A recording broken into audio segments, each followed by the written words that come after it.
Prince Zilah, complete. By Jules Claretie. Jules Claretie. Arsène Arnaud Claretie, commonly called Jules, was born on December 3, 1840, at Limoges, the picturesque and smiling capital of Limousin.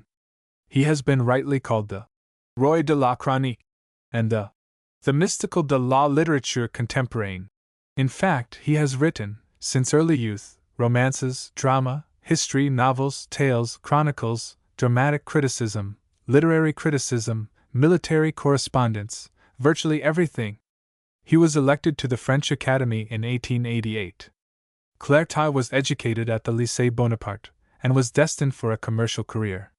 He entered a business house as bookkeeper, but was at the same time contributing already to newspapers and reviews. In 1862 we find him writing for the Diogene, under the pseudonym Olivier de Jalin. He sends articles to La France. His nom de plume in illustration is Perdican. He also contributes to the Figaro, L'Indépendance Belge, Opinion Nationale, 1867 to 1872. He signs articles in the Rappel, as Candide. In short, his fecundity in this field of literature is very great. He is today a most popular journalist and writes for the Presse, Petit Journal, Temps, and others. He has not succeeded as a politician. Under the Second Empire he was often in collision with the government.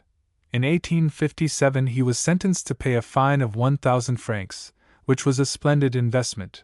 More than once lectures to be given by him were prohibited, 1865 to 1868.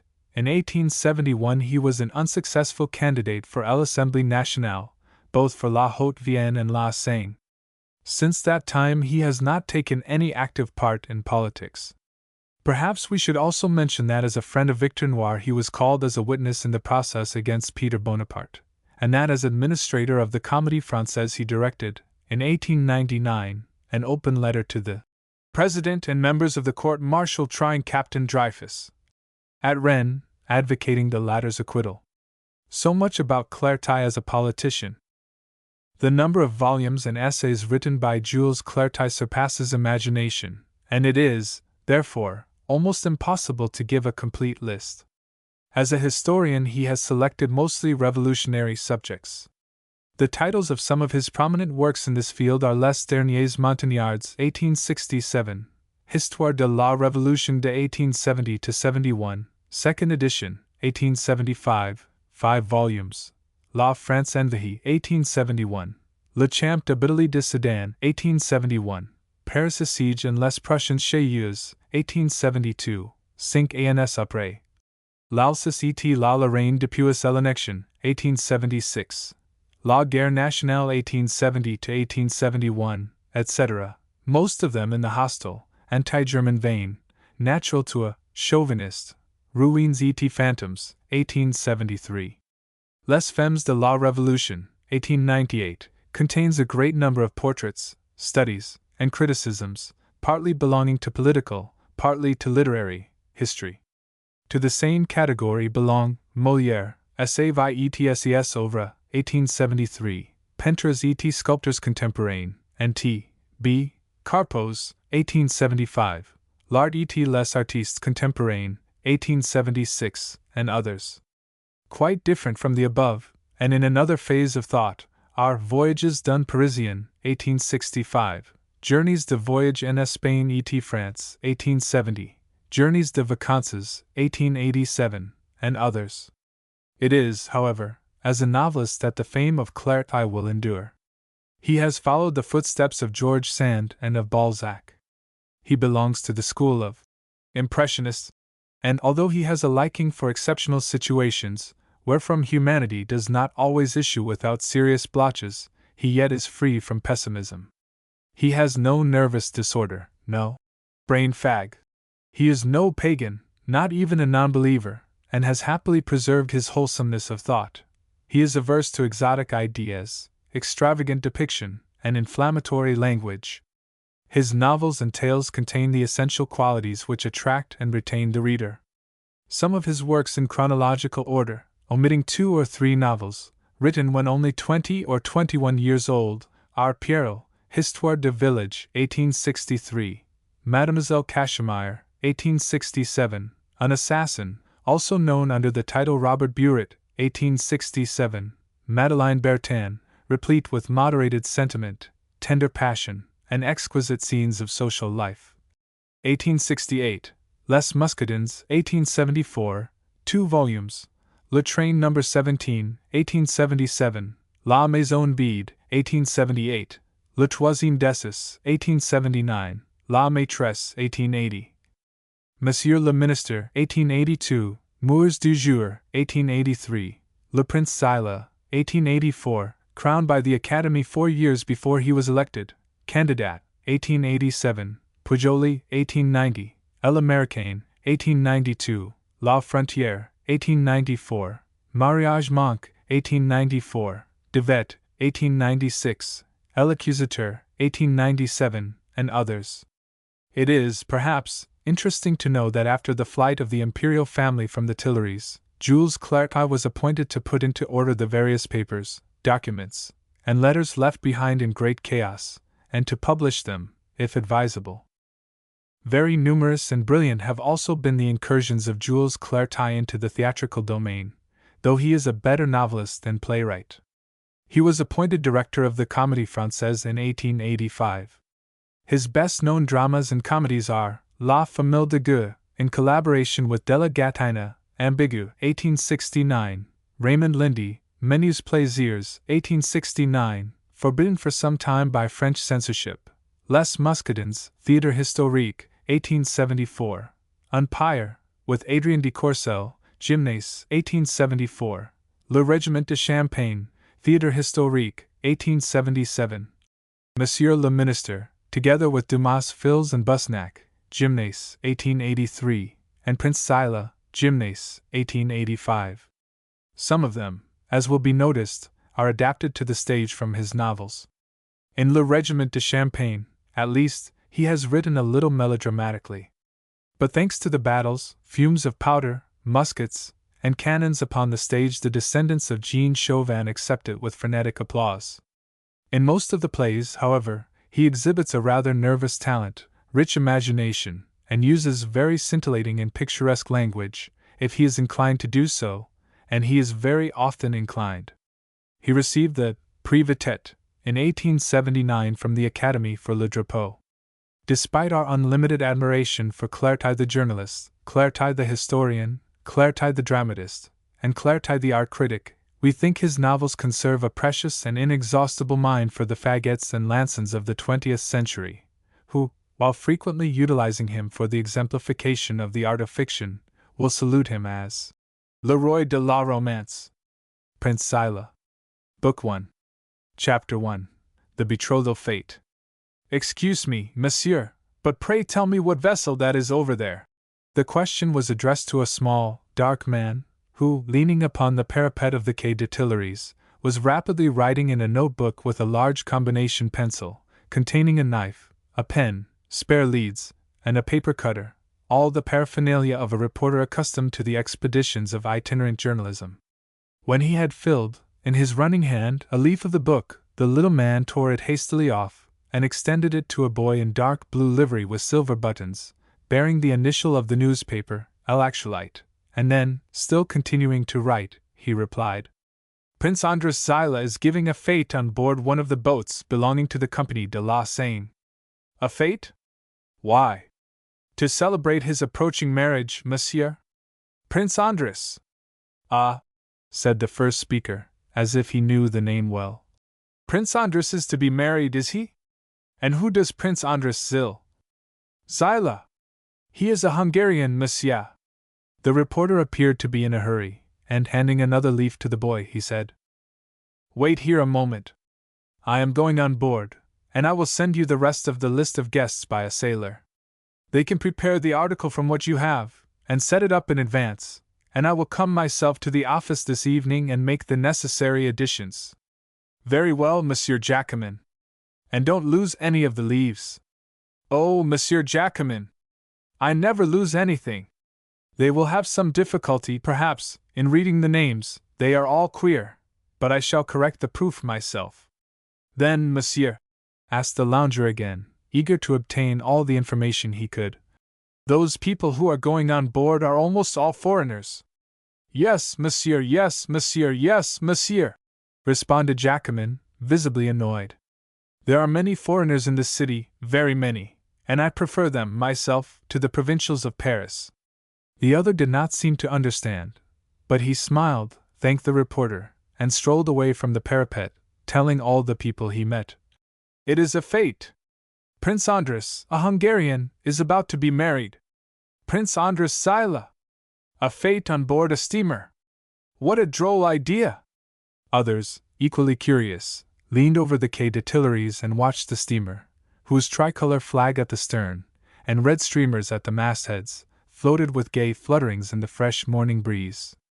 The boat was ready to start, its decks were waxed, its benches covered with brilliant stuffs, and great masses of azaleas and roses gave it the appearance of a garden or conservatory. There was something highly attractive to the loungers on the quay in the gaily decorated steamer, sending forth long puffs of white smoke along the bank.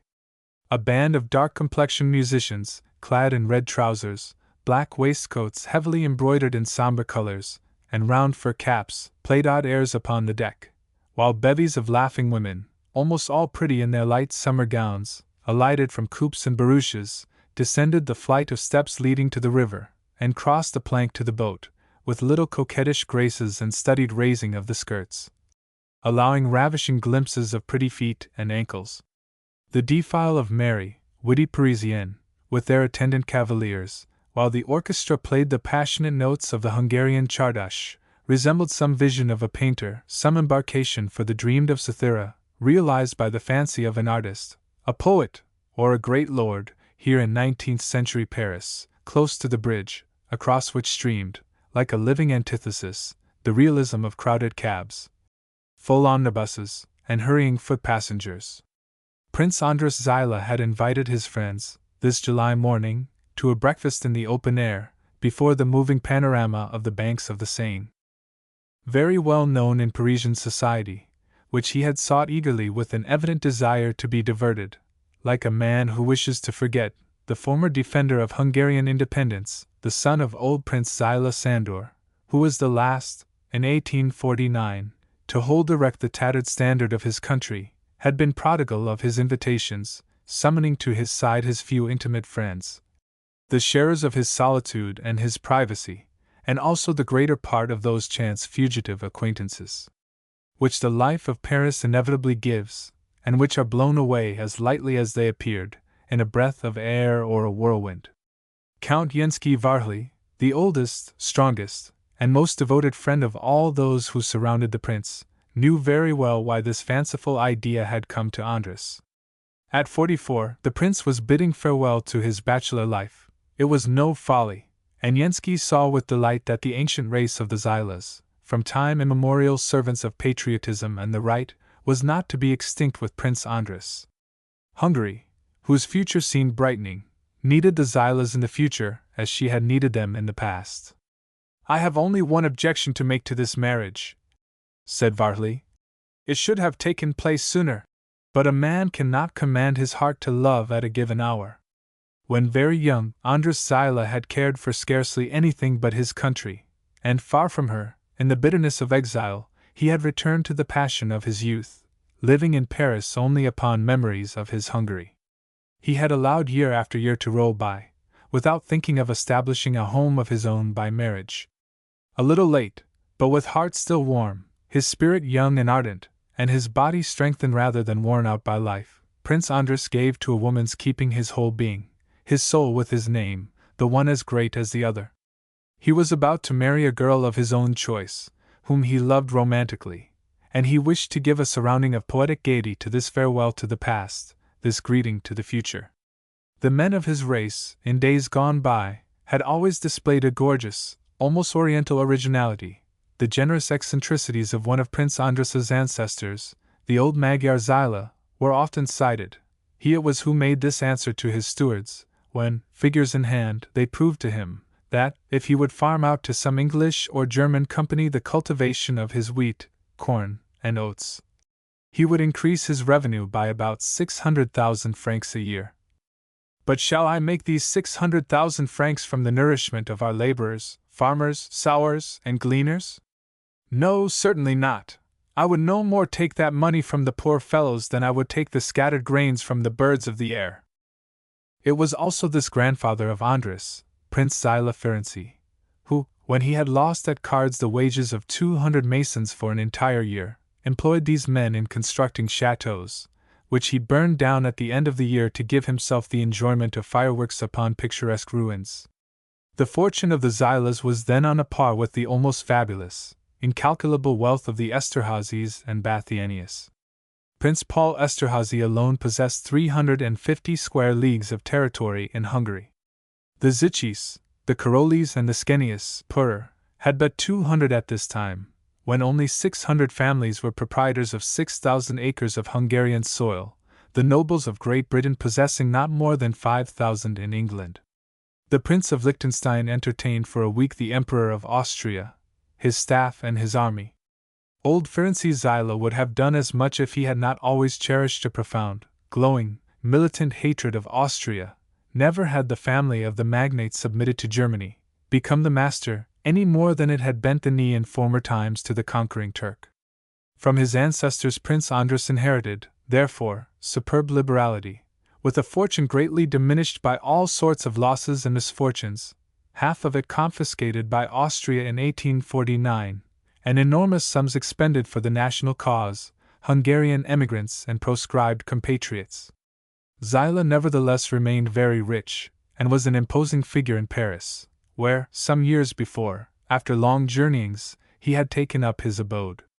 The little fete given for his friends on board the Parisian steamer was a trifling matter to the descendant of the magnificent Magyars, but still there was a certain charm about the affair, and it was a pleasure for the prince to see upon the garden-like deck the amusing, frivolous, elegant society, which was the one he mingled with, but which he towered above from the height of his great intelligence, his conscience, and his convictions.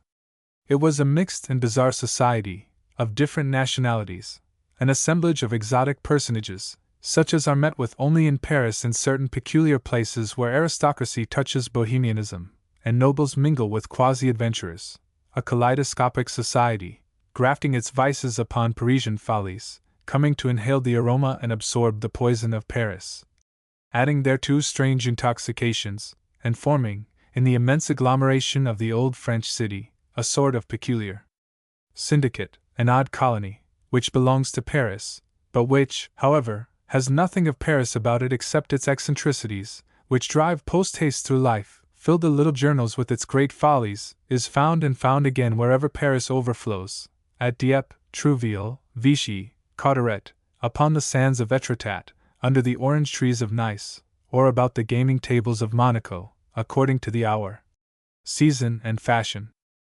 This was the sort of assemblage which, powdered, perfumed, exquisitely dressed, invaded, with gay laughter and nervous desire to be amused, the boat chartered by the prince. Above, pencil in hand, the little dark man with the keen eyes, black, pointed beard and waxed mustache, continued to take down, as the cortege defiled before him, the list of the invited guests, and upon the leaves fell, briskly traced, names printed 100 times a day in Parisian chronicles among the reports of the races of first representations at the theaters, names with Slav, Latin, or Saxon terminations. Italian names, Spanish, Hungarian, American names, each of which represented fortune, glory, power, sometimes scandal, one of those imported scandals which break out in Paris as the trichinae of foreign goods are hatched there. The reporter wrote on, wrote ever, tearing off and handing to the page attached to L'Actualite the last leaves of his list, whereon figured Yankee generals of the War of the Rebellion, Italian princesses, American girls flirting with everything that wore trousers, ladies who, rivals of Prince Zilah in wealth, owned whole counties somewhere in England, great Cuban lords, compromised in the latest insurrections and condemned to death in Spain, Peruvian statesmen, publicists, and military chiefs. At once, masters of the tongue, the pen, and the revolver, a crowd of originals, even a Japanese, an elegant young man, dressed in the latest fashion, with a heavy sombrero which rested upon his straight, inky black hair, and which every minute or two he took off and placed under his left arm, to salute the people of his acquaintance with low bows in the most approved French manner. All these odd people, astonishing a little and interesting greatly the groups of Parisians gathered above on the sidewalks, crossed the gangway leading to the boat, and spreading about on the deck, gazed at the banks and the houses, or listened to the chardash which the Hungarian musicians were playing with a sort of savage frenzy beneath the French tricolor united to the three colors of their own country. The Tsigani thus saluted the embarkation of the guests, and the clear, bright sunshine enveloped the whole boat with a golden aureole, joyously illuminating the scene of feverish gaiety and childish laughter. Chapter 2. The Baroness's Matchmaking. The Prince Zilah met his guests with easy grace, on the deck in front of the footbridge. He had a pleasant word for each one as they came on board, happy and smiling at the idea of a breakfast on the deck of a steamer, a novel amusement which made these insatiable pleasure-seekers forget the fashionable restaurants and the conventional receptions of every day. "What a charming thought this was of yours, Prince, so unexpected, so Parisian, entirely Parisian." In almost the same words did each newcomer address the prince, who smiled, and repeated a phrase from Jacomin's Chronicles. "Foreigners are more Parisian than the Parisians themselves." A smile lent an unexpected charm to the almost severe features of the host. His usual expression was rather sad, and a trifle haughty. His forehead was broad and high, the forehead of a thinker and a student rather than that of a soldier. His eyes were of a deep, clear blue, looking directly at everything.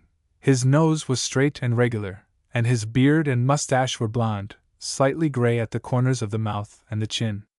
His whole appearance, suggesting, as it did, reserved strength and controlled passion, pleased all the more because, while commanding respect, it attracted sympathy beneath the powerful exterior. You felt there was a tender kindliness of heart.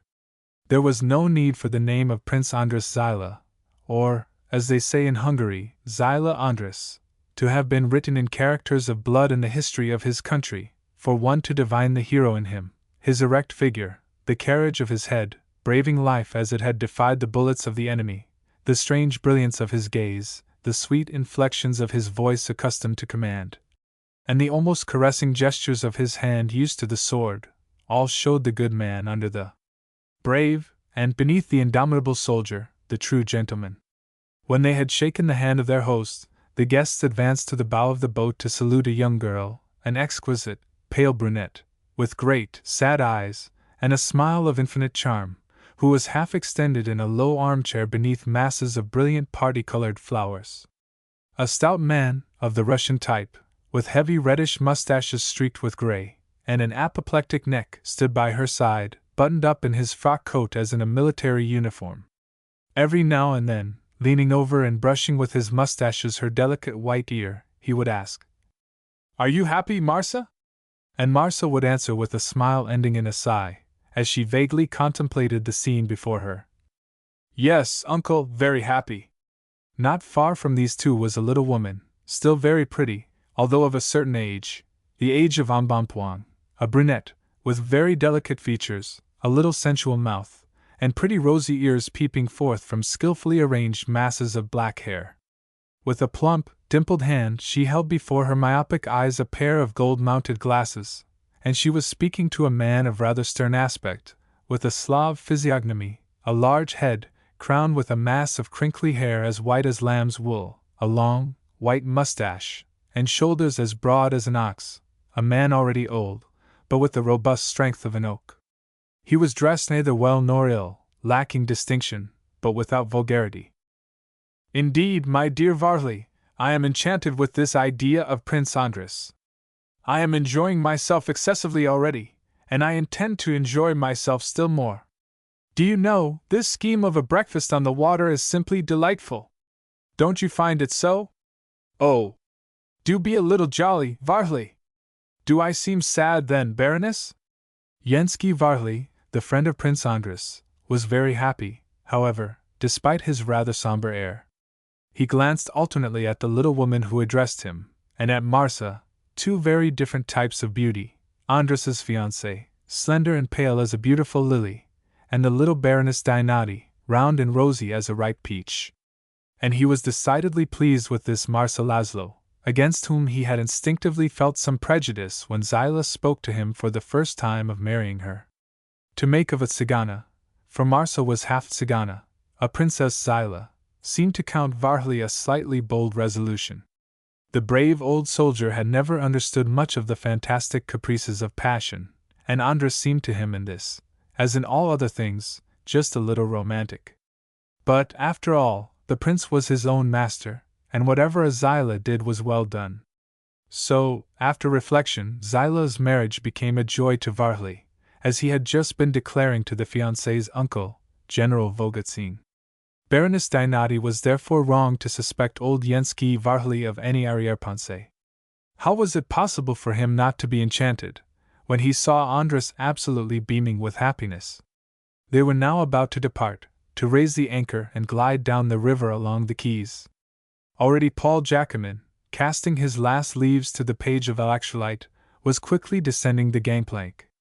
Zilah scarcely noticed him, for he uttered a veritable cry of delight as he perceived behind the reporter a young man whom he had not expected.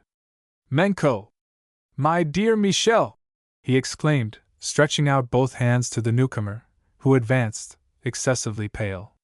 "By what happy chance do I see you, my dear boy? I heard in London that you were to give this fete. The English newspapers had announced your marriage, and I did not wish to wait longer. He hesitated a little as he spoke, as if dissatisfied, troubled, and a moment before Zilah had not noticed it, he had made a movement as if to go back to the quay and leave the boat. Michel Menko, however, had not the air of a timid man. He was tall, thin, of graceful figure, a man of the world, a military diplomat. For some reason or other, at this moment, he exhibited a certain uneasiness in his face, which ordinarily bore a rather brilliant color, but which was now almost sallow. He was instinctively seeking someone among the prince's guests, and his glance wandered about the deck with a sort of dull anger. Prince Andras saw only one thing in Menko's sudden appearance: the young man, to whom he was deeply attached, and who was the only relative he had in the world, his maternal grandmother having been a Countess Menko, his dear Michel, would be present at his marriage. He had thought Menko ill in London, but the latter appeared before him, and the day was decidedly a happy one. "How happy you make me, my dear fellow!" he said to him in a tone of affection which was almost paternal. Each demonstration of friendship by the prince seemed to increase the young count's embarrassment. Beneath a polished manner, the evidence of an imperious temperament appeared in the slightest glance, the least gesture, of this handsome fellow of 27 or 20 years. Seeing him pass by, one could easily imagine him with his fashionable clothes cast aside, and clad in the uniform of the Hungarian hussars, with closely shaven chin, and mustaches brushed fiercely upward, maneuvering his horse on the Prater with supple grace and nerves like steel. Menko's grey eyes, with blue reflections in them, which made one think of the reflection of a storm in a placid lake, became sad when calm, but were full of a threatening light when animated. The gaze of the young man had precisely this aggressive look when he discovered, half hidden among the flowers, Marsa seated in the bow of the boat. Then, almost instantaneously, a singular expression of sorrow or anguish succeeded, only in its turn to fade away with the rapidity of the light of a falling star, and there was perfect calm in Menko's attitude and expression when Prince Zilah said to him, "Come, Michel, let me present you to my fiancée. Varhli is there also." And taking Menko's arm, he led him toward Marsa. "See," he said to the young girl, "my happiness is complete." She, as Michel Menko bowed low before her, coldly and almost imperceptibly inclined her dark head, while her large eyes, under the shadow of their heavy lashes, seemed vainly trying to meet the grey eyes of the young man. Andras beckoned Varhli to come to Marsa, who was white as marble, and said softly, with a hand on the shoulder of each of the two friends, who represented to him his whole life, Varhli, the past, Michel Menko, his recovered youth and the future. "If it were not for that stupid superstition which forbids one to proclaim his happiness, I should tell you how happy I am, very happy. Yes, the happiest of men," he added. Meanwhile, the little Baroness Dinati, the pretty brunette, who had just found Varhli a trifle melancholy, had turned to Paul Jacquemin, the accredited reporter of her salon. "That happiness, Jacquemin," she said with a proud wave of the hand, "is my work. Without me, those two charming savages, so well suited to each other, Marsa and Andras Zilah, would never have met. On what does happiness depend? On an invitation card engraved by Sterne, laughed Jacquemin. But you have said too much, Baroness. You must tell me the whole story. Think what an article it would make, the Baroness's matchmaking. The romance! Quick, the romance! The romance or death! You have no idea how near you are to the truth, my dear Jacquemin. It is indeed a romance, and what is more, a romantic romance. A romance which has no resemblance to, you have invented the word, those brutalistic stories which you are so fond of. Which I am very fond of, Baroness, I confess, especially when they are just a little, you know. But this romance of Prince Andras is by no means just a little, you know. It is, how shall I express it? It is epic, heroic, romantic, what you will. I will relate it to you. It will sell 50,000 copies of our paper, gaily exclaimed Jacquemin, opening his ears, and taking notes, mentally. Chapter 3. The Story of the Zilahs. Andras Zilah, Transylvanian Count and Prince of the Holy Empire, was one of those heroes who devote their whole lives to one aim, and when they love, love always. Born for action, for chivalrous and incessant struggle, he had sacrificed his first youth to battling for his country. The Hungarian was created on horseback, says a proverb, and Andras did not belie the saying. In 48, at the age of 15, he was in the saddle, charging the Croatian hussars, the redcloaks, the terrible dark-skinned Otochan horsemen, uttering frightful yells, and brandishing their big Damascene guns. It seemed then to young Andras that he was assisting at one of the combats of the Middle Ages, during one of those revolts against the Osmanlis, of which he had heard so much when a child. In the old castle, with towers painted red in the ancient fashion, where he was born and had grown up, Andras, like all the males of his family and his country, had been imbued with memories of the old wars. A few miles from his father's domain rose the castle of the Isle, which, in the middle of the 16th century, Zringi had defended against the Turks, displaying lofty courage and unconquerable audacity, and forcing Solomon the Magnificent to leave 30,000 soldiers beneath the walls, the Sultan himself dying before he could subjugate the Hungarian. Often had Andras's father, casting his son upon a horse, set out, followed by a train of cavaliers, for Mohacs, where the Mussulmans had once overwhelmed the soldiers of young King Louis, who died with his own family and every Hungarian who was able to carry arms. Prince Zilah related to the little fellow, who listened to him with burning tears of rage, the story of the days of mourning and the terrible massacres which no Hungarian has ever forgotten. Then he told him of the great revolts, the patriotic uprisings, the exploits of Batskai, Bethlen Gabor, or Rakoczy, whose proud battle hymn made the blood surge through the veins of the little prince. Once at Buda, the father had taken the son to the spot, where, in 1795, fell the heads of noble Hungarians, accused of republicanism, and he said to him, as the boy stood with uncovered head, "This place is called the Field of Blood. Martinowitz was beheaded here for his faith. Remember that a man's life belongs to his duty, and not to his happiness." And when he returned to the great somber halls of the castle, whence in bygone days the Turks had driven out his ancestors, and whence, in their turn, throwing off the yoke of the conquerors, his ancestors had driven out the Turks, little Prince Andras found again examples before him in the giants in semi-oriental costumes, glittering in steel or draped in purple, who looked down upon him from their frames. Smoke-blackened paintings wherein the eagle eyes and long mustaches of black hussars, contemporaries of Sobieski, or magnates in furred robes, with aigrettes in their caps, and curved sabers garnished with precious stones and enamel, attracted and held spellbound the silent child, while through the window floated in, sung by some shepherd, or played by wandering Tsigani, the refrain of the old patriotic ballad Zadi Demeter, the origin of which is lost in the mist of ages. Andras did remember them, and he knew by heart their history. He knew the heroism of Prince Zilah Sandor falling in Mohacs in 1566 beside his wife Hanska, who had followed him, leaving in the cradle her son Jansky, whose grandson, Zilah Janos, in 1867, at the very place where his ancestor had been struck, sabered the Turks, crying, "Sandor and Hanska, look down upon me! Your blood avenges you! There was not one of those men, whose portraits followed the child with their black eyes, who was not recorded in the history of his country for some startling deed or noble sacrifice. All had fought for Hungary, the greater part had died for her. There was a saying that the deathbed of the Zilahs was a bloody battleground. When he offered his name and his life to Maria Theresa, one of the Zilah princes had said proudly to the Empress, "You demand of the Hungarians gold, they bring you steel. The gold was to nourish your courtiers, the steel will be to save your crown. Forward!" These terrible ancestors were, besides, like all the magnates of Hungary, excessively proud of their nobility and their patriarchal system of feudalism. They knew how to protect their peasants, who were trained soldiers, how to fight for them, and how to die at their head, but force seemed to them supreme justice, and they asked nothing but their sword with which to defend their right.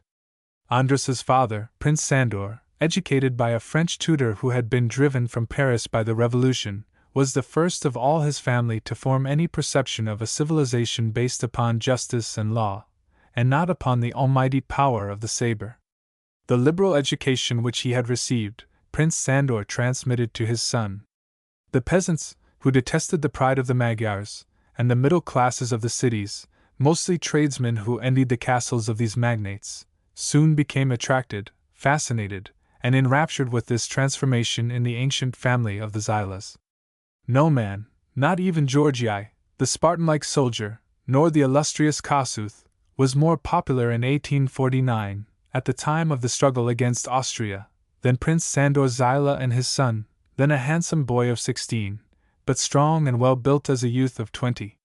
At this youthful age Andrés Zilah had been one of those magnates, who, the kalpak on the head, the national Attila over the shoulder and the hand upon the hilt of the sword, had gone to Vienna to plead before the Emperor the cause of Hungary.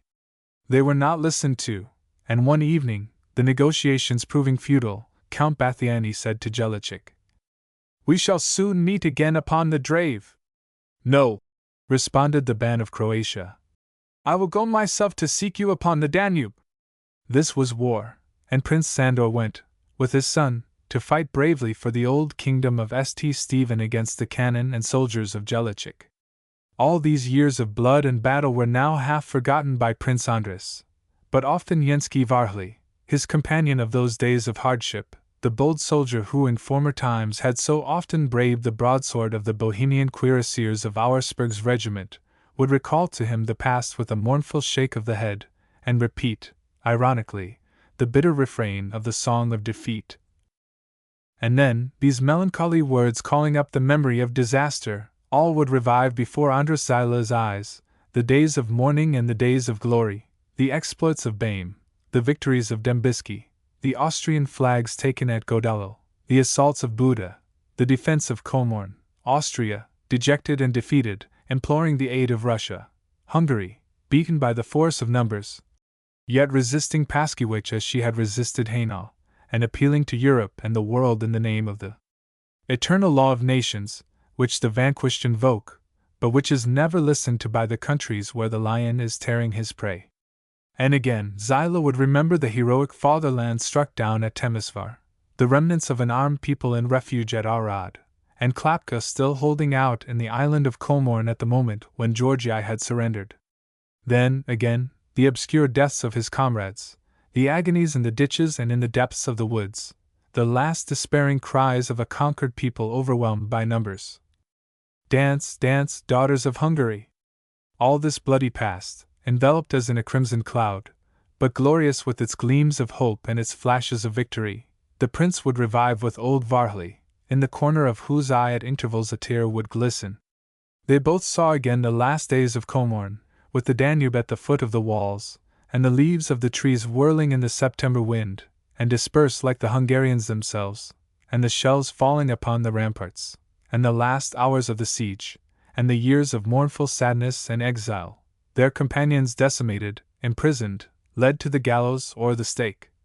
The frightful silence and ruin falling like a winding sheet over Hungary, the houses deserted, the fields laid waste, and the country, fertile yesterday, covered now with those Muscovite thistles, which were unknown in Hungary before the year of massacre, and the seeds of which the Cossack horses had imported in their thick manes and tails.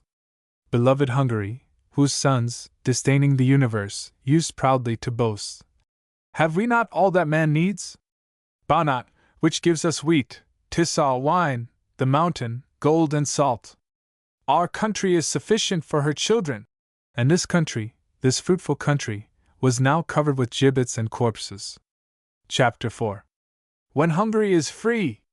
All these bitter memories Prince Andras, in spite of the years that had passed, kept ever in his mind one sad and tragic event, the burial of his father, Sandor Zilah, who was shot in the head by a bullet during an encounter with the Croats early in the month of January, 1849. Prince Sandor was able to grasp the hand of his son, and murmur in the ear of this hero of 16, "Remember! Love and defend the fatherland!" Then, as the Austrians were close at hand, it was necessary to bury the prince in a trench dug in the snow, at the foot of a clump of fir trees. Some Hungarian Honveds, bourgeois militia, and Varhely's hussars held at the edge of the black opening resinous torches, which the wintry wind shook like scarlet plumes, and which stained the snow with great red spots of light. Erect, at the head of the ditch, his fingers grasping the hand of Yenski Varhely, young Prince Andras gazed upon the earthy bed, where, in his hussar's uniform, lay Prince Sandor, his long blonde mustache falling over his closed mouth, his blood-stained hands crossed upon his black embroidered vest, his right hand still clutching the handle of his saber, and on his forehead, like a star, the round mark of the bit of lead that had killed him. Above, the whitened branches of the firs looked like specters, and upon the upturned face of the dead soldier fell flakes of snow like congealed tears. Under the flickering of the torch flames, blown about by the north wind, the hero seemed at times to move again, and a wild desire came to Andras to leap down into the grave and snatch away the body. He was an orphan now, his mother having died when he was an infant, and he was alone in the world, with only the stanch friendship of Varhely and his duty to his country to sustain him. "I will avenge you, father," he whispered to the patriot, who could no longer hear his words. The hussars and Honveds had advanced, ready to fire a final salvo over the grave of the prince, when, suddenly, gliding between the ranks of the soldiers, appeared a band of Tsigani, who began to play the march of Rakoczy, the Hungarian Marseillaise, the stirring melody pealing forth in the night air, and lending a certain mysteriously touching element to the sad scene. A quick shudder ran through the ranks of the soldiers, ready to become avengers. The national hymn rang out like a song of glory over the resting place of the vanquished. The soul of the dead seemed to speak in the voice of the heroic music, recalling to the harassed contestants for liberty the great days of the revolts of the fatherland, the old memories of the struggles against the Turks, the furious charges of the cavaliers across the free Puszta, the vast Hungarian plain.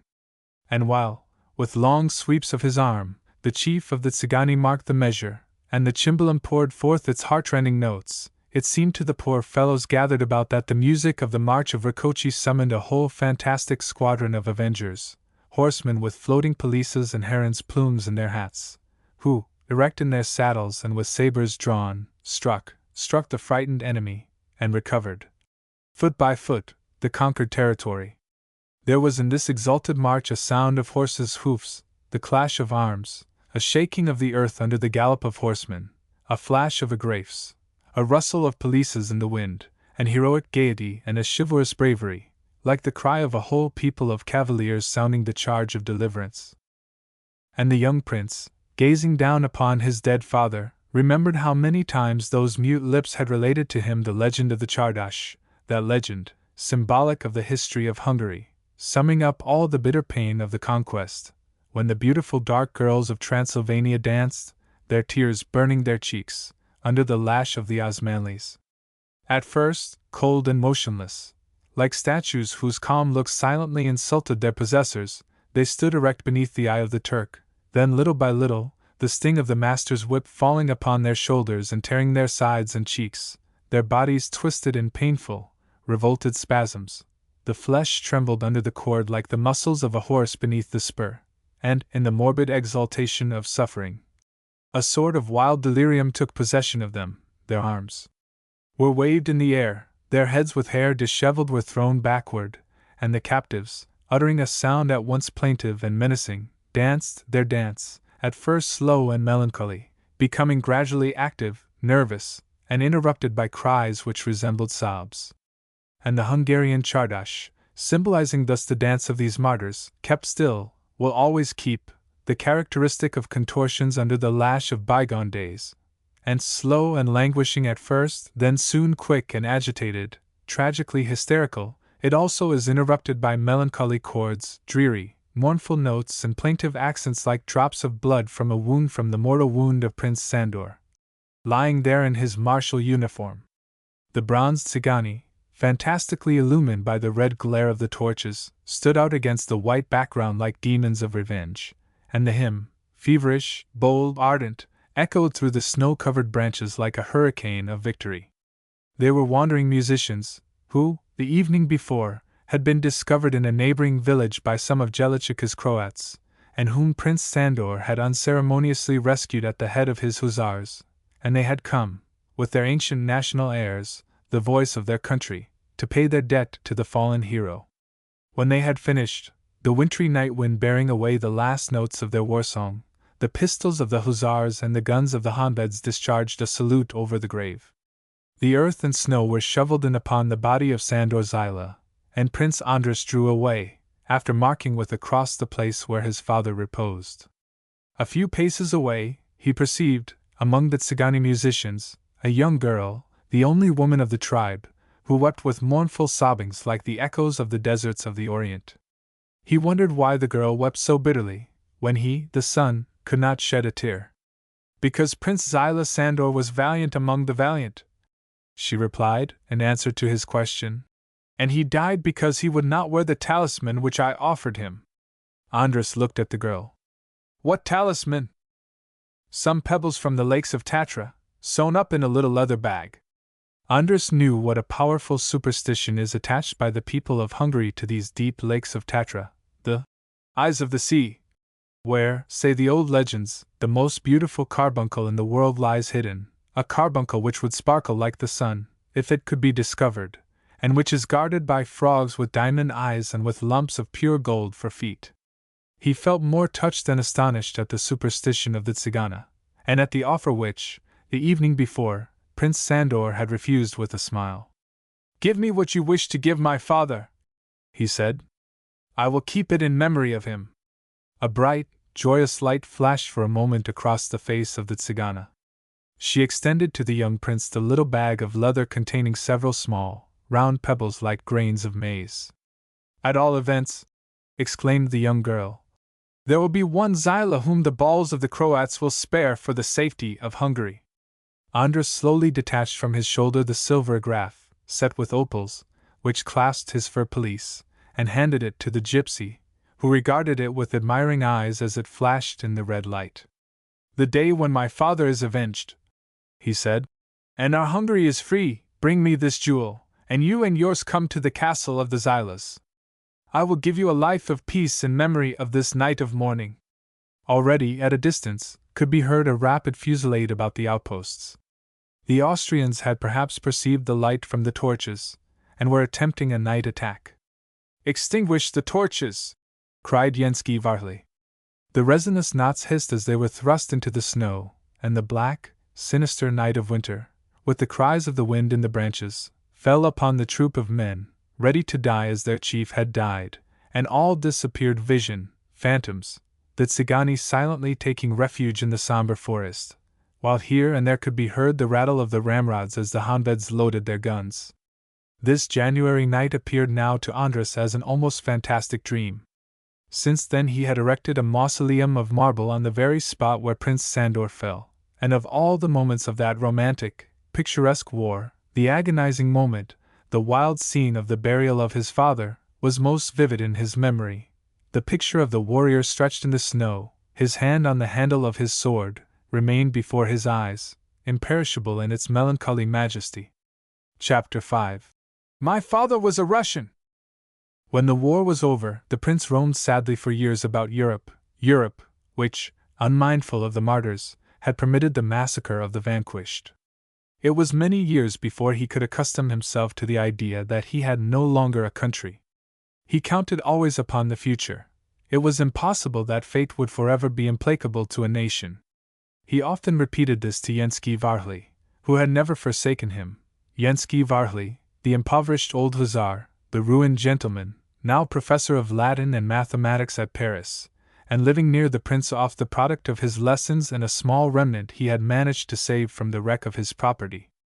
"Hungary will spring up again, Jensky! Hungary is immortal!" Andras would exclaim. "Yes, on one condition," was Varhli's response. "She must arrive at a comprehension that if she has succumbed, it is because she has committed faults. All defeats have their genes. Before the enemy we were not a unit. There were too many discussions, and not enough action. Such a state of affairs is always fatal." The years brought happy changes to Hungary. She practically regained her freedom. By her firmness she made the conquest of her own autonomy by the side of Austria. Dake's spirit, in the person of Andrassy, recovered the possession of power. But neither Andras nor Varhli returned to their country. The prince had become, as he himself said with a smile, a Magyar of Paris. He grew accustomed to the intellectual, refined life of the French city, and this was a consolation, at times, for the exile from his native land. "It is not a difficult thing to become bewitched with Paris," he would say, as if to excuse himself.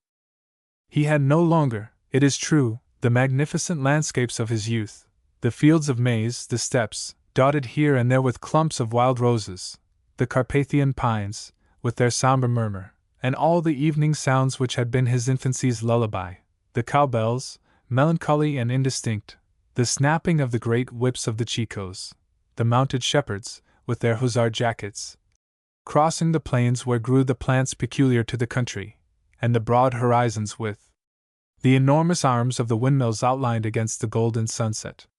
But Paris, with its ever-varying seductions, its activity in art and science, its perpetual movement, had ended by becoming a real need to him, like a new existence as precious and as loved as the first.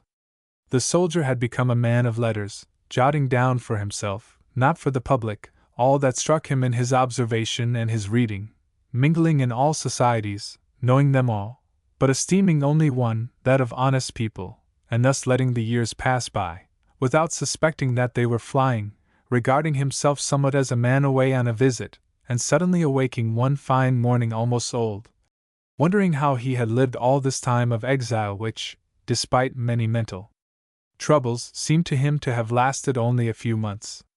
"We resemble," he said to Varhli, "those emigrants who never unpack their boxes, certain that they are soon to return home. They wait, and some day, catching a glimpse of themselves in a glass, they are amazed to find wrinkles and gray hairs." No longer having a home in his own country, Prince Andras had never dreamed of making another abroad. He hired the sumptuous hotel he inhabited at the top of the Champs-Élysées, when houses were rather scattered there. Fashion, and the ascensional movement of Paris toward the Arc de Triomphe, had come to seek him. His house was rich in beautiful pictures and rare books, and he sometimes received there his few real friends, his companions in troublous times, like Varhli. He was generally considered a little of a recluse, although he loved society and showed himself, during the winter, at all entertainments where, by virtue of his fame and rank, he would naturally be expected to be present. But he carried with him a certain melancholy and gravity, which contrasted strongly with the frivolous trivialities and meaningless smiles of our modern society. In the summer, he usually passed 2 months at the seashore, where Varhli frequently joined him, and upon the leafy terrace of the prince's villa the two friends had long and confidential chats, as they watched the sun sink into the sea. Andras had never thought of marrying. At first he had a sort of feeling that he was doomed to an early death, ever expecting a renewal of the struggle with Austria, and he thought at that time that the future would bring to him his father's fate, a ball in the forehead and a ditch. Then, without knowing it, he had reached and passed his 40th year. "Now it is too late," he said gaily. "The psychological moment is long gone by. We shall both end old bachelors, my good Varhli, and spend our evenings playing checkers, that mimic warfare of old men. Yes, that is all very well for me, who have no very famous name to perpetuate, but the Zilahs should not end with you. I want some sturdy little hussar whom I can teach to sit a horse, and who also will call me his good old Yenski." The prince smiled, and then replied gravely, almost sadly, "I greatly fear that one cannot love two things at once. The heart is not elastic. I chose Hungary for my bride, and my life must be that of a widower." In the midst of the austere and thoughtful life he led, Andras preserved, nevertheless, a sort of youthful buoyancy. Many men of 30 were less fresh in mind and body than he. He was one of those beings who die, as they have lived, children. Even the privations of the hardest kind of an existence cannot take away from them that purity and childlike trust which seem to be an integral part of themselves, and which, although they may be betrayed, deceived, and treated harshly by life, they never wholly lose. Very manly and heroic in time of need and danger. They are by nature peculiarly exposed to treasons and deceptions which astonish but do not alter them. Since man, in the progress of time, must either harden or break to pieces, the hero in them is of iron. But on the other hand, their hearts are easily wounded by the cruel hand of some woman, or the careless one of a child. Andras Zilah had not yet loved deeply, as it was in his nature to love. More or less passing caprices had not dried up the spring of real passion which was at the bottom of his heart. But he had not sought this love, for he adored his Hungary as he would have loved a woman, and the bitter recollection of her defeat gave him the impression of a love that had died or been cruelly betrayed. Yenski, on the whole, had not greatly troubled himself to demonstrate mathematically or philosophically that a hussar pupil was an absolute necessity to him. People cannot be forced, against their will, to marry, and the prince, after all, was free, if he chose, to let the name of Zilah die with him. "Taking life as it is," old Varhely would growl, "perhaps it isn't necessary to bring into the world little beings who never asked to come here." And yet, breaking off in his pessimism, and with a vision before his eyes of another Andras, young, handsome, leading his hussars to the charge. "And yet, it is a pity, Andras, it is a pity." The decisions of men are more often dependent upon chance than upon their own will. Prince Andras received an invitation to dinner one day from the little Baroness Dinati, whom he liked very much, and whose husband, Orso Dinati, one of the defenders of Venice in the time of Menin, had been his intimate friend. The house of the Baroness was a very curious place. The reporter Jacomin, who was there at all times, testing the wines and correcting the menus, would have called it bizarre. The Baroness received people in all circles of society. Oddities liked her, and she did not dislike oddities. Very honest, very spirituelle, an excellent woman at heart, she gave evening parties, readings from unheard-of books, and performances of the works of unappreciated musicians, and the reporters, who came to absorb her salads and drink her punch, laughed at her in their journals before their supper was digested. The prince, as we have said, was very fond of the Baroness, with an affection which was almost fraternal. He pardoned her childishness and her little absurdities for the sake of her great good qualities. "My dear prince," she said to him one day, "do you know that I would throw myself into the fire for you? I am sure of it, but there would not be any great merit in your doing so." "And why not, please?" "Because you would not run any risk of being burned. This must be so, because you receive in your house a crowd of highly suspicious people, and no one has ever suspected you yourself. You are a little salamander, the prettiest salamander I ever met. You live in fire, and you have neither upon your face nor your reputation the slightest little scorch. Then you think that my guests are charming. Only they are of two kinds, those whom I esteem, and who do not amuse me, often, and those who amuse me, and whom I esteem, never. I suppose you will not come any more to the Rue Murillo, then?" "Certainly I shall, to see you." And it really was to see her that the prince went to the Baroness Dinati's, where his melancholy characteristics clashed with so many worldly follies and extravagances. The Baroness seemed to have a peculiar faculty in choosing extraordinary guests, Peruvians, formerly dictators, now become insurance agents, or generals transformed into salesmen for some wine house, Cuban chiefs half shot to pieces by the Spaniards, Cretes exiled by the Turks, great personages from Constantinople, escaped from the Sultan's silken bowstring, and displaying proudly their red fez in Paris. where the opera permitted them to continue their habits of polygamy, Americans whose gold mines or petroleum wells made them billionaires for a winter, only to go to pieces and make them paupers the following summer, politicians out of a place, unknown authors, misunderstood poets, painters of the future, in short, the greater part of the people who were invited by Prince Andres to his water party, Baroness Dinati having pleaded for her friends and obtained for them cards of invitation. It was a sort of ragout of real and shady celebrities, an amusing, bustling crowd, half bohemian, half aristocratic, entirely cosmopolitan.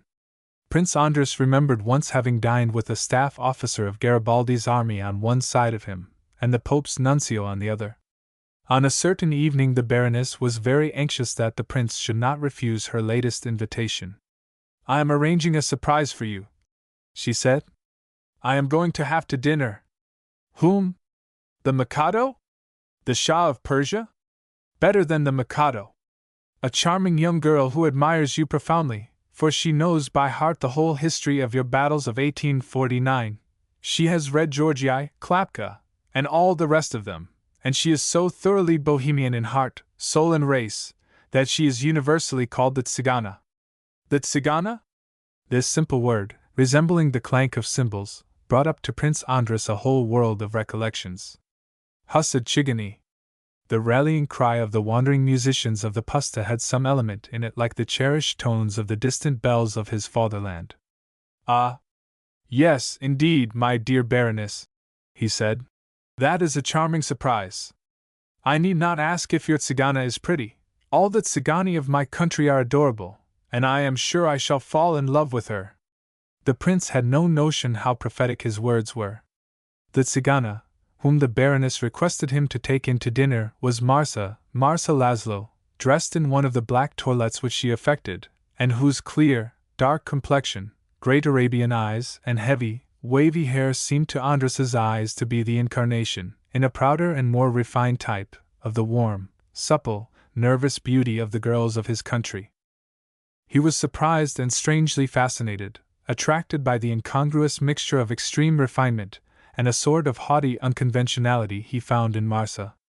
A moment before, he had noticed how silent, almost rigid she was, as she leaned back in her armchair, but now this same face was strangely animated, illumined by some happy emotion, and her eyes burned like coals of fire as she fixed them upon Andres. During the whole dinner, the rest of the dining room disappeared to the prince. He saw only the girl at his side, and the candles and polished mirrors were only there to form a sparkling background for her pale, midnight beauty. "Do you know, Prince," said Marsa, in her rich, warm contralto voice, whose very accents were like a caress, "do you know that, among all those who fought for our country, you are the one admiration of my life?" He smiled, and mentioned more illustrious names. "No, no," she answered. "Those are not the names I care for, but yours. I will tell you why." And she recalled, in a voice vibrating with emotion, all that Prince Zilah Sandor and his son had attempted, 20 years before, for the liberty of Hungary. She told the whole story in the most vivid manner. Had her age permitted her to have been present at those battles, she could not have related them with more spirited enthusiasm. "I know perfectly how, at the head of your hussars, you wrested from the soldiers of Jelichik the first standard captured by the Hungarians from the ranks of Austria. Shall I tell you the exact date? And the day of the week? It was Thursday." The whole history, ignored, forgotten, lost in the smoke of more recent wars, the strange, dark-eyed girl knew day by day, hour by hour, and there, in that Parisian dining room, surrounded by all that crowd, where yesterday's bon mot, the latest scandal, the new operetta, were subjects of paramount importance, Andres, voluntarily isolated, saw again, present and living, his whole heroic past rise up before him, as beneath the wave of a fairy's wand. "But how do you know me so well?" he asked, fixing his clear eyes upon Marsa Laszlo's face. "Was your father one of my soldiers?" "My father was a Russian," responded Marsa, abruptly, her voice suddenly becoming harsh and cutting. "A Russian?"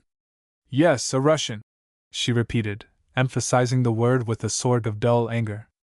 "My mother alone was a Tzigana, and my mother's beauty was part of the spoils of those who butchered your soldiers. In the uproar of conversation, which became more animated with the dessert, she could not tell him of the sorrows of her life, and yet he guessed there was some sad story in the life of the young girl, and almost implored her to speak, stopping just at the limit where sympathy might change into indiscretion. "I beg your pardon," he said, as she was silent, with a dark shadow overspreading her face. "I have no right to know your life simply because you are so well acquainted with mine." "Oh, you," she said with a sad smile. "Your life is history, mine is drama, melodrama even. There is a great difference. Pardon my presumption. Oh, I will willingly tell you of my life, if the existence of a useless being like myself can interest you, but not here in the noise of this dinner. It would be absurd," with a change of tone, "to mingle tears with champagne. By and by. By and by." She made an evident effort to appear gay, like the pretty women who were there, and who, despite their prettiness, seemed to Anders perfectly insignificant, but she did not succeed in driving away the cloud of sadness which overshadowed her exquisite, dark face. And in the ears of the prince rang again the bitter accents of that voice saying in a harsh, almost revolted tone, "Yes, a Russian! My father was a Russian!" Chapter 6. A Gypsy Princess. The mystery which seemed to envelop Marsa, the flash of anger with which she had spoken of the Russian who was her father, all attracted the prince toward her, and he experienced a deliciously disquieting sentiment, as if the secret of this girl's existence were now grafted upon his own life. She seemed to have no wish to keep her secret from him. At their first meeting, during the conversation which followed the dinner and the musical exhibition given by extraordinary musicians with long, unkempt locks, Marsa, trusting with a sort of joy to the one whom she regarded as a hero, told Prince Andras the story of her life. She related to him the assault made by soldiers of Paskiewicz upon the little Hungarian village, and how her grandfather, leaving his cimbalom, had fired upon the Russians from the ranks of the Honveds. There was a combat, or rather a butchery, in the sole street of the town, one of the last massacres of the campaign. The Russians destroyed everything, shooting down the prisoners, and burning the poor little houses. There were some women among the Hungarians and Tsigani. They had loaded the guns of the wounded, comforted the dying, and avenged the dead. Many of them were killed. One of them, the youngest and prettiest, a gypsy, was seized by the Russian officer, and when peace was declared soon after, carried off by him to Russia. This was Tisal Laszlo, Marsa's mother. The officer, a great Russian nobleman, a handsome fellow and extremely rich, really loved her with a mad sort of love. He forced her to become his mistress, but he tried in every way to make her pardon the brutality of his passion, keeping her half a captive in his castle near Moscow, and yet offering her, by way of expiation, not only his fortune but his name, the princely title of which the Chertefs, his ancestors, had been so proud, and which the daughter of wandering Tsigani refused with mingled hatred and disgust. Princess? She, the gypsy, a Russian princess? The title would have appeared to her like a new and still more abhorrent stigma. He implored her, but she was obdurate. It was a strange, tragic existence these two beings led, shut up in the immense castle, from the windows of which Tisal could perceive the gilded domes of Moscow, the superb city in which she would never set her foot, preferring the palace, sad and gloomy as a cell. Alone in the world, the sole survivor of her massacred tribe, the Russians to her were the murderers of her people, the assassins of the free musicians with eagle profiles she used to follow as they played the czardash from village to village. She never saw Prince Chertev, handsome, generous, charming, loving her and trembling before her glance although he had ruthlessly kidnapped her from her country, that she did not think of him, sword in hand, entering the burning Hungarian village, his face reddened by the flames, as the bayonets of his soldiers were reddened with blood. She hated this tall young man, his drooping mustache, his military uniform, his broad figure, his white-gloved hands. He represented to the imprisoned Tsigana the conqueror and murderer of her people. And yet a daughter was born to them. She had defended herself with the cries of a tigress, and then she had longed to die of hunger, since, a close prisoner, she could not obtain possession of a weapon, nor cast herself into the water. She had lived, nevertheless, and then her daughter reconciled her to life. The child which was born to her was all in all to Zilah. Marsa was an exact reproduction, feature by feature, of her mother, and strange to say, daughters generally resembling the father, had nothing of Cherteff, nothing Russian about her. On the contrary, she was all Tzigana in the clear darkness of her skin, in her velvety eyes, and her long, waving black hair, with its bronze reflections, which the mother loved to wind about her thin fingers. Her beauty, faded by long, slow sorrow, Zilah found again in her child, a true daughter of Hungary like herself, and as Marsa grew up, she told her the legends, the songs, the heroism, the martyrdom, of Hungary, picturing to the little girl the great, grassy plain, the free puszta, peopled with a race in whose proud language the word honor recurs again and again. Marsa grew up in the Muscovite castle, loving nothing in the world except her mother, and regarding with frightened eyes the blond stranger who sometimes took her upon his knees and gazed sadly into her face. Before this man, who was her father, she felt as if she were in the presence of an enemy. As Zilah never went out, Marsa rarely quitted the castle, and when she went to Moscow, she hastened to return to her mother. The very gaieties of that noisy city weighed upon her heart, for she never forgot the war tales of the Tzigana, and perhaps, among the passers-by was the wretch who had shot down her grandfather, old Michael. The Tzigana cultivated, with a sort of passion, a love of far-off Hungary and a hatred for the master in the impressionable mind of her daughter. There is a Servian proverb which says, that when a Wallachian has crossed the threshold the whole house becomes Wallachian. Zilah did not wish the house to become Hungarian, but she did wish that the child of her loins should be and should remain Hungarian. The servants of Prince Cherteff never spoke of their mistress except as the Tzigana, and this was the name which Marsa wished to bear also. It seemed to her like a title of nobility. And the years passed without the Tzigana pardoning the Russian, and without Marsa ever having called him father. In the name of their child, the prince one day solemnly asked Zilah Laszlo to consent to become his wife, and the mother refused. "But our daughter?" said the prince. "My daughter? She will bear the name of her mother, which at least is not a Russian name." The prince was silenced. As Marsa grew up, Moscow became displeasing to the prince. He had his daughter educated as if she were destined to be the Tsarina. He summoned to the castle a small army of instructors, professors of music and singing, French, English, and German masters, drawing masters, etc., etc. The young girl, with the prodigious power of assimilation peculiar to her race, learned everything, loving knowledge for its own sake, but nevertheless, always deeply moved by the history of that unknown country, which was that of her mother, and even her own. The land of her heart and her soul Hungary. She knew, from her mother, about all its heroes, Klapka, Georgii, Dembski, Baim, the conqueror of Buda, Kossuth, the dreamer of a sort of feudal liberty, and those chivalrous Zilah princes, father and son, the fallen martyr and the living hero. Prince Cherteff, French in education and sentiment, wished to take to France the child, who did not bear his name, but whom he adored.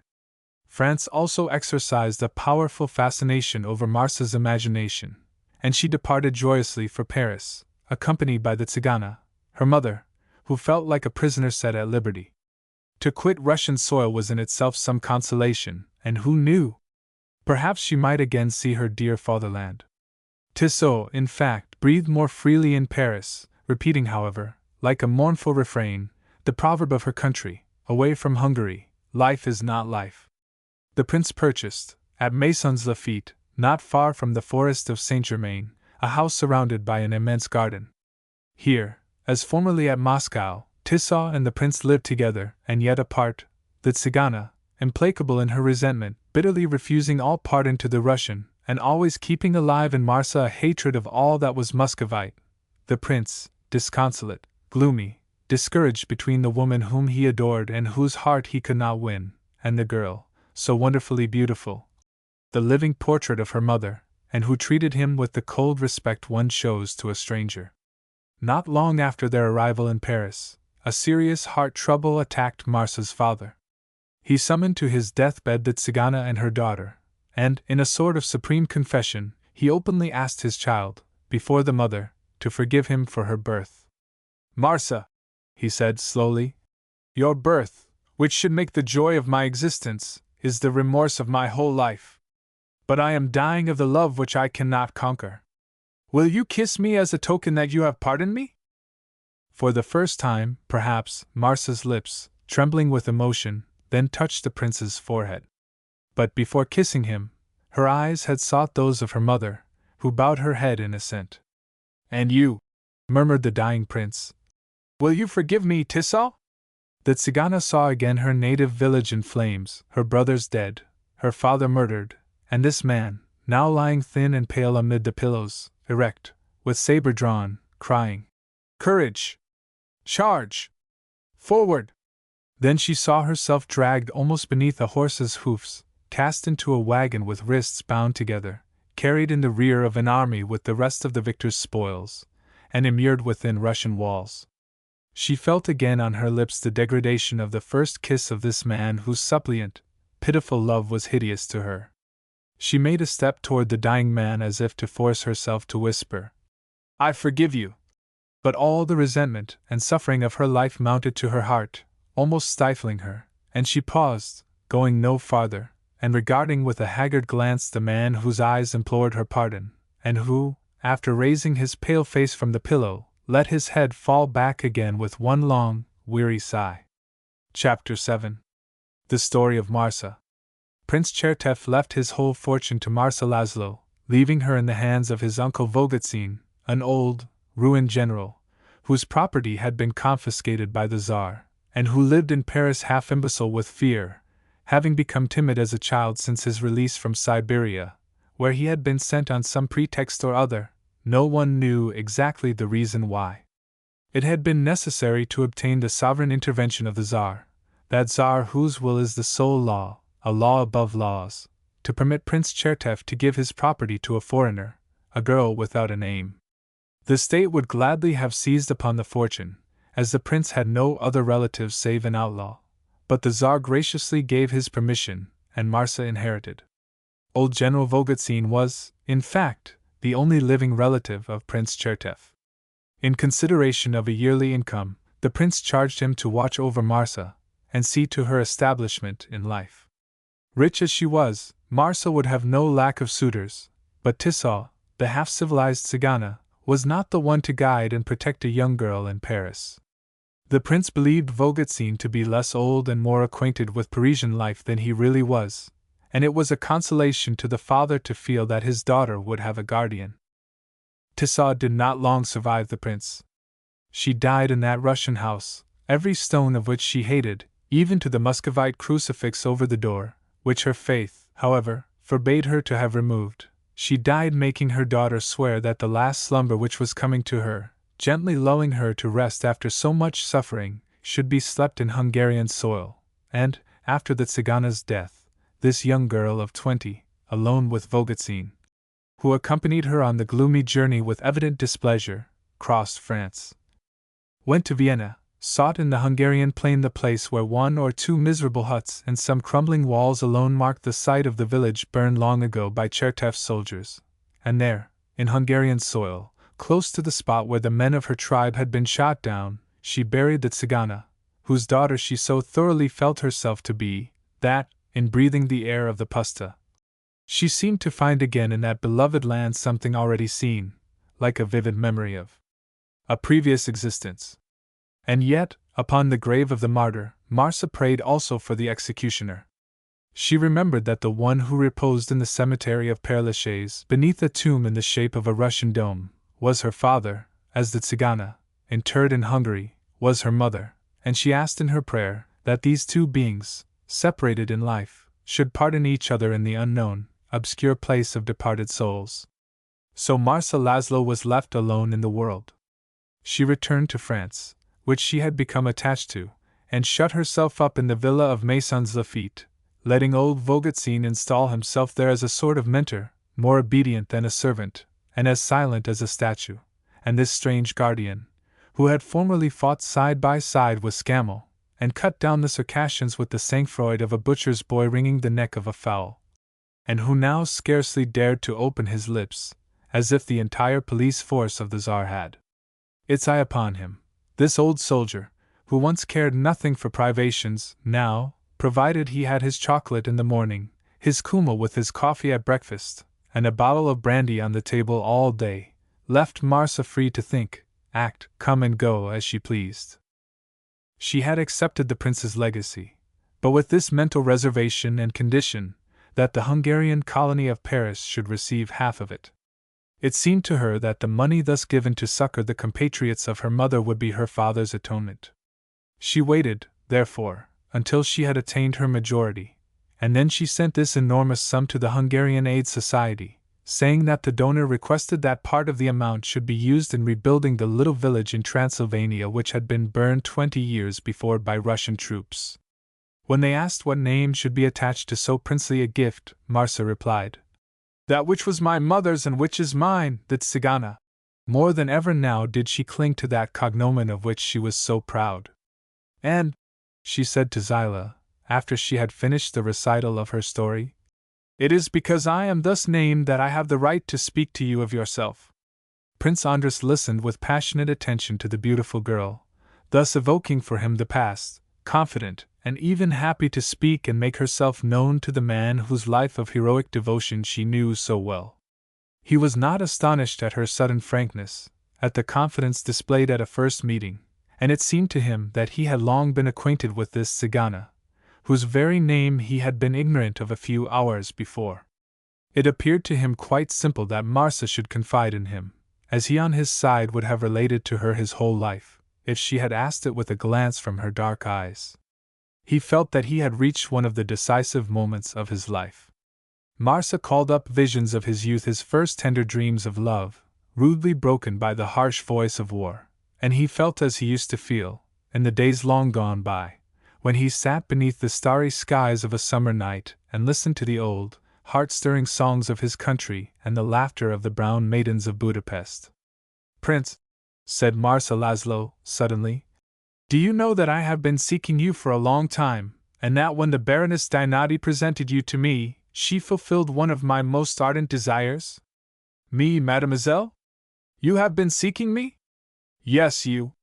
Tissot, of whom I spoke to you, my Tzigana mother, who bore the name of the blessed river of our country, taught me to repeat your name. She met you years ago, in the saddest moment of your life." "Your mother?" said Andras, waiting anxiously for the young girl to continue. "Yes, my mother." She pointed to the buckle which clasped the belt of her dress. "See," she said. Andras felt a sudden pang, which yet was not altogether pain, dart through his heart, and his eyes wandered questioningly from the buckle to Marcia's face. Smiling, but her beautiful lips mute, Marcia seemed to say to him, "Yes, it is the agraffe which you detached from your soldiers' police and gave to an unknown Tzigana near your father's grave." The silver ornament, encrusted with opals, recalled sharply to Prince Zilah that sad January night when the dead warrior had been laid in his last resting place. He saw again the somber spot, the snowy fir trees, the black trench, and the broad, red reflections of the torches, which, throwing a flickering light upon the dead, seemed to reanimate the pale, cold face. And that daughter of the wandering musicians who had, at the open grave, played as a dirge, or rather, as a ringing hymn of resurrection and deliverance, the chant of the fatherland, that dark girl to whom he had said, "Bring me this jewel, and come and live in peace with the Zilahs," was the mother of this beautiful, fascinating creature, whose every word, since he had first met her a few hours before, had exercised such a powerful effect upon him. "So," he said slowly, with a sad smile, "your mother's talisman was worth more than mine. I have kept the lake pebbles she gave me, and death has passed me by, but the opals of the agraffe did not bring happiness to your mother. It is said that those stones are unlucky. Are you superstitious? I should not be Tissot's daughter if I did not believe a little in all that is romantic, fantastic, improbable, impossible even. Besides, the opals are forgiven now, for they have permitted me to show you that you are not unknown to me, Prince, and, as you see, I wear this dear agraffe always. It has a double value to me, since it recalls the memory of my poor mother, and the name of a hero. She spoke these words in grave, sweet accents, which seemed more melodious to Prince Andras than all the music of Baroness Dinati's concert. He divined that Marsa Laszlo found as much pleasure in speaking to him as he felt in listening. As he gazed at her, a delicate flush spread over Marsa's pale, rather melancholy face, tinging even her little, shell-like ears, and making her cheeks glow with the soft, warm color of a peach. Just at this moment the little Baroness came hastily up to them, and with an assumed air of severity, began to reproach Marsa for neglecting the unfortunate musicians, suddenly breaking off to exclaim, "Really, you are 100 times prettier than ever this evening, my dear Marsa. What have you been doing to yourself?" "Oh, it is because I am very happy, I suppose," replied Marsa. "Ah, my dear prince," and the Baroness broke into a merry peal of laughter. "It is you, O ever-conquering hero, who have worked this miracle." But, as if she had been too hasty in proclaiming aloud her happiness, the Tzigana suddenly frowned, a harsh, troubled look crept into her dark eyes, and her cheeks became pale as marble, while her gaze was fixed upon a tall young man who was crossing the salon and coming toward her. Instinctively Andras Zilah followed her look. Michel Menko was advancing to salute Marsa Laszlo, and take with affectionate respect the hand which Andras extended to him. Marsa coldly returned the low bow of the young man, and took no part in the conversation which followed. Menko remained but a few moments, evidently embarrassed at his reception, and after his departure Zilah, who had noticed the Tzigana's coldness, asked her if she knew his friend. "Very well," she said in a peculiar tone. "It would be difficult to imagine so from the way in which you received him," said Andras, laughing. "Poor Michel! Have you any reason to be angry with him?" "None. I like him very much. He is a charming boy, and his father was one of my companions in arms. I have been almost a guardian to his son. We are kinsmen, and when the young count entered diplomacy he asked my advice, as he hesitated to serve Austria. I told him that, after having fought Austria with the sword, it was our duty to absorb it by our talents and devotion. Was I not right? Austria is today subservient to Hungary, and when Vienna acts, Vienna glances toward Pest to see if the Magyars are satisfied. Michel Menko has therefore served his country well, and I don't understand why he gave up diplomacy. He makes me uneasy. He seems to me, like all young men of his generation, a little too undecided what object to pursue, what duty to fulfill. He is nervous, irresolute. We were more unfortunate but more determined. We marched straight on without that burden of pessimism with which our successors are loaded down. I am sorry that Michel has resigned his position. He had a fine future before him, and he would have made a good diplomatist." "Too good, perhaps," interrupted Marsa, dryly. "Ah, decidedly," retorted the prince, with a smile. "You don't like my poor Menko. He is indifferent to me." And the way in which she pronounced the words was a terrible condemnation of Michel Menko. "But," added the Tzigana, "he himself has told me all that you have said of him. He, on his side, has a great affection and a deep veneration for you, and it is not astonishing that it should be so, for men like you are examples for men like him, and—" She paused abruptly, as if unwilling to say more. "And what?" asked the prince. "Nothing. Examples is enough. I don't know what I was going to say." She made a little gesture with her pretty hand as if to dismiss the subject, and, after wondering a moment at the girl's singular reticence after her previous frankness, Andras thought only of enjoying her grace and charm, until the Tzigana gave him her hand and bade him good night, begging him to remember that she would be very happy and proud to receive him in her own house. "But, indeed," she added with a laugh which displayed 2 rows of pearly teeth, "it is not for me to invite you. That is a terrible breach of the proprieties. General!" At her call, from a group nearby, advanced old General Vogotsyn, whom Zilah had not noticed since the beginning of the evening. Marsa laid her hand on his arm, and said distinctly, Vogotsyn being a little deaf, "Prince Andras Zilah, uncle, will do us the honor of coming to see us at Maisons Lafitte." "Ah! Very happy! Delighted! Very flattering of you, Prince," stammered the general, pulling his white mustache, and blinking his little round eyes. Andras Zilah! 1848. Hard days, those. All over now, though. All over now. We no longer cut one another's throats. No!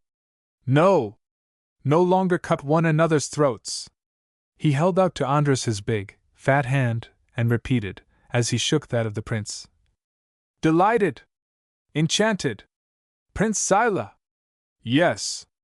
Yes!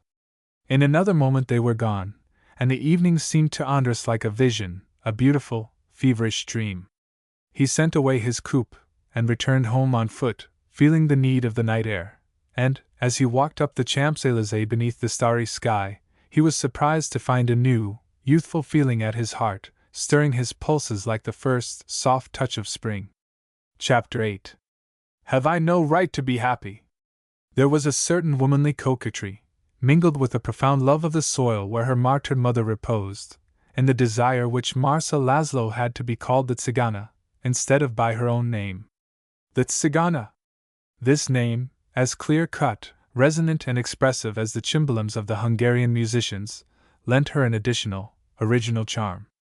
She was always spoken of thus, when she was perceived riding her pure-blooded black mare, or driving, attached to a Victoria, a pair of bay horses of the Kisper breed. Before the horses ran two superb Danish hounds of a lustrous dark grey, with white feet, eyes of a peculiar blue, rimmed with yellow, and sensitive, pointed ears, Duna and Bundes, the Hungarian names for the Danube and the Velu. These hounds, and an enormous dog of the Himalayas, with a thick yellow coat and long, sharp teeth, a half-savage beast, bearing the name of Ortog Satan, were Marsa's companions in her walks, and their submission to their young mistress, whom they could have knocked down with one pat of their paws, gave the Tzigana reputation for eccentricity, which, however, either pleased nor displeased her, as she was perfectly indifferent to the opinion of the public at large. She continued to inhabit, near the forest of Saint-Germain, beyond the fashionable avenues, the villa, ornamented with the holy Muscovite icon, which Prince Chertev had purchased, and she persisted in remaining there alone with old Vogotsyn, who regarded her respectfully with his round eyes, always moist with kvass or brandy. Flying the crowded city, eager for space and air, a true daughter of Hungary, Marsa loved to ride through the beautiful, silent park, down the long, almost deserted avenues, toward the bit of pale blue horizon discernible in the distance at the end of the somber arch formed by the trees. Birds, startled by the horses' hoofs, rose here and there out of the bushes, pouring forth their caroling to the clear ether, and Marsa, spurring her thoroughbred, would dash in a mad gallop toward a little, almost unknown grove of oaks, with thickets full of golden firs and pink heather, where woodcutters worked, half buried in the long grass peppered with blue cornflowers and scarlet poppies. Or, at other times, with Duna and Bundes bounding before her, disappearing, returning, disappearing again with yelps of joy, it was Marsa's delight to wander alone under the great limes of the Albine Avenue, shade over her head, silence about her, and then slowly, by way of a little alley bordered with lofty poplars trembling at every breath of wind, to reach the borders of the forest. In 10 steps she would suddenly find herself plunged in solitude as in a bath of verdure, shade and oblivion. The sweet silence surrounding her calmed her, and she would walk on and on through the thick grass under the great trees. The trunks of the giant oaks were clothed in robes of emerald moss, and wild flowers of all descriptions raised their heads amid the grass.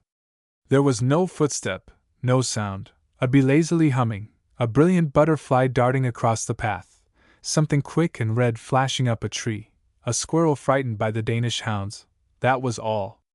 And Marsa was happy with the languorous happiness which nature gives, her forehead cooled by the fresh breeze, her eyes rested by the deep green which hid the shoes, her whole being refreshed by the atmosphere of peace which fell from the trees. Then, calling her dogs, she would proceed to a little farmhouse, and sitting down under the mulberry trees, wait until the farmer's wife brought her some newly baked bread and a cup of milk, warm from the cows. Then she would remain idly there, surrounded by chickens, ducks, and great, greedy geese, which she fed, breaking the bread between her white fingers, while Duna and Bundes crouched at her feet, pricking up their ears, and watching these winged denizens of the farmyard, which Marsa forbade them to touch. Finally the Tzigana would slowly wend her way home, enter the villa, sit down before the piano, and play, with ineffable sweetness, like souvenirs of another life, the free and wandering life of her mother, the Hungarian airs of János Németh, the sad song of Plevna, the sparkling air of the little brown maid of Budapest, and that bitter, melancholy romance, The world holds but one fair maiden, a mournful and despairing melody, which she preferred to all others, because it responded, with its tearful accents, to a particular state of her own heart. The girl was evidently concealing some secret suffering. The bitter memory of her early years. Perhaps. Physical pain? Possibly. She had been ill some years before, and had been obliged to pass a winter at Pau. But it seemed rather some mental anxiety or torture which impelled the Tzigana to seek solitude and silence in her voluntary retreat. The days passed thus in that villa of Maisons Laffitte, where Tissot died.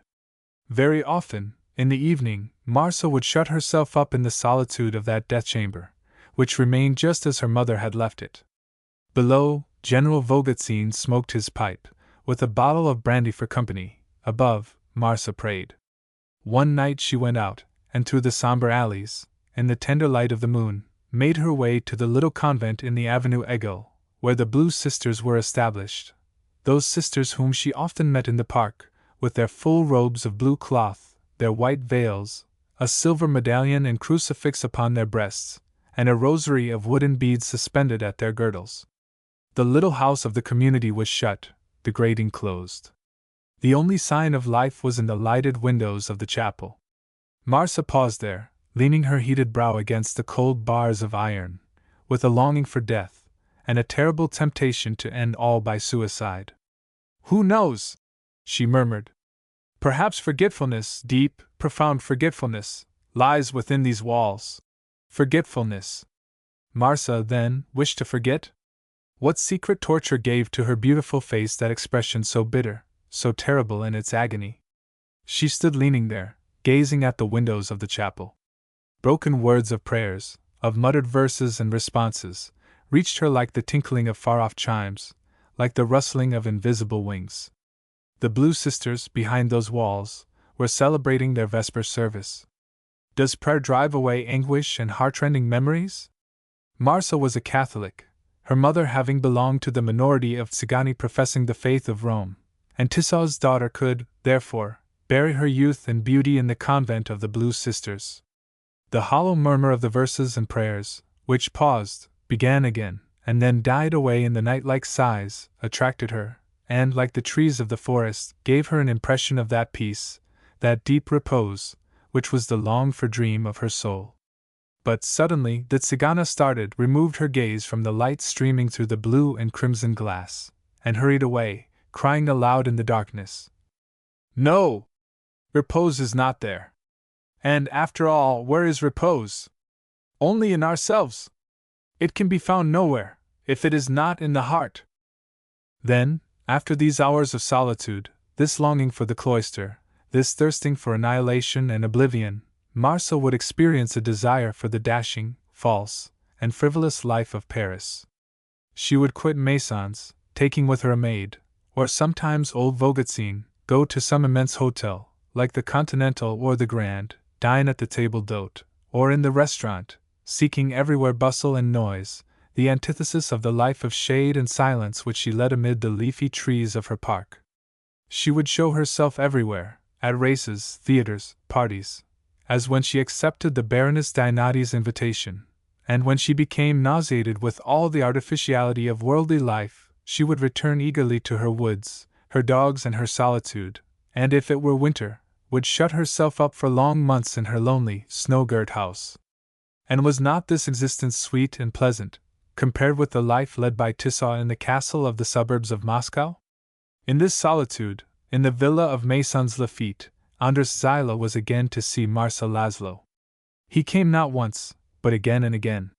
He was, perhaps, since the death of Prince Chertev, the only man General Vogotsyn had seen in his niece's house, and Marsa was always strangely happy when Andras came to see her. "Mademoiselle is very particular when Prince Zilah is coming to Maisons," said her maid to her, "because Prince Zilah is not a man like other men. He is a hero. In my mother's country there is no name more popular than his. So I have heard Count Menko say to Mademoiselle." If it were the maid's wish to remove all happiness from her mistress's face, she had met with complete success. At the name of Menko, Marsa's expression became dark and threatening. Prince Andras had noticed this same change in the Tzigana's face, when he was speaking to her at Baroness Dinati's. The prince had forgotten no detail of that first fascinating interview, at which his love for the Tzigana was born. This man, who had hardly any other desire than to end in peace a life long saddened by defeat and exile, suddenly awoke to a happy hope of a home and family joys. He was rich, alone in the world, and independent, and he was, therefore, free to choose the woman to be made his princess. No caste prejudice prevented him from giving his title to the daughter of Tissot. The Zilahs, in trying to free their country, had freed themselves from all littleness, and proud, but not vain, they bore but slight resemblance to those Magyars of whom Székely, the great count, who died of despair in 1849, said, "The overweening haughtiness of my people will be their ruin." The last of the Zilahs did not consider his pride humiliated by loving and wedding a Tzigana. Frankly, in accents of the deepest love and the most sincere devotion, Andras asked Marsa Laszlo if she would consent to become his wife. But he was terrified at the expression of anguish which passed over the pale face of the young girl. Marsa, Princess Zilah. Like her mother, she would have refused from a Chertev this title of princess which Andras offered her, nay, laid at her feet with passionate tenderness. But Princess Zilah. She regarded with wild eyes the prince, who stood before her, timid and with trembling lips, awaiting her reply. But as she did not answer, he stooped over and took her hands in his. "What is it?" he cried, for Marsa's fingers were icy. It cost the young girl a terrible effort to prevent herself from losing consciousness. "But speak to me, Marsa!" exclaimed Andras. "Do not keep me in suspense." He had loved her now for 6 months, and an iron hand seemed to clutch the heart of this man, who had never known what it was to fear, at the thought that perhaps Marsa did not return his love. He had, doubtless, believed that he had perceived in her a tender feeling toward himself which had emboldened him to ask her to be his wife. But had he been deceived? Was it only the soldier in him that had pleased Marsa? Was he about to suffer a terrible disappointment? Ah, what folly to love, and to love at 40 years, a young and beautiful girl like Marsa! Still, she made him no answer, but sat there before him like a statue, pale to the lips, her dark eyes fixed on him in a wild, horrified stare. Then, as he pressed her, with tears in his voice, to speak, she forced her almost paralyzed tongue to utter a response which fell, cruel as a death sentence, upon the heart of the hero. "Never!" Andras stood motionless before her in such terrible stillness that she longed to throw herself at his feet and cry out, "I love you! I love you! But your wife, no, never!" She loved him? Yes, madly better than that, with a deep, eternal passion, a passion solidly anchored in admiration, respect and esteem, with an unconquerable attraction toward what represented, to her harassed soul, honor without a blemish, perfect goodness and perfect courage, the immolation of a life to duty, all incarnate in one man, radiant in one illustrious name, Zilah. And Andras himself divined something of this feeling. He felt that Marsa, despite her enigmatical refusal, cared for him in a way that was something more than friendship. He was certain of it. Then, why did she command him thus with a single word to despair? Never! She was not free then? And a question, for which he immediately asked her pardon by a gesture, escaped, like the appeal of a drowning man, from his lips. "Do you love someone else, Marsa?" She uttered a cry. "No! I swear to you, no!" He urged her, then, to explain what was the meaning of her refusal, of the fright she had just shown, and, in a sort of nervous hysteria which she forced herself to control, in the midst of stifled sobs, she told him that if she could ever consent to unite herself to anyone, it would be to him alone, to the hero of her country, to him whose chivalrous devotion she had admired long before she knew him, and that now. And here she stopped short, just on the brink of an avowal. "Well, now? Now?" demanded Andres, awaiting the word which, in her overstrung condition, Marcia had almost spoken. "Now?" But she did not speak these words which Zilah begged for with newly awakened hope. She longed to end this interview which was killing her, and in broken accents asked him to excuse her, to forgive her, but she was really ill. "But if you are suffering, I will not leave you. I implore you. I need to be alone. At least you will permit me to come tomorrow, Marcia, and ask for your answer?" "My answer? I have given it to you." "No! No! I do not accept that refusal. No! You did not know what you were saying. I swear to you, Marcia, that without you life is impossible to me, all my existence is bound up in yours. You will reflect there was an accent in your voice which bade me hope. I will come again tomorrow. Tomorrow, Marcia. What you have said today does not count. Tomorrow, and remember that I adore you." And she, shuddering at the tones of his voice, not daring to say no, and to bid him an eternal farewell, let him depart, confident, hopeful, despite the silence to which she obstinately, desperately clung. Then, when Andres was gone, at the end of her strength, she threw herself, like a mad woman, down upon the divan. Once alone, she gave way utterly, sobbing passionately, and then, suddenly ceasing, with wild eyes fixed upon vacancy, to mutter with dry, feverish lips, "Yet, it is life he brings to me, happiness he offers me. Have I no right to be happy, I? My God! To be the wife of such a man! To love him, to devote myself to him, to make his existence one succession of happy days. To be his slave, his thing. Shall I marry him? Or shall I kill myself? Kill myself!" With a horrible, agonizing laugh. "Yes, that is the only thing for me to do. But I am a coward now that I love him, a coward! A coward! A miserable wretch!" And she fell headlong forward, crouching upon the floor in a fierce despair, as if either life or reason was about to escape from her forever. Chapter 9. O liberty! O love! These two I need. When Zilah came the next day, he found Marcia perfectly calm. At first he only questioned her anxiously as to her health. "Oh, I am well," she replied, smiling a little sadly, and turning to the piano at which she was seated, she began to play the exquisitely sad romance which was her favorite air. "That is by Janos Nemeth, is it not?" asked the prince. "Yes, by Janos Nemeth. I am very fond of his music, it is so truly Hungarian in its spirit." The music fell upon the air like sighs, like the distant tones of a bell tolling a requiem, a lament, poetic, mournful, despairing, yet ineffably sweet and tender, ending in one deep, sustained note like the last clod of earth falling upon a new-made grave. "What is that called, Marcia?" said Andres. She made no reply. Rising, he looked at the title, printed in Hungarian. Then, leaning over the Tzigana till his breath fanned her cheek, he murmured, "Janos Nemeth was right. The world holds but one fair maiden." She turned very pale, rose from the piano, and giving him her hand said, "It is almost a madrigal, my dear prince, is it not? I am going to be frank with you. You love me, I know, and I also love you. Will you give me a month to reflect? A whole month? My entire life belongs to you now," said the prince. "Do with it what you will." "Well, then in a month I will give you your answer," she said firmly.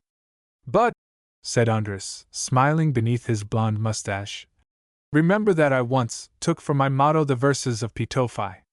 You know well those beautiful verses of our country. Well," he added, "do you know, at this moment the Andres Zilah of 48 would almost give liberty, that passion of his whole life, for your love, Marcia, my own Marcia, who are to me the living incarnation of my country." Marcia was moved to the depths of her heart at hearing this man speak such words to her. The ideal of the Tzigana, as it is of most women, was loyalty united with strength. Had she ever, in her wildest flights of fancy, dreamed that she should hear one of the heroes of the War of Independence, a Zilah Andres, supplicate her to bear his name? Marsa knew Jensky Varley. The prince had brought him to see her at Mason's Lafitte. She was aware that Count Varley knew the prince's most secret thoughts, and she was certain that Andres had confided all his hopes and his fears to his old friend. "What do you think would become of the prince if I should not marry him?" she asked him one day without warning. "That is a point-blank question which I hardly expected," said Jensky, gazing at her in astonishment. "Don't you wish to become a Zilah?" Any hesitation even seemed to him insulting, almost sacrilegious. "I don't say that," replied the Tzigana. "But I ask you what would become of the prince if, for one reason or another." "I can very easily inform you," interrupted Varley. "The prince, as you must be aware, is one of those men who love but once during their lives. Upon my word of honor, I believe that, if you should refuse him, he would commit some folly, some madness, something fatal. Do you understand?" "Ah!" ejaculated Marsa, with an icy chill in her veins. "That is my opinion," continued Jensky harshly. "He is wounded. It remains with you to decide whether the bullet be mortal or not." Varley's response must have had great weight in Marsa Laszlo's reflections, full of anguish, fever, revolt, and despair as they were, during the few weeks preceding the day upon which she had promised to tell Prince Andres if she would consent to become his wife or not. It was a yes, almost as curt as another refusal, which fell at last from the lips of the Tzigana. But the prince was not cool enough to analyze an intonation. "Ah!" he exclaimed. "I have suffered so much during these weeks of doubt, but this happiness makes amends for all." "Do you know what Varley said to me?" asked Marsa. "Yes, I know." "Well, since the Zilahs treat their love affairs as they do their duels, and risk their whole existence, so be it. I accept. Your existence for mine. Gift for gift. I do not wish you to die."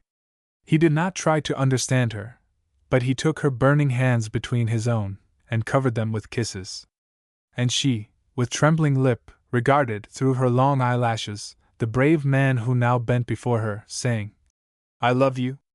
Then, in that moment of infinite happiness, on the threshold of the new life which opened before her, she forgot all to think only of the reality, of the hero whose wife she was to be. His wife. So, as in a dream, without thinking, without resisting, abandoning herself to the current which bore her along, not trying to take account of time or of the future, loving and beloved, living in a sort of charmed somnambulism, the Tzigana watched the preparations for her marriage. The prince, with the impatience of a youth of 20, had urged an early day for their union. He announced his engagement to the society, at once Parisian and foreign, of which he formed a part, and this marriage of the Magyar with the Tzigana was an event in aristocratic circles. There was an aroma of chivalrous romance about this action of Prince Andres, who was rich enough and independent enough to have married, if he had wished, a shepherdess, like the kings of fairy tales. "Isn't it perfectly charming?" exclaimed the little Baroness Dinati, enthusiastically. "Jacquemin, my dear friend, I will give you all the details of their first meeting. You can make a delicious article out of it, delicious!" The little Baroness was almost as delighted as the prince. Ah! What a man that Zilah was! He would give, as a wedding gift to the Tzigana, the most beautiful diamonds in the world, those famous Zilah diamonds, which Prince Joseph had once placed disdainfully upon his hussar's uniform when he charged the Prussian cuirassiers of Ziethen, sure of escaping the saber cuts, and not losing a single one of the stones during the combat. It was said that Marsa, until she was his wife, would not accept any jewels from the prince. The opals and the silver agraffe were all she wanted. You know them, don't you, Jacquemin? The famous opals of the Tzigana? Put that all in, every word of it. Yes, it is chic enough, answered the reporter. It is very romantic, a little too much so. My readers will never believe it. Never mind, though, I will write it all up in my best manner. The fete on board the steamer, given by the prince in honor of his betrothal, had been as much talked of as a sensational first night at the Francais, and it added decidedly to the romantic prestige of Andres Zilah. There was not a marriageable young girl who was not a little in love with him, and their mothers envied the luck of the Tzigana. "It is astonishing how jealous the mammas are," said the Baroness gaily. "They will make me pay dearly for having been the matchmaker, but I am proud of it, very proud. Zilah has good taste, that is all. And, as for him, I should have been in love with him myself, if I had not had my guests to attend to. Ah, society is as absorbing as a husband." Upon the boat, Paul Jacquemin did not leave the side of the matchmaker. He followed her everywhere. He had still to obtain a description of the bride's toilets, the genealogy of General Vogotzin, a sketch of the bridegroom's best friend, Varhely, and 1,000 other details. "Where will the wedding take place?" he asked the Baroness. "At Maisons Lafitte." "Oh! Everything is perfect, my dear Jacquemin, perfect! An idyll! All the arrangements are exquisite, exquisite!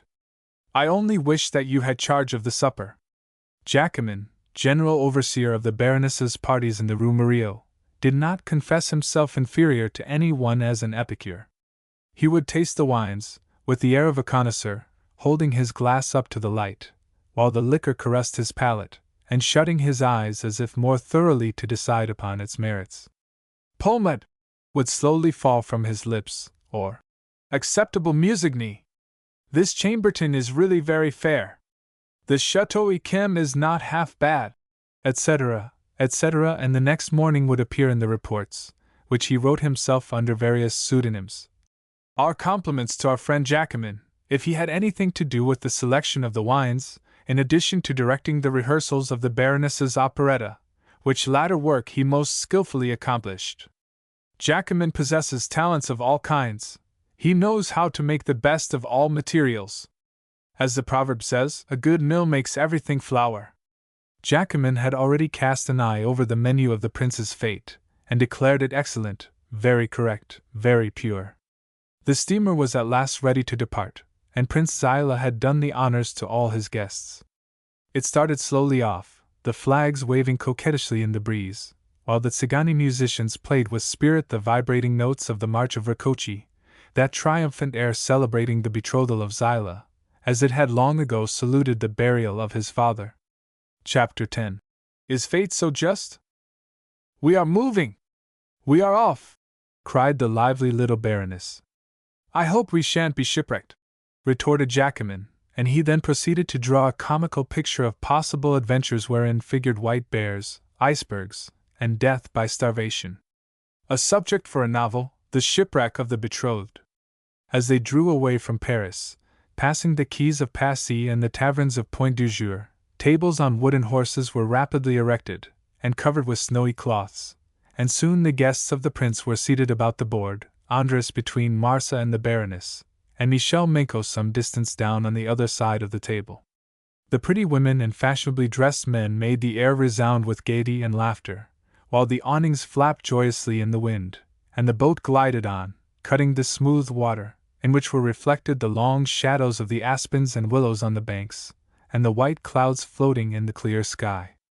Every now and then a cry of admiration would be uttered at some object in the panorama moving before them, the slopes of Chourisens, the black factories of St. Denis with their lofty chimneys, the red-roofed villas of Asnières, or the heights of Marly dotted with little white houses. "Ah! How pretty it is! How charming! Isn't it queer that we have never known anything about all this? It is a veritable voyage of discovery.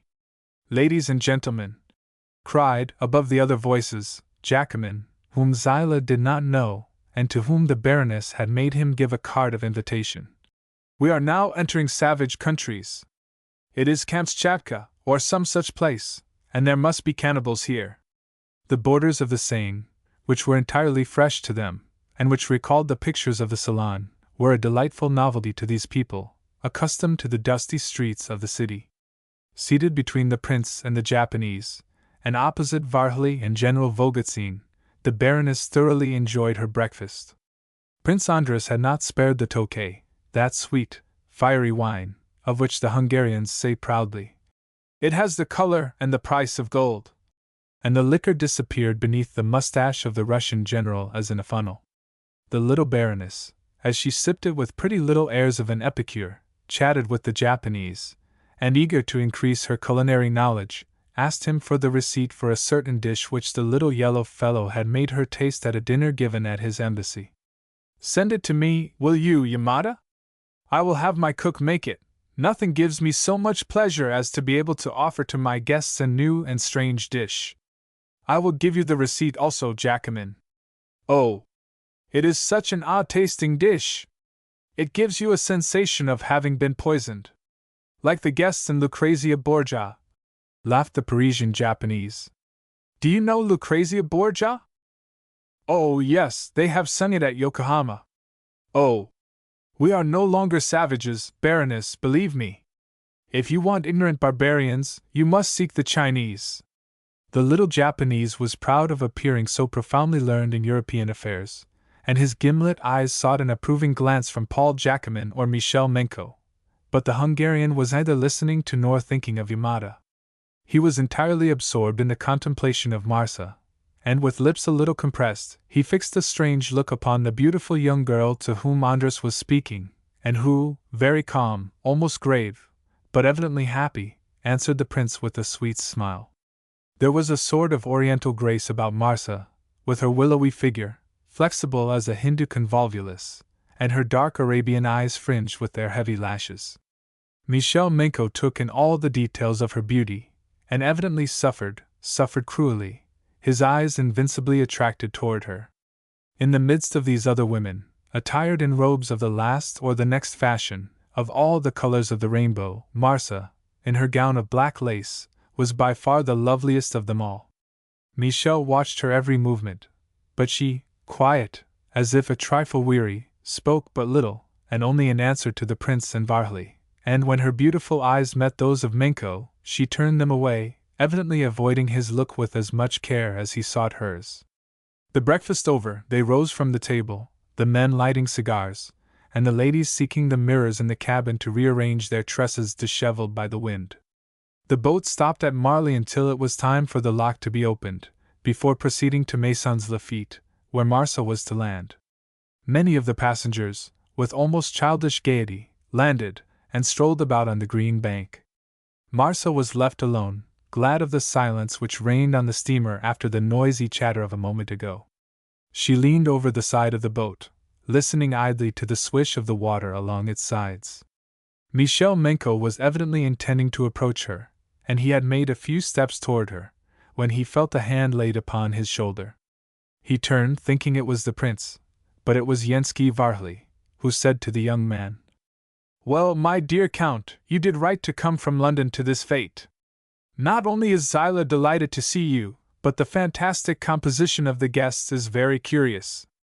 Baroness Dinati has furnished us with an alla potrada which would have pleased her husband. There is a little of everything. Doesn't it astonish you?" "No," said Michel. "This hybrid collection is representative of modern society. I have met almost all these faces at Nice. They are to be seen everywhere." "To me," retorted Yensky, in his guttural voice, "these people are phenomena." "Phenomena? Not at all. Life of today is so complicated that the most unexpected people and events find their place in it. You have not lived, Varley, or you have lived only for your idol, your country, and everything amazes you.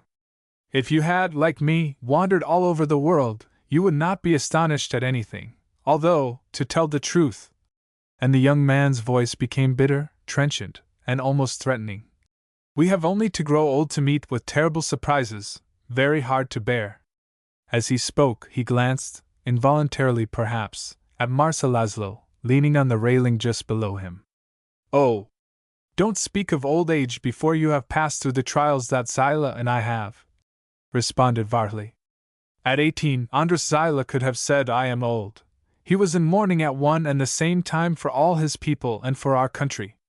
But you have grown up, my dear fellow, in happy times. Austria, loosening her clutch, has permitted you to love and serve our cause at your ease. You were born rich, you married the most charming of women." Michel frowned.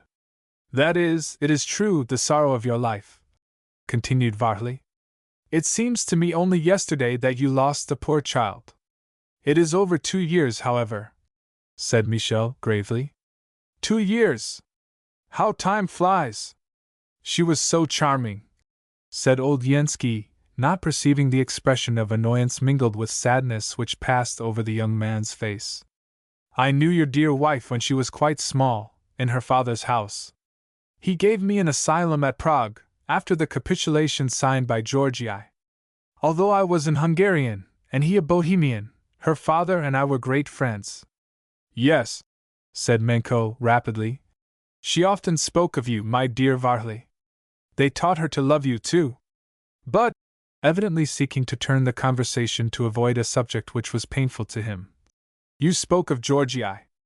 Ah, our generation has never known your brave hopes, and your grief, believe me, was better than our boredom. We are useless encumberers of the earth. Upon my word, it seems to me that we are unsettled, enfeebled, loving nothing and loving everything, ready to commit all sorts of follies. I envy you those days of battle, those magnificent deeds of 48 and 49. To fight thus was to live. But even while he spoke, his thin face became more melancholy, and his eyes again sought the direction of Prince Andras's fiancée. After a little more desultory conversation, he strolled away from Varley, and gradually approached Marsa, who, her chin resting on her hand, and her eyes lowered, seemed absorbed in contemplation of the ceaseless flow of the water. Greatly moved, pulling his mustache, and glancing with a sort of uneasiness at Prince Andras, who was promenading on the bank with the Baroness, Michel Menko paused before addressing Marsa, who had not perceived his approach, and who was evidently far away in some daydream. Gently, hesitatingly, and in a low voice, he at last spoke her name. Marsa! The Tzigana started as if moved by an electric shock, and turning quickly, met the supplicating eyes of the young man. Marsa! Repeated Michel, in a humble tone of entreaty. What do you wish of me? She said. Why do you speak to me? You must have seen what care I have taken to avoid you. It is that which has wounded me to the quick. You are driving me mad.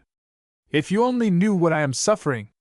He spoke almost in a whisper, and very rapidly, as if he felt that seconds were worth centuries. She answered him in a cutting, pitiless tone, harsher even than the implacable look in her dark eyes. You suffer? Is fate so just as that? You suffer? Her tone and expression made Michel Menko tremble as if each syllable of these few words was a blow in the face. Marsa! He exclaimed, imploringly. Marsa! My name is Marsa Laszlo, and in a few days I shall be Princess Zilah, responded the young girl, passing haughtily by him. And I think you will hardly force me to make you remember it. She uttered these words so resolutely, haughtily, almost disdainfully, and accompanied them with such a flash from her beautiful eyes that Menko instinctively bowed his head, murmuring, Forgive me! But he drove his nails into the palm of his clenched hand as he saw her leave that part of the boat, and retire as far from him as she could, as if his presence were an insult to her. Tears of rage started into the young man's eyes as he watched her graceful figure resume its former posture of dreamy absorption. Chapter 11. A River Fate. Close alongside of the prince's boat, waiting also for the opening of the lock, was one of those great barges which carry wood or charcoal up and down the Seine. A whole family often lives on board these big, heavy boats. The smoke of the kitchen fire issues from a sort of wooden cabin where several human beings breathe, eat, sleep, are born and die, sometimes without hardly ever having set foot upon the land.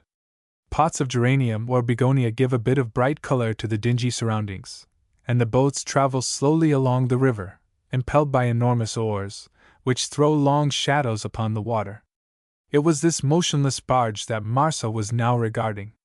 The hot sun, falling upon the boat, made its brown, wet sides sparkle like the brilliant wings of some gigantic scarabee, and upon the patched, scorched deck, 6 or 7 half-naked, sunburned children, boys and girls, played at the feet of a bundle of rags and brown flesh, which was a woman, a young woman, but prematurely old and wasted, who was nursing a little baby.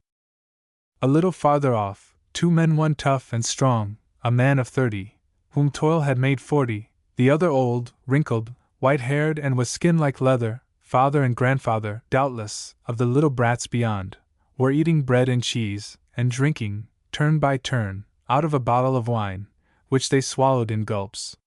The halt was a rest to these poor people. As Marcel watched them, she seemed to perceive in these wanderers of the river, as in a vision, those other wanderers of the Hungarian desert, her ancestors, the Tsigani, camped in the puszta, the boundless plain, crouched down in the long grass beneath the shade of the bushes, and playing their beautiful national airs. She saw the distant fires of the bivouac of those unknown Tsigani whose daughter she was. She seemed to breathe again the air of that country she had seen but once, when upon a mournful pilgrimage, and in the presence of that poor bargeman's wife, with her skin tanned by the sun, she thought of her dead, her cherished dead, Tissot. Tissot! To the gypsy had doubtless been given the name of the river on the banks of which she had been born. They called the mother Tissot, in Hungary, as in Paris they called the daughter the Tsigana. And Marcel was proud of her nickname.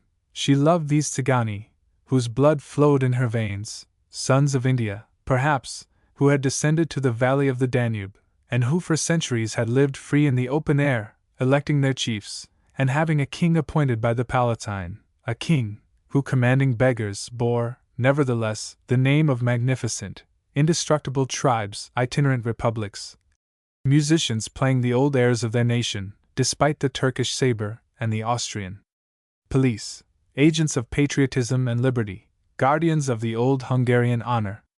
These poor people, passing their lives upon the river as the Tsigani lived in the fields and hedges, seemed to Marcel like the very spectres of her race. More than the musicians with embroidered vests did the poor prisoners of the solitary barge recall to her the great proscribed family of her ancestors. She called to the children playing upon the sun-beaten deck, "Come here, and hold up your aprons." They obeyed, spreading out their little tattered garments. "Catch these!" she cried. They could not believe their eyes. From the steamer she threw down to them mandarins, grapes, ripe figs, yellow apricots, and great velvety peaches, a rain of dainties which would have surprised a gourmand. The poor little things, delighted and afraid at the same time, wondered if the lady, who gave them such beautiful fruit, was a fairy. The mother then rose, and coming toward Marcel to thank her, her sunburnt skin glowing a deeper red, the poor woman, with tears in her tired eyes, and a wan smile upon her pale lips, touched, surprised, happy in the pleasure of her children, murmured, faltering and confused, "Ah, madam! Madam! How good you are! You are too good, madam!"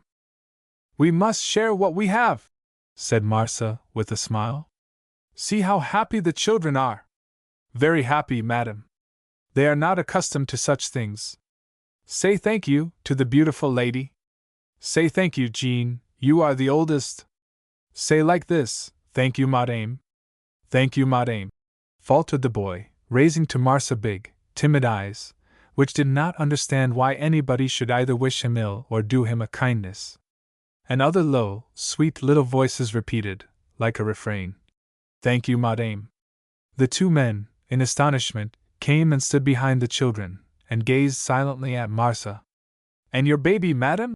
said the Tsigana, looking at the sleeping infant, that still pressed its rosy lips to the mother's breast. "How pretty it is! Will you permit me to offer it its baptismal dress?" "Its baptismal dress?" repeated the mother. "Oh, madam!" ejaculated the father, twisting his cap between his fingers. "Or a cloak, just as you please," added Marcel. The poor people on the barge made no reply, but looked at one another in bewilderment. "Is it a little girl?" asked the Tsigana. "No, madam, no," responded the mother. "A boy." "Come here, Jean," said Marcel to the oldest child. "Yes, come here, my little man." Jean came forward, glancing askance at his mother, as if to know whether he should obey. "Here, Jean," said the young girl. "This is for your baby brother." And into the little joined hands of the boy Marcel let fall a purse, through whose meshes shone yellow pieces of gold.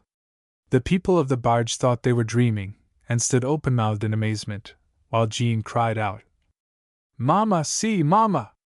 Mamma! Mamma!" Then the younger bargeman said to Marcel, "Madam, no, no! We cannot accept. It is too much. You are too good.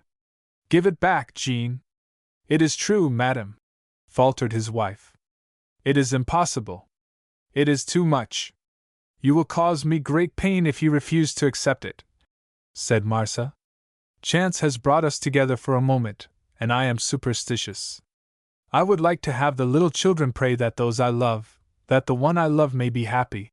And she turned her eyes upon Prince Andres, who had returned to the deck and was coming toward her. The lock was now opened. All aboard! Shouted the captain of the steamer. The poor woman upon the barge tried to reach the hand of Marsa to kiss it. May you be happy, madam, and thank you with all our hearts for your goodness to both big and little. The two bargemen bowed low in great emotion, and the whole bevy of little ones blew kisses to the beautiful lady in the black dress, whom the steamer was already bearing away. At least tell us your name, madam, cried the father. Your name, that we may never forget you. A lovely smile appeared on Marsa's lips, and in almost melancholy accents she said, My name! Then, after a pause, proudly, The Tzigana! The musicians, as she spoke, suddenly struck up one of the Hungarian airs. Then, as in a flying vision, the poor bargemen saw the steamer move farther and farther away, a long plume of smoke waving behind it. Jacquemin, hearing one of those odd airs, which in Hungary start all feet moving and keeping time to the music, exclaimed, A quadrille! Let us dance a quadrille! An Hungarian quadrille! The poor people on the barge listened to the music, gradually growing fainter and fainter, and they would have believed that they had been dreaming, if the purse had not been there, a fortune for them, and the fruit which the children were eating. The mother, without understanding, repeated that mysterious name, the Tzigana. And Marsa also gazed after them, her ears caressed by the chardash of the musicians. The big barge disappeared in the distance in a luminous haze, but the Tzigana could still vaguely perceive the little beings perched upon the shoulders of the men, and waving, in sign of farewell, pieces of white cloth which their mother had given them. A happy torpor stole over Marsa, and while the guests of the Baroness Dinati, the Japanese Yamada, the English heiresses, the embassy attachés, all these Parisian foreigners, led by Jacquemin, the director of the Gaiety, were organizing a ballroom on the deck, and asking the Tsigani for polkas of Feuerbach and waltzes of Strauss, the young girl heard the voice of Andres murmur low in her ear. Ah! How I love you! And do you love me, Marsa? I am happy, she answered, without moving and half closing her eyes. And if it were necessary for me to give my life for you, I would give it gladly. In the stern of the boat, Michel Menko watched, without seeing them, perhaps, the fields, the houses of Peck, the villas of Saint-Germain, the long terrace below heavy masses of trees, the great plain beside Paris with Mont Valérien rising in its midst, the two towers of the Trocadero, whose gilded domes sparkled in the sun, and the bluish-black cloud which hung over the city like a thick fog. The boat advanced very slowly, as if Prince Andres had given the order to delay as much as possible the arrival at Maisons Laffitte, where the whole fate would end for him, as Marsa was to land there. Already, upon the horizon could be perceived the old mill, with its broad, slated roof. The steeple of Sartreville loomed up above the red roofs of the houses and the poplars which fringed the bank of the river. A pale blue light, like a thin mist, enveloped the distant landscape. The dream is over, murmured Marsa. A far more beautiful one will soon begin, said Andres. And that one will be the realization of what I have waited for all my life and never found, love. Marsa turned to the prince with a look full of passionate admiration and devotion, which told him how thoroughly his love was returned. The quadrille had ended, and a waltz was beginning. The little Japanese, with his eternal smile, like the bronze figures of his country, was dancing with a pre-Raphaelite English girl. How will you dance? She said. If we only had some favors, replied the Japanese, showing his teeth in a grin. I would lead the Catalan. The boat stopped at last at Maisons Laffitte. The great trees of the park formed a heavy mass, amid which the roof of the villa was just discernible. What a pity it is all over! Cried the Baroness, who was ruddy as a cherry with the exercise of dancing. Let us have another, but Maisons Laffitte is too near. We will go to Rouen the next time, or rather, I invite you all to a day fete in Paris, a game of polo, a lunch, a garden party, whatever you like. I will arrange the program with Yamada and Jacquemin. Willingly, responded the Japanese with a low bow. To collaborate with Monsieur Jacquemin will be very amusing. As Marcel Laszlo was leaving the boat, Michel Menko stood close to the gangway, doubtless on purpose to speak to her, and in the confusion of landing, without any one hearing him, he breathed in her ear these brief words. At your house this evening. I must see you. She gave him an icy glance. Michel Menko's eyes were at once full of tears and flames. I demand it, he said firmly. The Tzigana made no reply, but, going to Andres Zilah, she took his arm, while Michel, as if nothing had happened, raised his hat.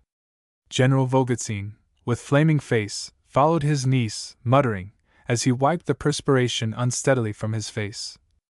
Fine day! Fine day! By Jove! But the sun was hot, though. Ah, and the wines were good! Book 2. Chapter 12. A Dark Page. As Marsa departed with Volgotsin in the carriage which had been waiting for them on the bank, she waved her hand to Zilah with a passionate gesture, implying an infinity of trouble, sadness, and love. The prince then returned to his guests, and the boat, which Marsa watched through the window of the carriage, departed, bearing away the dream, as she had said to Andres. During the drive home she did not say a word. By her side the general grumbled sleepily of the sun, which, the Tokay aiding, had affected his head. But when Marsa was alone in her chamber, the cry which was wrung from her breast was a cry of sorrow, of despairing anger. Ah, when I think that I am envied! She regretted having allowed Andres to depart without having told him on the spot the secret of her life. She would not see him again until the next day, and she felt as if she could never live through the long, dull hours. She stood at the window, wrapped in thought, gazing mechanically before her, and still hearing the voice of Michel Menko hissing like a snake in her ear. What was it this man had said? She did not dare to believe it. I demand it, he had said. I demand it. Perhaps someone standing near had heard it. I demand it. Evening came. Below the window the great masses of the chestnut trees and the lofty crests of the poplars waved in the breeze like forest plumes, their peaks touched by the sun setting in a sky of tender blue, while the shadowy twilight crept over the park where, through the branches, patches of yellow light, like golden and copper vapors, still gave evidence of the god of day. Marsa, her heart full of a melancholy which the twilight increased, repeated over and over again, with shudders of rage and disgust, those three words which Michel Menko had hurled at her like a threat. I demand it! Suddenly she heard in the garden the baying of dogs, and she saw, held in check by a domestic, Duna and Bundes, bounding through the masses of flowers toward the gate, where a man appeared, whom Marsa, leaning over the balcony, recognized at once. The wretch! She exclaimed between her clenched teeth. It was Menko. He must have debarked before reaching Paris, and have come to Maisons Laffitte in haste. Marsa's only thought, in the first moment of anger, was to refuse to see him. I cannot, she thought. I will not! Then suddenly her mind changed. It was braver and more worthy of her to meet the danger face to face. She rang, and said to the domestic who answered the bell, Show Count Menko into the little salon. We shall see what he will dare, muttered the Tzigana, glancing at the mirror as if to see whether she appeared to tremble before danger and an enemy. The little salon into which the young count was introduced was in the left wing of the villa, and it was Marsa's favorite room, because it was so quiet there. She had furnished it with rare taste, in half Byzantine and half Hindu fashion, a long divan running along the wall, covered with grey silk striped with garnet, Persian rugs cast here and there at random, paintings by Potemkin, Hungarian farms and battle scenes, sentinels lost in the snow, two consoles loaded with books, reviews, and bric-a-brac, and a round table with Egyptian incrustations, covered with an India shawl, upon which were fine bronzes of Lanceray, and little jeweled daggers. This salon communicated with a much larger one, where General Volgotsin usually took his siesta, and which Marsa abandoned to him, preferring the little room, the windows of which, framed in ivy, looked out upon the garden, with the forest in the distance.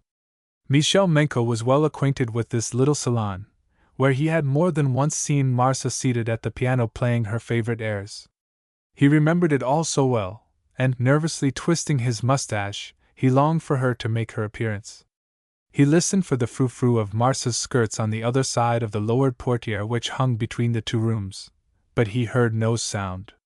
The general had shaken hands with Michel as he passed through the large salon, saying, in his thick voice, "Have you come to see Marcia? You have had enough of that water party, then? It was very pretty, but the sun was devilish hot. My head is burning now, but it serves me right for not remaining quiet at home." Then he raised his heavy person from the armchair he had been sitting in, and went out into the garden, saying, "I prefer to smoke in the open air, it is stifling in here." Marcia, who saw Vogelsine pass out, let him go, only too willing to have him at a distance during her interview with Michel Menko, and then she boldly entered the little salon, where the Count, who had heard her approach, was standing erect as if expecting some attack. Marcia closed the door behind her, and before speaking a word, the two faced each other, as if measuring the degree of hardihood each possessed. The Tzigana, opening fire first, said, bravely and without preamble, "Well, you wish to see me. Here I am. What do you want of me?" "To ask you frankly whether it is true, Marcia, that you are about to marry Prince Zilah." She tried to laugh, but her laugh broke nervously off. She said, however, ironically, "Oh, is it for that you are here?" "Yes." "It was perfectly useless, then, for you to take the trouble. You asked me a thing which you know well, which all the world knows, which all the world must have told you, since you had the audacity to be present at that fete today." "That is true," said Michel coldly, "but I only learned it by chance. I wish to hear it from your own lips." "Do I owe you any account of my conduct?" asked Marcia, with crushing hauteur. He was silent a moment, strode across the room, laid his hat down upon the little table, and suddenly becoming humble, not in attitude, but in voice, said, "Listen, Marcia, you are 100 times right to hate me. I have deceived you, lied to you. I have conducted myself in a manner unworthy of you, unworthy of myself. But to atone for my fault, my crime, if you will, I am ready to do anything you order, to be your miserable slave, in order to obtain the pardon which I have come to ask of you, and which I will ask on my knees, if you command me to do so." The Tzigana frowned. "I have nothing to pardon you, nothing to command you," she said with an air more weary than stern, humiliating, and disdainful. "I only ask you to leave me in peace, and never appear again in my life." "So! I see that you do not understand me," said Michel, with sudden brusqueness. "No, I acknowledge it, not in the least.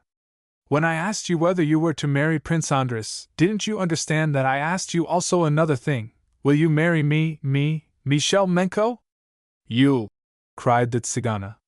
And there was in this cry, in this "you," ejaculated with a rapid movement of recoil amazement, fright, scorn, and anger. "You," she said again. And Michel Menko felt in this word a mass of bitter rancor and stifled hatred which suddenly burst its bonds. "Yes, me," he said, braving the insult of Marcia's cry and look. "Me, who love you, and whom you have loved." "Ah, don't dare to say that," she cried, drawing close to the little table where the daggers rested amid the objects of art. "Don't be vile enough to speak to me of a past of which nothing remains to me but disgust. Let not one word which recalls it to me mount to your lips, not one, you understand, or I will kill you like the coward you are. Do so, Marcia!" he cried with wild, mad passion. "I should die by your hand, and you would not marry that man." Afraid of herself, resting her eyes from the glittering daggers, she threw herself upon the divan, her hands clasped tightly in her lap, and watched, with the look of a tigress, Michel, who said to her now, in a voice which trembled with the tension of his feelings, "You must know well, Marcia, that death is not the thing that can frighten a man like me. What does frighten me is that, having lost you once, I may lose you forever, to know that another will be your husband, will love you, will receive your kisses. The very idea that that is possible drives me insane. I feel myself capable of any deed of madness to prevent it. Marsa! Marsa! You did love me once! I love honor, truth, justice, said Marsa, sternly and implacably. I thought I loved you, but I never did. You did not love me? He said. This cruel recalling of the past, which was the remorse of her life, was like touching her flesh with a red-hot iron. No, no, no! I did not love you! I repeat, I thought I loved you. What did I know of life when I met you? I was suffering, ill, I thought myself dying, and I never heard a word of pity fall from any other lips than yours. I thought you were a man of honor. You were only a wretch. You deceived me, you represented yourself to me as free, and you were married. Weakly, oh, I could kill myself at the very thought. I listened to you. I took for love the trite phrases you had used to dozens of other women. Half by violence, half by ruse, you became my lover. I do not know when, I do not know how. I tried to forget that horrible dream, and when, deluded by you, thinking that what I felt for you was love, for I did think so, I imagined that I had given myself for life to a man worthy of the deepest devotion, ready for all sacrifices for me, as I felt myself to be for him. When you had taken me, body and soul, I learned by what?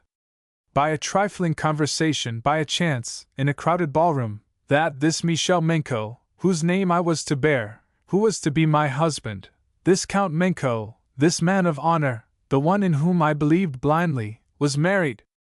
Married at Vienna, and had already given away the name on which he traded. Oh, it is hideous! And the Tzigana, whose whole body was shuddering with horror, recoiled instinctively to the edge of the divan as at the approach of some detested contact. Michel, his face pale and convulsed, had listened to her with bowed head.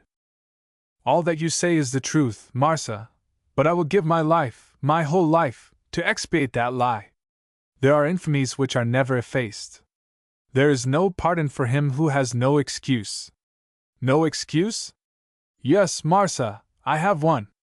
I have one, I loved you. And because you loved me, was it necessary for you to betray me, lie to me, ruin me? What could I do? I did not love the woman I had married. You dawned on me like a beautiful vision. I wished, hoping I know not what impossible future, to be near you, to make you love me, and I did not dare to confess that I was not free. If I lied to you, it was because I trembled at not being able to surround you with my devotion. It was because I was afraid to lose your love, knowing that the adoration I had for you would never die till my heart was cold and dead. Upon all that is most sacred, I swear this to you. I swear it!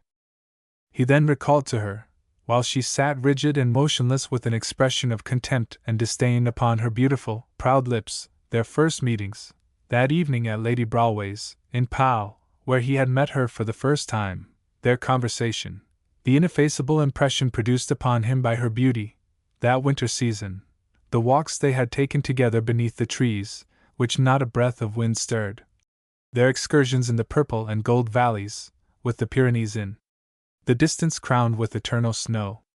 Did she not remember their long talks upon the terrace, the evenings which felt like spring, and that day when she had been nearly killed by a runaway horse, and he had seized the animal by the bridle and saved her life?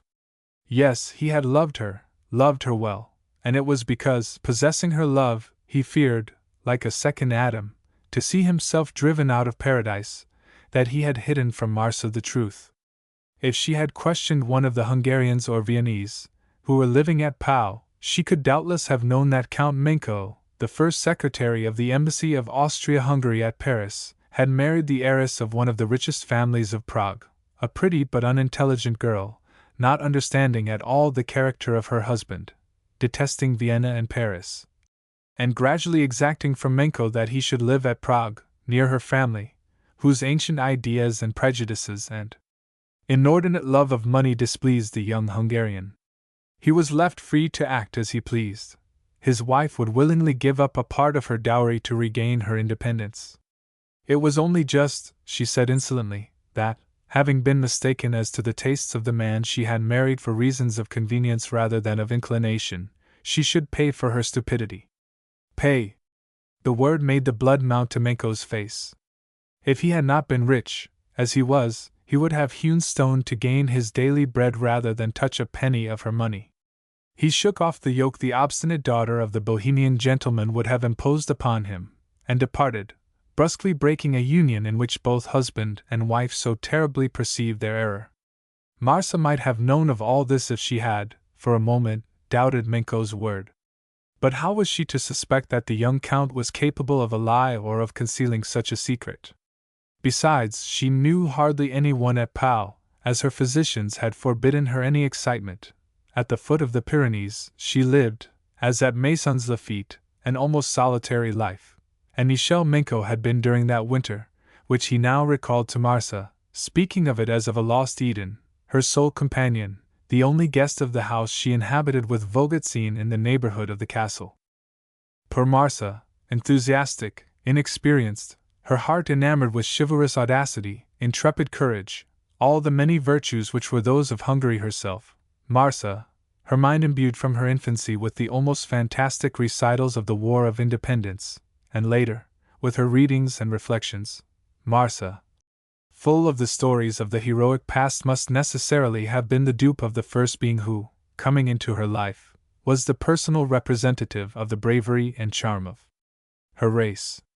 So, when she encountered one day Michel Minko, she was invincibly attracted toward him by something proud, brave, and chivalrous, which was characteristic of the manly beauty of the young Hungarian. She was then 20, very ignorant of life, her great oriental eyes seeing nothing of stern reality. But with all her gentleness, there was a species of Muscovite firmness which was betrayed in the contour of her red lips. It was in vain that sorrow had early made her a woman. Marcia remained ignorant of the world, without any other guide than Volgatsine.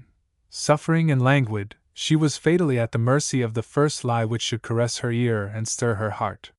From the first, therefore, she had loved Michel. She had, as she herself said, believed that she loved him with a love which would never end, a very ingenuous love, having neither the silliness of a girl who has just left the convent, nor the knowledge of a Parisienne whom the theatre and the newspapers have instructed in all things. Michel, then, could give to this virgin and pliable mind whatever bent he chose, and Marcia, pure as the snow and brave as her own favorite heroes, became his without resistance, being incapable of divining a treachery or fearing a lie. Michel Minko, moreover, loved her madly, and he thought only of winning and keeping the love of this incomparable maiden, exquisite in her combined gentleness and pride. The folly of love mounted to his brain like intoxication, and communicated itself to the poor girl who believed in him as if he were the living faith. And in the madness of his passion, Michel, without being a coward, committed a cowardly action. No, a coward he certainly was not.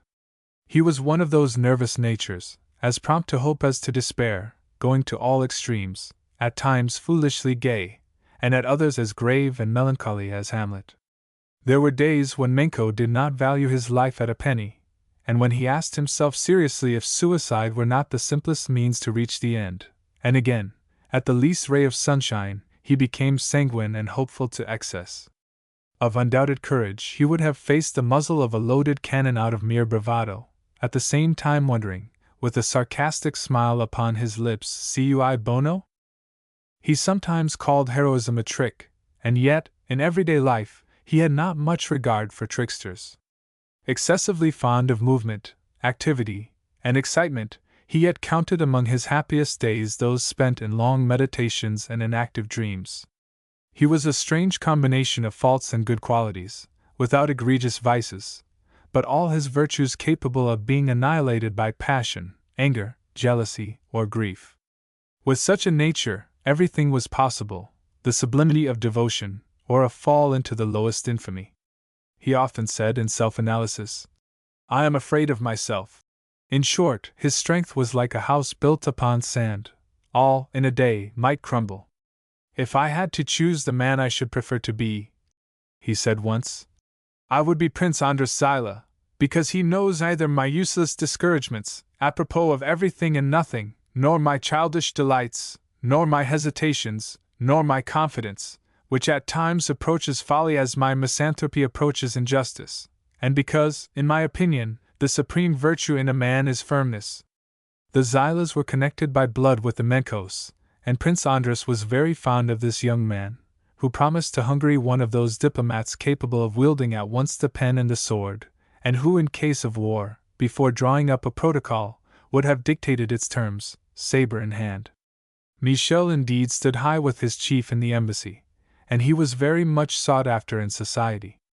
Before the day he met Marsa, he had, to tell the truth, only experienced the most trivial love affairs.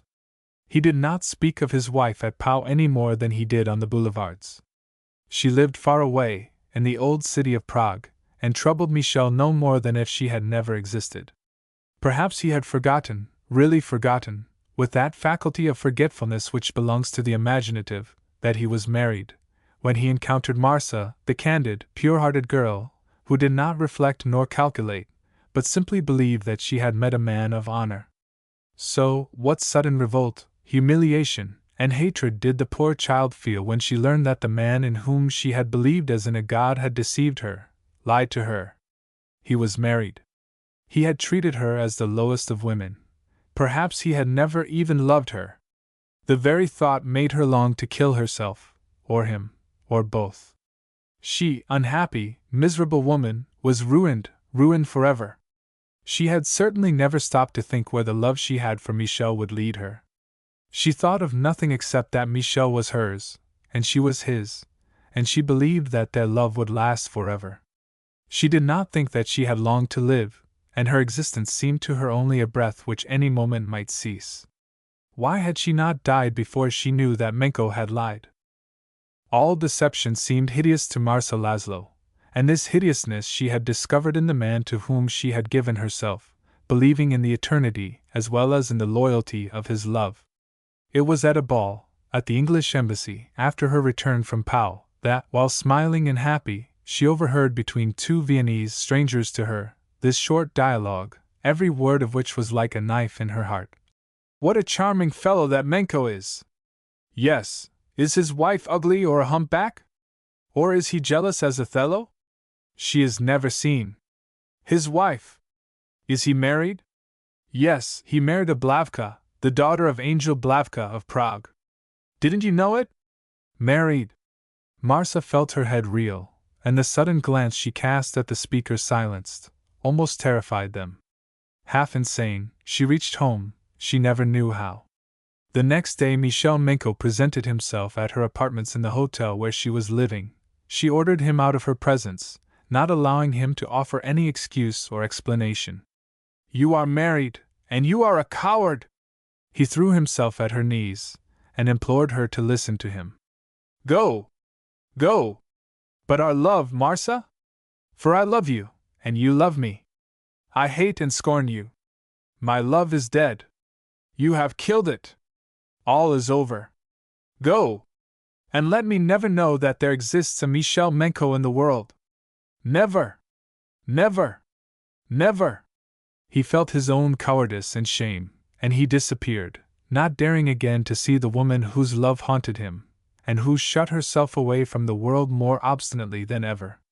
She left Paris, and in the solitude of Maisons Laffitte lived the life of a recluse, while Michel tried in vain to forget the bitterness of his loss. The Tzigana hoped that she was going to die, and bear away with her forever the secret of her betrayal. But no, science had been mistaken. The poor girl was destined to live. In spite of her sorrow and anguish, her beauty blossomed in the shade, and she seemed each day to grow more lovely, while her heart became more sad, and her despair more poignant. Then death, which would not take Marsa, came to another, and gave Menko an opportunity to repair and efface all. He learned that his wife had died suddenly at Prague, of a malady of the heart. This death, which freed him, produced a strange effect upon him, not unmingled with remorse. Poor woman! She had worthily borne his name, after all. Unintelligent, cold, and wrapped up in her money, she had never understood him. But perhaps, if he had been more patient, things might have gone better between them. But no, Marsa was his one, his never-to-be-forgotten love. As soon as he heard of his freedom, he wrote her a letter telling her that he was able now to dispose of his future as he would, imploring her to pardon him, offering her not his love, since she repelled it, but his name, which was her right, a debt of honor which he wished her to acquit with the devotion of his life. Marsa answered simply with these words: "I will never bear the name of a man I despise." The wound made in her heart by Menko's lie was incurable. The Tzigana would never forgive. He tried to see her again, confident that, if he should be face to face with her, he could find words to awaken the past and make it live again.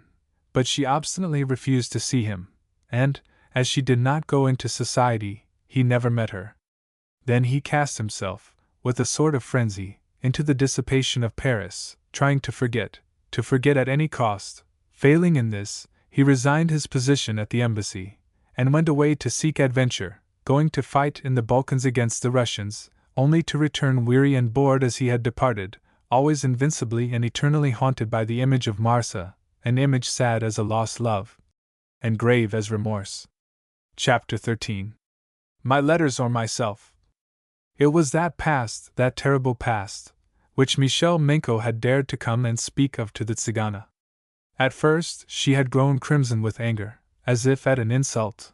Now, by a sudden opposite sentiment, as she listened to him recalling those days, she felt an impression of deadly pain as if an old wound had been reopened. Was it true that all this had ever existed? Was it possible, even? The man who had been her lover was speaking to her. He was speaking to her of his love, and if the terrible agony of memory had not burned in her heart, she would have wondered whether this man before her, this sort of stranger, had ever even touched her hand. She waited, with the idle curiosity of a spectator who had no share in the drama, for the end of Menko's odious argument. "I lied because I loved you," he returned again and again, in the belief that women easily forgive the ill-doing of which they are the cause, to that specious plea, and Marsa asked herself, in amazement, what aberration had possession of this man that he should even pretend to excuse his infamy thus. "And is that," she said at last, "all that you have to say to me? According to you, the thief has only to cry, 'What could I do? I loved that money, and so I stole it.' Ah!" Rising abruptly. "This interview has lasted too long. Good evening." She walked steadily toward the door, but Michel, hastening round the other side of the table, barred her exit, speaking in a suppliant tone, in which, however, there was a hidden threat. "Marsa! Marsa, I implore you, do not marry Prince Andres. Do not marry him if you do not wish some horrible tragedy to happen to you and me." "Really?" she retorted. "Do I understand that it is you who now threaten to kill me?" "I do not threaten, I entreat, Marsa. But you know all that there is in me at times of madness and folly. I am almost insane, you know it well. Have pity upon me. I love you as no woman was ever loved before. I live only in you, and if you should give yourself to another—" "Ah," she said, interrupting him with a haughty gesture, "you speak to me as if you had a right to dictate my actions. I have given you my forgetfulness after giving you my love.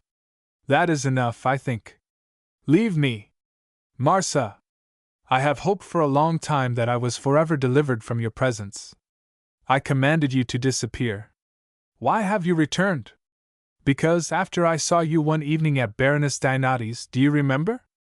You spoke to the prince for the first time that evening. I learned, in London, of this marriage. If I have consented to live away from you previously, it was because, although you were no longer mine, you at least were no one else's. But I will not, pardon me, I cannot, endure the thought that your beauty, your grace, will be another's. Think of the self-restraint I have placed upon myself. Although living in Paris, I have not tried to see you again, Marsa, since you drove me from your presence. It was by chance that I met you at the Baroness's, but now it is another woman you have before you. A woman who ignores that she has listened to your supplications, yielded to your prayers. It is a woman who has forgotten you, who does not even know that a wretch has abused her ignorance and her confidence, and who loves as one loves for the first time, with a pure and holy devotion, the man whose name she is to bear. That man I respect as honor itself. Had it been another, I should already have struck him in the face. But you who accuse me of having lied, are you going to lie to him, Marsa became livid, and her eyes, hollow as those of a person sick to death, flamed in the black circles which surrounded them. "I have no answer to make to one who has no right to question me," she said. "But should I have to pay with my life for the moment of happiness I should feel in placing my hand in the hand of a hero, I would grasp that moment." "Then," cried Menko, "you wish to push me to extremities. And yet I have told you there are certain hours of feverish insanity in which I am capable of committing a crime." "I do not doubt it," replied the young girl, coldly. "But, in fact, you have already done that. There is no crime lower than that of treachery." "There is one more terrible," retorted Michel Menko. "I have told you that I loved you. I love you 100 times more now than ever before. Jealousy, anger, whatever sentiment you choose to call it, makes my blood like fire in my veins. I see you again as you were. I feel your kisses on my lips. I love you madly, passionately. Do you understand, Marsa? Do you understand?" And he approached with outstretched hands the Tzigana, whose frame was shaken with indignant anger. "Do you understand? I love you still. I was your lover, and I will be so again." "Ah, miserable coward!" cried the Tzigana, with a rapid glance toward the daggers, before which stood Menko, preventing her from advancing, and regarding her with eyes which burned with reckless passion, wounded self-love, and torturing jealousy. "Yes, coward!" she repeated. "Coward, coward to dare to taunt me with an infamous past and speak of a still more infamous future." "I love you!" exclaimed Menko again. "Go!" she cried, crushing him with look and gesture. "Go! I order you out of my presence, lackey! Go!" All the spirit of the daughters of the Puszta, the violent pride of her Hungarian blood, flashed from her eyes, and Menko, fascinated, gazed at her as if turned to stone, as she stood there magnificent in her anger, superb in her contempt. "Yes, I will go today," he said at last. "But tomorrow night I shall come again, Marsa. As my dearest treasure, I have preserved the key of that gate I opened once to meet you who were waiting for me in the shadow of the trees. Have you forgotten that also? You say you have forgotten all." And as he spoke, she saw again the long alley behind the villa, ending in a small gate which, one evening after the return from Pau, Michel opened, and came, as he said, to meet her waiting for him. It was true. Yes, it was true. Menko did not lie this time. She had waited for him there, 2 years before, unhappy girl that she was. All that hideous love she had believed lay buried in Pau as in a tomb. "Listen, Marsa," continued Menko, suddenly recovering, by a strong effort of the will, his coolness. "I must see you once again, have one more opportunity to plead my cause. The letters you wrote to me, those dear letters which I have covered with my kisses and blistered with my tears, those letters which I have kept despite your prayers and your commands, those letters which have been my only consolation, I will bring them to you tomorrow night. Do you understand me?" Her great eyes fixed, and her lips trembling horribly, Marsa made no reply. "Do you understand me, Marsa?" he repeated, imploring and threatening at once. "Yes," she murmured at last. She paused a moment, then a broken, feverish laugh burst from her lips, and she continued, with stinging irony. "Either my letters or myself. It is a bargain pure and simple. Such a proposition has been made once before, it is historical, you probably remember it. In that case, the woman killed herself. I shall act otherwise, believe me." There was in her icy tones a threat, which gave pleasure to Michel Menko. He vaguely divined a danger. "You mean?" he asked. "I mean, you must never again appear before me. You must go to London, to America, I don't care where. You must be dead to the one you have cowardly betrayed. You must burn or keep those letters, it little matters to me which, but you must still be honorable enough not to use them as a weapon against me. This interview, which wearies more than it angers me, must be the last. You must leave me to my sorrows or my joys, without imagining that you could ever have anything in common with a woman who despises you. You have crossed the threshold of this house for the last time. Or if not, if not, I swear to you that I have energy enough and resolution enough to defend myself alone, and alone to punish you. In your turn, you understand me, I imagine?" Certainly, said Michel. But you are too imprudent, Marsa. I am not a man to make recoil by speaking of danger. Through the gate, or over the wall if the gate is barricaded, I shall come to you again, and you will have to listen to me. The lip of the Tzigana curled disdainfully. I shall not even change the lock of that gate, and besides, the large gate of the garden remains open these summer nights. You see that you have only to come. But I warn you neither to unlock the one nor to pass through the other. It is not I whom you will find at the rendezvous. Still, I am sure that it would be you, Blarsa, if I should tell you that tomorrow evening I shall be under the window of the pavilion at the end of the garden, and that you must meet me there to receive from my hand your letters, all your letters, which I shall bring you.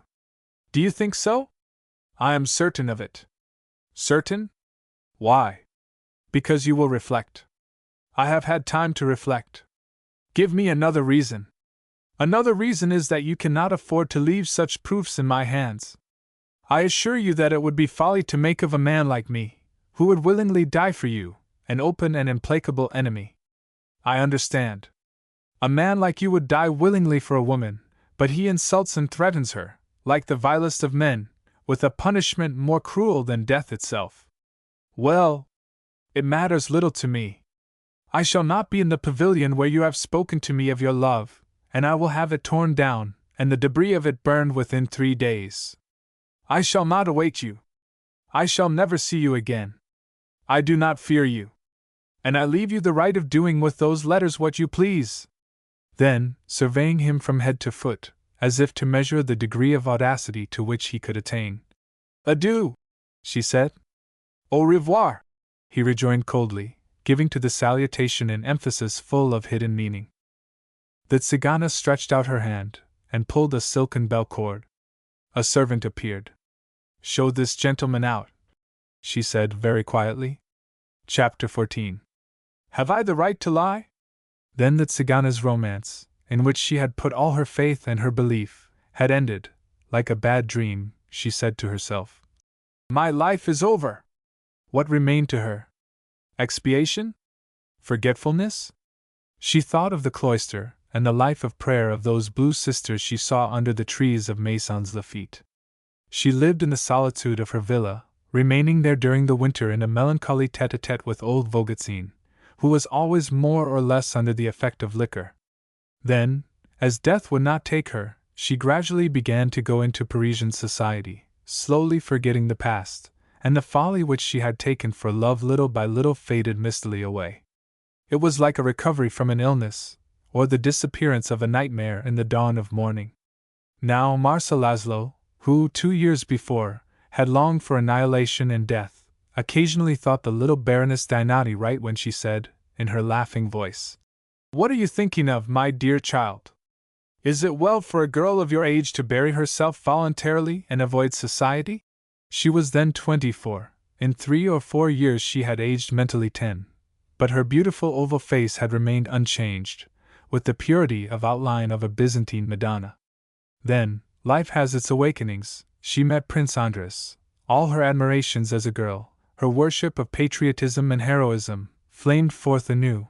Her heart, which she had thought dead, throbbed, as it had never throbbed before, at the sound of the voice of this man, truly loyal, strong and gentle, and who was, she knew it well, the unhappy girl, the being for whom she was created, the ideal of her dreams. She loved him silently, but with a deep and eternal passion. She loved him without saying to herself that she no longer had any right to love. Did she even think of her past? Does one longer think of the storm when the wind has driven off the heavy, tear-laden clouds, and the thunder has died away in the distance? It seemed to her now that she had never had but one name in her heart, and upon her lips, Zilah. And then this man, this hero, her hero, asked her hand, and said to her, "I love you." Andras loved her. With what a terrible contraction of the heart did she put to herself the formidable question, "Have I the right to lie? Shall I have the courage to confess?" She held in her grasp the most perfect happiness a woman could hope for, the dream of her whole life, and because a worthless scoundrel had deceived her, because there were, in her past, hours which she remembered only to curse, effaced hours hours which appeared to her now never to have existed, was she obliged to ruin her life, to break her heart, and herself the victim, to pay for the lie uttered by a coward? Was it right? Was it just? Was she to be forever bound to that past, like a corpse to its grave? What? She had no longer the right to love? No longer the right to live? She adored Andres. She would have given her life for him. And he also loved her. She was the first woman who had ever touched his heart. He had evidently felt himself isolated, with his old chivalrous ideas, in a world devoted to the worship of low things, tangible successes, and profitable realities. He was, so to speak, a living anachronism in the midst of a society which had faith in nothing except victorious brutalities, and which marched on, crushing, beneath its iron-shod heels, the hopes and visions of the enthusiastic.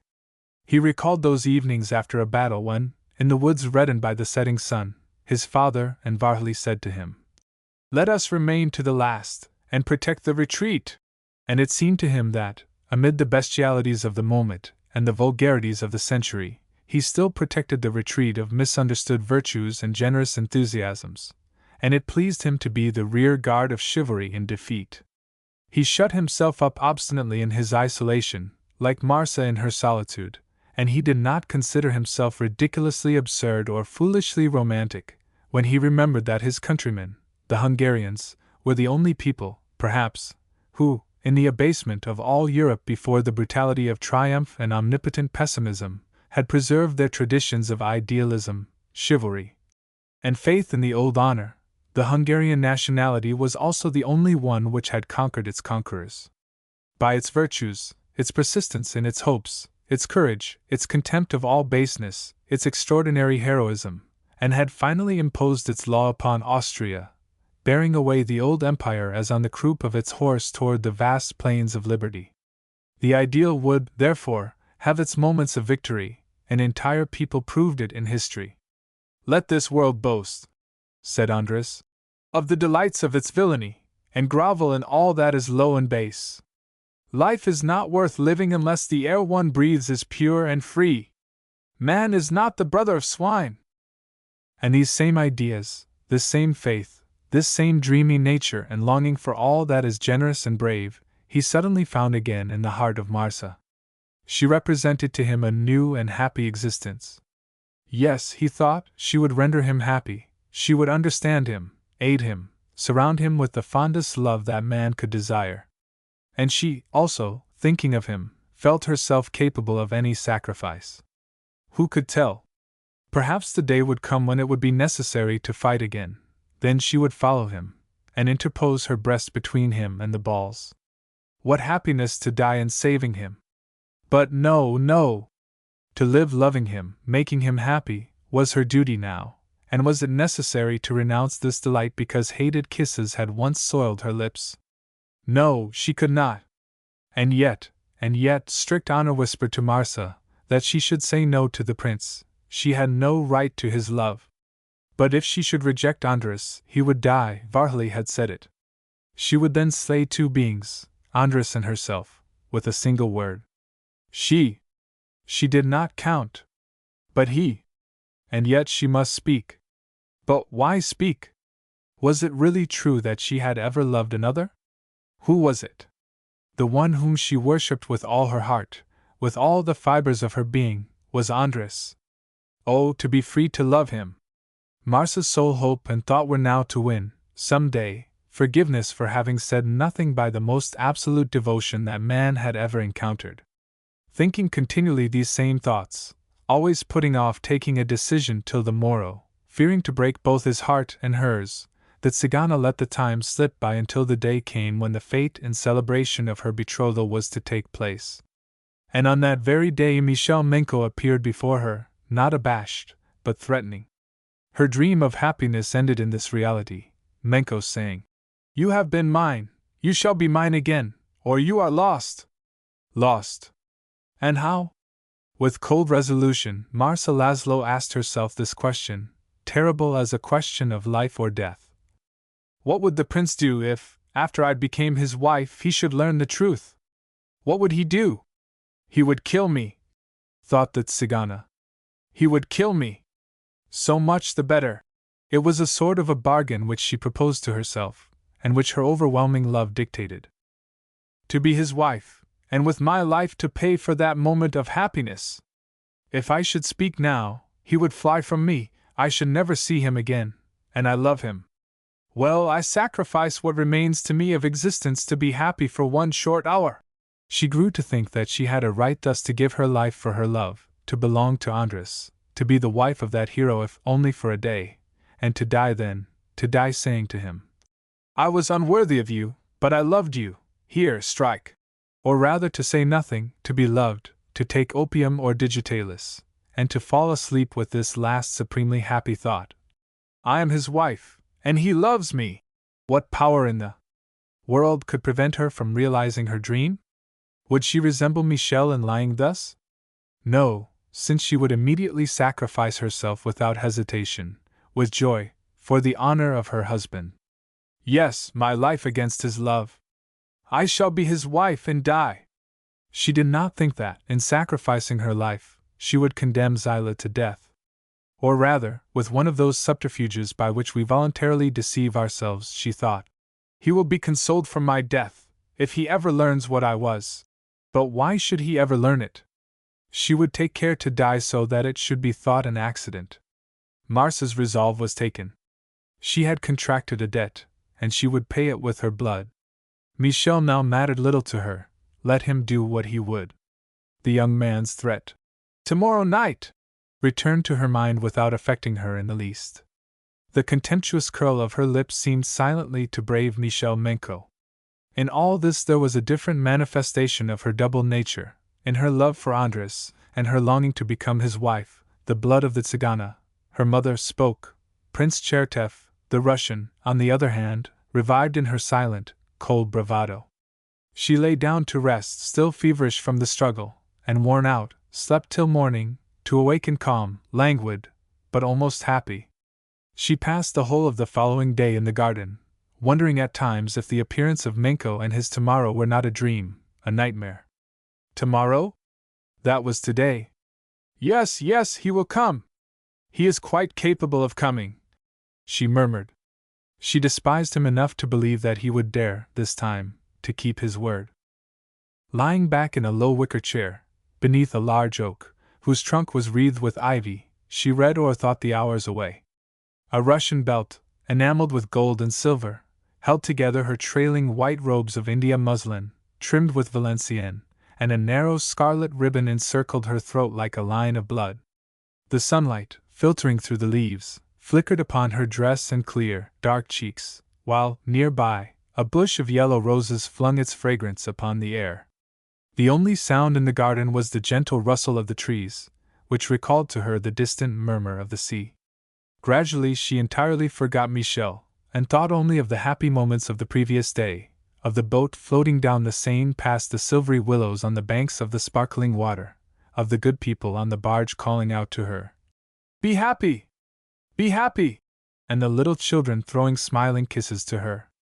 A gentle languor enveloped the warm, sunny garden. Old Sol poured his golden light down upon the emerald turf, the leafy trees, the brilliant flower beds, and the white walls of the villa. Under the green arch of the trees, where luminous insects, white and flame-colored butterflies, aimlessly chased one another, Marsa half slumbered in a sort of voluptuous oblivion, a happy calm, in that species of nirvana which the open air of summer brings. She felt herself far away from the entire world in that corner of verdure, and abandoned herself to childish hopes and dreams, in profound enjoyment of the beautiful day.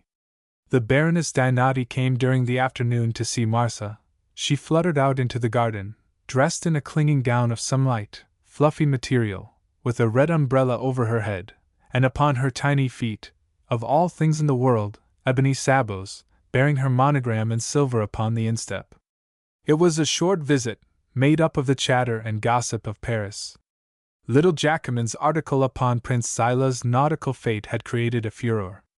That little Jacomin was a charming fellow. Marsa knew him. No. Really? What? She didn't know Jacomin of Alaxolite? Oh. But she must invite him to the wedding. He would write about it. He wrote about everything. He was very well informed, was Jacquemin, on every subject, even on the fashions. Look! It was he who told me that these sabots were to be worn. The miserable things nearly madam break my neck when I entered the carriage, but they are something new. They attract attention. Everybody says, what are they? And when one has pretty feet, not too large, you know, etc., etc. She rattled on, moistening her pretty red lips with a lemonade, and nibbling a cake, and then hastily departed just as Prince Andrus's carriage stopped before the gate. The Baroness waved her hand to him with a gay smile, crying out, I will not take even a minute of your time. You have today something pleasanter to do than to occupy yourself with poor, insignificant me. Marcia experienced the greatest delight in seeing Andrus, and listening to the low, tender accents of his voice. She felt herself to be loved and protected. She gave herself up to boundless hopes, she, who had before her, perhaps, only a few days of life.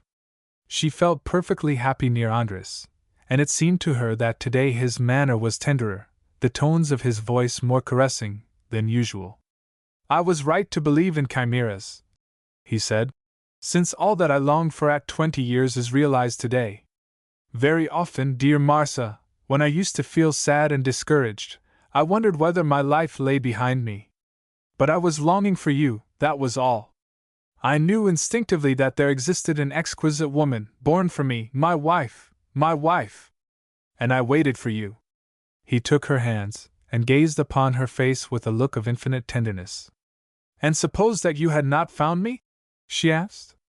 I should have continued to drag out a weary existence. Ask Varley what I have told him of my life. Marcia felt her heart sink within her, but she forced herself to smile. All that Varley had said to her returned to her mind. Yes, Zilah had staked his very existence upon her love. To drag aside the veil from his illusion would be like tearing away the bandages from a wound. Decidedly, the resolution she had taken was the best one, to say nothing, but, in the black silence of suicide, which would be at once a deliverance and a punishment, to disappear, leaving to Zilah only a memory. But why not die now? Ah! Why? Why? To this eternal question Marcia made reply, that, for deceiving him by becoming his wife, she would pay with her life. A kiss, then death. In deciding to act a lie, she condemned herself. She only sought to give to her death the appearance of an accident, not wishing to leave to Andrus the double memory of a treachery and a crime. She listened to the prince as he spoke of the future, of all the happiness of their common existence. She listened as if her resolution to die had not been taken, and as if Zilah was promising her, not a minute, but an eternity, of joy. General Volgotsin and Marcia accompanied the prince to the station, he having come to Maisons by the railway. The Tzigana's Danish hounds went with them, bounding about Andrus, and licking his hands as he caressed them. They already know the master, laughed Volgotsin. I have rarely seen such gentle animals, remarked the prince. Gentle? That depends, said Marcia. After separating from the prince, she returned, silent and abstracted, with Volgotsin. She saw Andrus depart with a mournful sadness, and a sudden longing to have him stay, to protect her, to defend her, to be there if Michel should come. It was already growing dark when they reached home. Marcia ate but little at dinner, and left Volgotsin alone to finish his wine. Later, the general came, as usual, to bid his niece good night. He found Marcia lying upon the divan in the little salon. Don't you feel well? What is the matter? Nothing. I feel a little tired, and I was going to bed. You don't care to have me keep you company, do you, my dear? Sometimes he was affectionate to her, and sometimes he addressed her with timid respect, but Marcia never appeared to notice the difference. I prefer to remain alone, she answered. The general shrugged his shoulders, bent over, took Marcia's delicate hand in his, and kissed it as he would have kissed that of a queen. Left alone, Marcia lay there motionless for more than an hour. Then she started suddenly, hearing the clock strike 11, and rose at once. The domestics had closed the house. She went out by a back door which was used by the servants, the key of which was in the lock. She crossed the garden, beneath the dark shadows of the trees, with a slow, mechanical movement, like that of a somnambulist, and proceeded to the kennel, where the great Danish hounds and the colossus of the Himalayas were baying and rattling their chains. Peace, Ortag! Silence, Duna! At the sound of her voice, the noise ceased as by enchantment. She pushed open the door of the kennel, entered, and caressed the heads of the dogs, as they placed their paws upon her shoulders. Then she unfastened their chains, and in a clear, vibrating voice said to them, "Go!" She saw them bound out, run over the lawn, and dash into the bushes, appearing and disappearing like great, fantastic shadows in the pale moonlight. Then, slowly, and with the Muscovite indifference which her father, Prince Chertev, might have displayed when ordering a spy or a traitor to be shot, she retraced her steps to the house, where all seemed to sleep, murmuring, with cold irony, in a sort of impersonal affirmation, as if she were thinking not of herself, but of another. "Now, I hope that Prince Zilah's fiancée is well guarded." Chapter 15. As clings the leaf unto the tree. Michel Menko was alone in the little house he had hired in Paris, in the Rue d'Aumale. He had ordered his coachman to have his coupe in readiness for the evening. "Take Trilby," he said. "He is a better horse than Jack, and we have a long distance to go, and take some coverings for yourself, Pierre. Until this evening, I am at home to no one." The summer day passed very slowly for him in the suspense of waiting. He opened and read the letters of which he had spoken to Marcia the evening before. They always affected him like a poison, to which he returned again and again with a morbid desire for fresh suffering. Love letters, the exchange of vows now borne away as by a whirlwind, but which revived in Michel's mind happy hours, the only hours of his life in which he had really lived, perhaps. These letters, dated from Pau, burned him like a live coal as he read them. They still retained a subtle perfume, a fugitive aroma, which had survived their love, and which brought Marcia vividly before his eyes. Then, his heart bursting with jealousy and rage, he threw the package into the drawer from which he had taken it, and mechanically picked up a volume of de Musset, opening to some page which recalled his own suffering. Casting this aside, he took up another book, and his eyes fell upon the passionate verses of the soldier poet, Pitofi, addressed to his Etelka. "My soul is linked to thine, as clings the leaf unto the tree." Michel repeated the lines with a sort of defiance in his look, and longed impatiently and nervously for the day to end. A rapid flush of anger mounted to his face as his valet entered with a card upon a salver, and he exclaimed, harshly, "Did not Pierre give you my orders that I would receive no one?" "I beg your pardon, monsieur, but Monsieur Labanoff insisted so strongly." "Labanoff?" repeated Michel. "Monsieur Labanoff, who leaves Paris this evening, and desires to see monsieur before his departure." The name of Labanoff recalled to Michel an old friend whom he had met in all parts of Europe, and whom he had not seen for a long time. He liked him exceedingly for a sort of odd pessimism of aggressive philosophy, a species of mysticism mingled with bitterness, which Labanoff took no pains to conceal. The young Hungarian had, perhaps, among the men of his own age, no other friend in the world than this Russian without ideas, whose enigmatical smile puzzled and interested him. He looked at the clock. Labanoff's visit might make the time pass until dinner. "Admit Monsieur Labanoff." In a few moments Labanoff entered. He was a tall, thin young man, with a complexion the color of wax, flashing eyes, and a little pointed mustache. His hair, black and curly, was brushed straight up from his forehead. He had the air of a soldier in his long, closely buttoned frock coat. It was many months since these two men had met, but they had been long bound together by a powerful sympathy, born of quiet talks and confidences, in which each had told the other of similar sufferings. A long-deferred secret hope troubled Labanoff as the memory of Marcia devoured Menko, and they had many times exchanged dismal theories upon the world, life, men, and laws. Their common bitterness united them. And Michel received Labanoff, despite his resolution to receive no one, because he was certain that he should find in him the same suffering as that expressed by de Musset and Pitofi. Labanoff, today, appeared to him more enigmatical and gloomy than ever. From the lips of the Russian fell only words of almost tragical mystery. Menko made him sit down by his side upon a divan, and he noticed that an extraordinary fever seemed to burn in the blue eyes of his friend. "I learned that you had returned from London," said Labanov. "And, as I was leaving Paris, I wished to see you before my departure. It is possible that we may never see each other again." "Why?" "I am going to St. Petersburg on pressing business."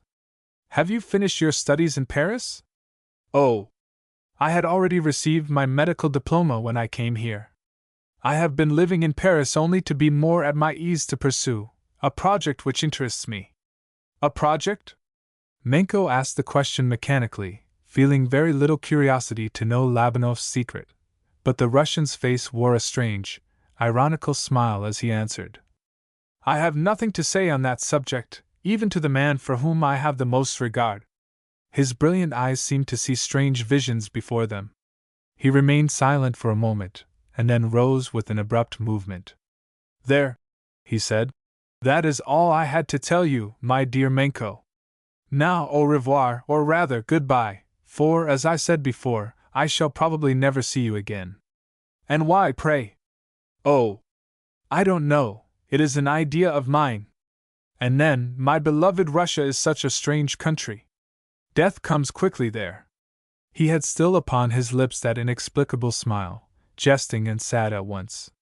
Menko grasped the long, white hand extended to him. "My dear Labanov, it is not difficult to guess that you are going on some dangerous errand."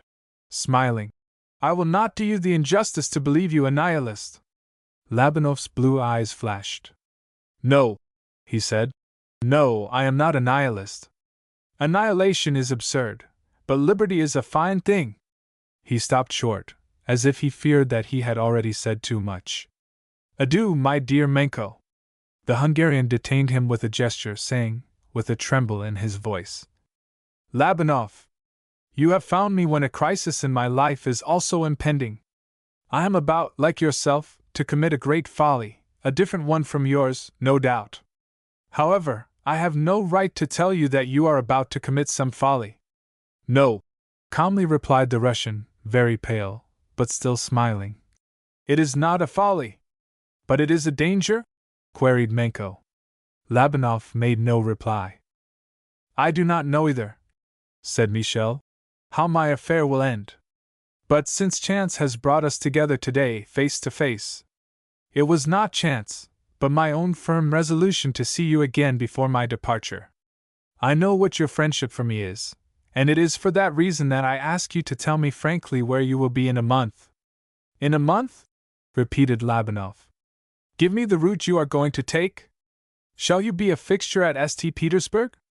"Not immediately," responded the Russian, slowly, his gaze riveted upon Menko. "In a month I shall still be at Warsaw. At St. Petersburg the month after." "Thanks. I only ask you to let me know, in some way, where you are." "Why?" "Because I should like to join you." "You?" "It is only a fancy," said Menko, with an attempt at a laugh. "I am bored with life, you know it. I find it a nuisance. If we did not spur it like an old, musty horse, it would give us the same idiotic round of days. I do not wish to know, why you are going to Russia, and what this final farewell of which you have just spoken signifies. I simply guess that you are off on some adventure, and it is possible that I may ask you to allow me to share it." "Why?" said Labanov coldly. "You are not a Russian." Menko smiled, and placing his hands upon the thin shoulders of his friend, he said, "Those words reveal many things. It is well that they were not said before an agent of police." "Yes," responded Labanov firmly. "But I am not in the habit of recklessly uttering my thoughts. I know that I am speaking now to Count Menko. And Count Menko will be delighted, my dear Labanov, if you will let him know where, in Poland or Russia, he must go, soon, to obtain news of you. Fear nothing, either there nor here will I question you. But I shall be curious to know what has become of you, and you know that I have enough friendship for you to be uneasy about you. Besides, I long to be on the move. Paris, London, the world, in short, bores me. The fact is, it is stupid, egotistical, and cowardly," responded Labanov. He again held out to Menko his nervous hand, burning, like his blue eyes, with fever. "Farewell," he said. "No, no, au revoir." "Au revoir be it then. I will let you know what has become of me. And where you are. And where I am. And do not be astonished if I join you some fine morning." "Nothing ever astonishes me," said the Russian. "Nothing." And in that word nothing were expressed profound disgust with life and fierce contempt of death. Menko warmly grasped his friend's thin and emaciated hand, and the last farewell spoken to the fanatic departing for some tragical adventure, the Hungarian became more somber and troubled than before, and Labanov's appearance seemed like a doubtful apparition. He returned to his longing to see the end of the most anxious day of his life. At last, late in the evening, Michel entered his coupe, and was driven away down the Rue d'Aumale, through the Rue Pigalle and the Rue de Douai, to the rond point of the Place Clichy, the two lanterns casting their clear light into the obscurity. The coupe then took the road to Maisons Laffitte, crossing the plain and skirting wheat fields and vineyards, with the towering silhouette of Mont Valérien on the left, and on the right, sharply defined against the sky, a long line of hills, dotted with woods and villas, and with little villages nestling at their base, all plunged in a mysterious shadow. Michel, with absent eyes, gazed at all this, as Trilby rapidly trotted on. He was thinking of what lay before him, of the folly he was about to commit, as he had said to Labanov. It was a folly, and yet who could tell? Might not Marcia have reflected? Might she not, alarmed at his threats, be now awaiting him? Her exquisite face, like a lily, rose before him. An overwhelming desire to annihilate time and space took possession of him, and he longed to be standing, key in hand, before the little gate in the garden wall. He was well acquainted with the great park of Maisons Laffitte, with the white villas nestling among the trees.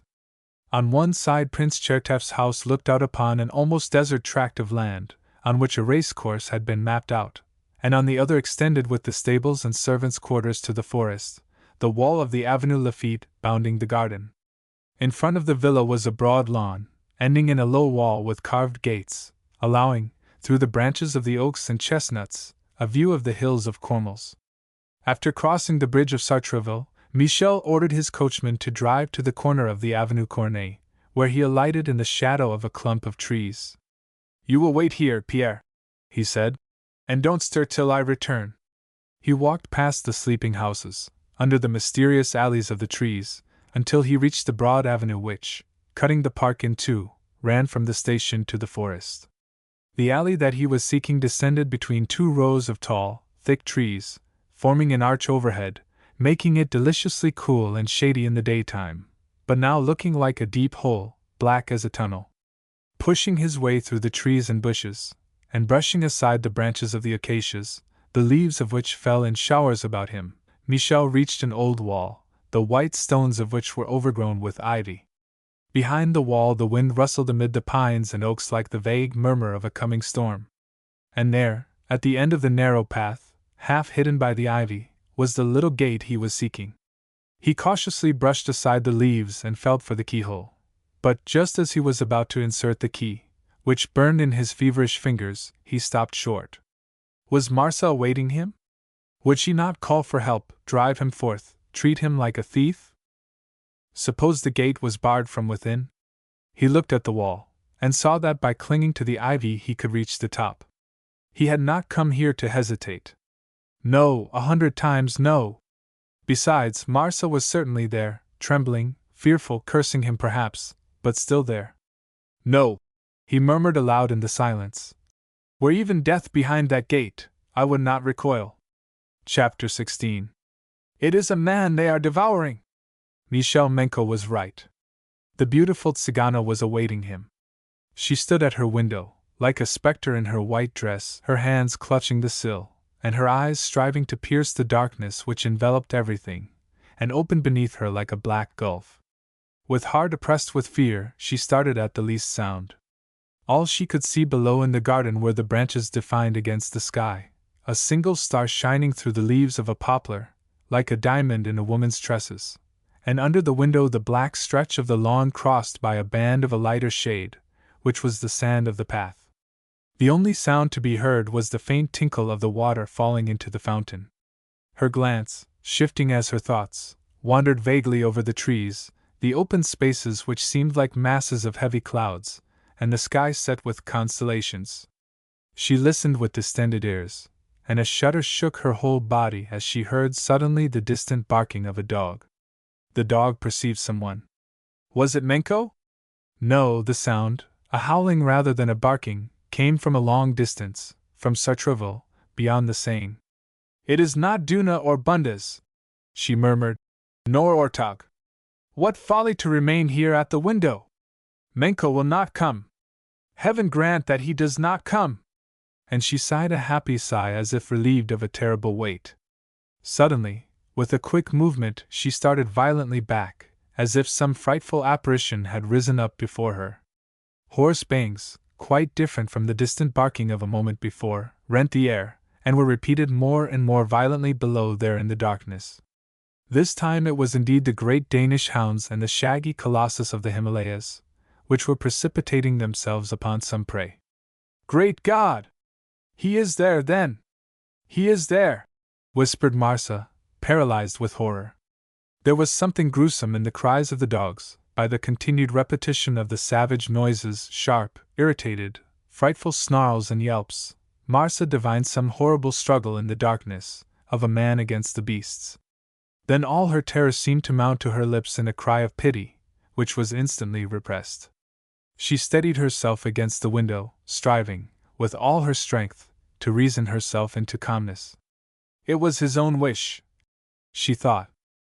Did she not know, then, what she was doing when, wishing to place a living guard between herself and danger, she had descended to the kennel and unloosed the ferocious animals, which, recognizing her voice, had bounded about her and licked her hands with many manifestations of joy.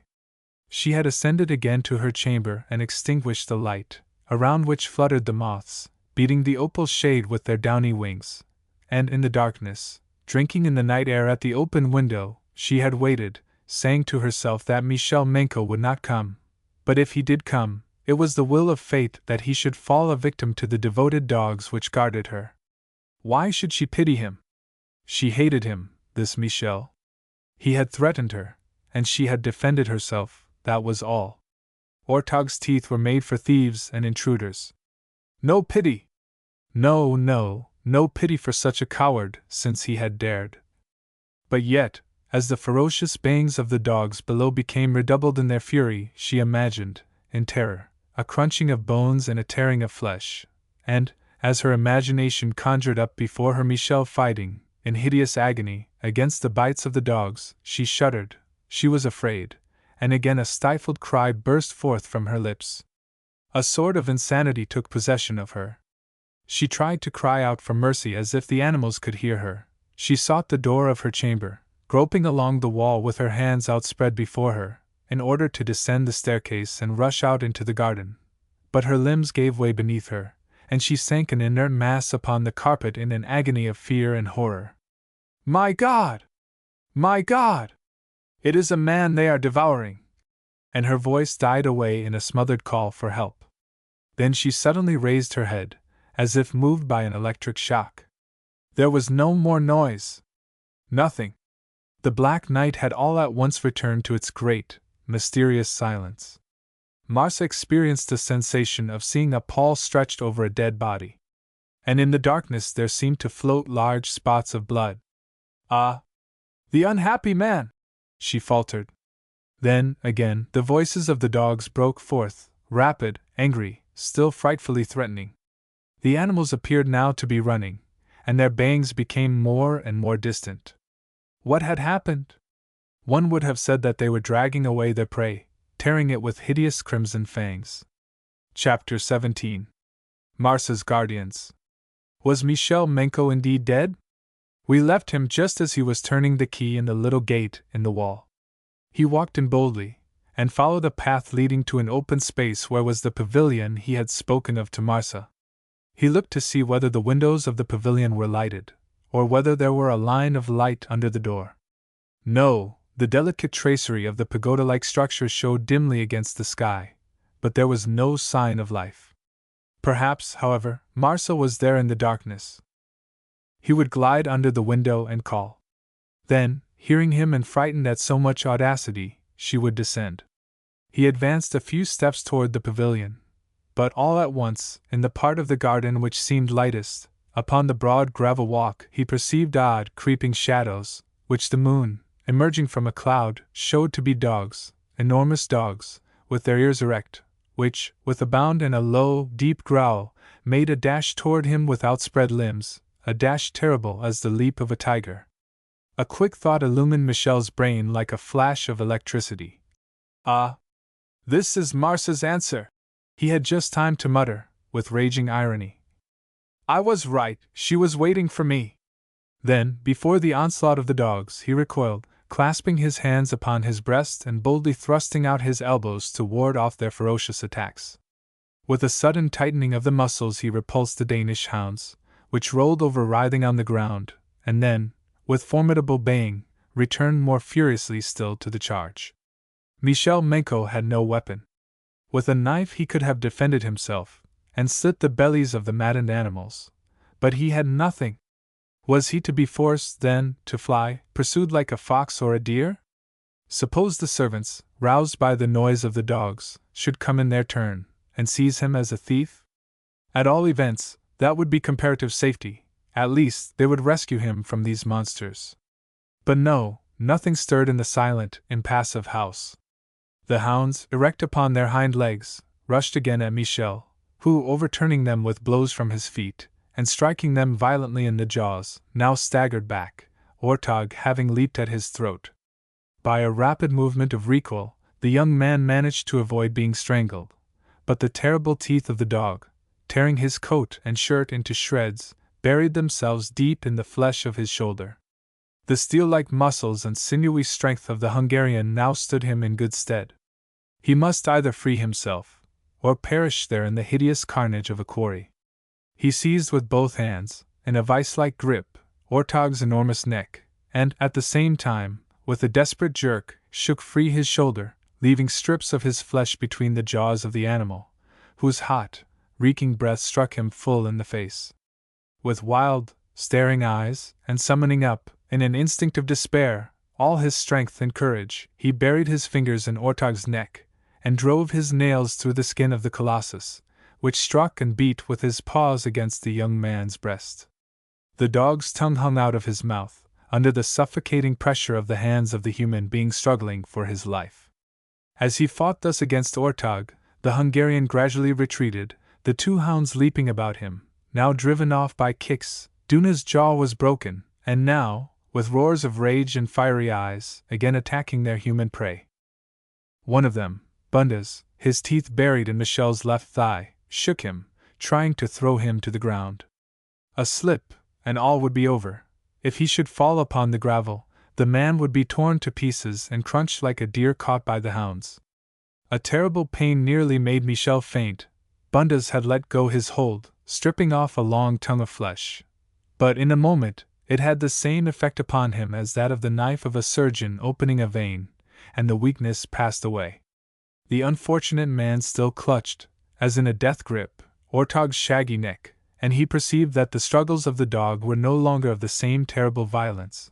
The eyes of the ferocious brute were rolled back in his head until they looked like two large balls of gleaming ivory. Michel threw the heavy mass furiously from him, and the dog, suffocated, almost dead, fell upon the ground with a dull, heavy sound. Menko had now to deal only with the Danish hounds, which were rendered more furious than ever by the smell of blood. One of them, displaying his broken teeth in a hideous, snarling grin, hesitated a little to renew the onslaught, ready, as he was, to spring at his enemy's throat at the first false step, but the other, Bundes, with open mouth, still sprang at Michel, who repelled, with his left arm, the attacks of the bloody jaws. Suddenly a hollow cry burst from his lips like a death rattle, forced from him as the dog buried his fangs in his forearm, until they nearly met. It seemed to him that the end had now come. Each second took away more and more of his strength. The tremendous tension of muscles and nerves, which had been necessary in the battle with Ortag, and the blood he had lost, his whole left side being gashed as with cuts from a knife, weakened him. He calculated that, Unless he could reach the little gate before the other dog should make up his mind to leap upon him, he was lost, irredeemably lost. Bundes did not let go his hold, but twisting himself around Michel's body, he clung with his teeth to the young man's lacerated arm. The other, Duna, bayed horribly, ready to spring at any moment.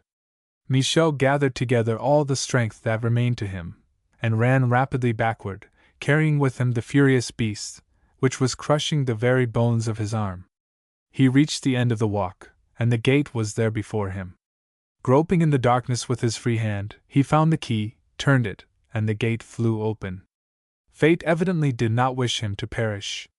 Then, in the same way as he had shaken off Ortag, whom he could now hear growling and stumbling over the gravel a little way off, Michel freed his arm from Bundes, forcing his fingers and nails into the animal's ears, and the moment he had thrown the brute to the ground, he dashed through the gate, and slammed it to behind him, just as the two dogs together were preparing to leap again upon him. Then, leaning against the gate, and steadying himself, so as not to fall, he stood there weak and faint, while the dogs, on the other side of the wooden partition which now separated him from death, and what a death!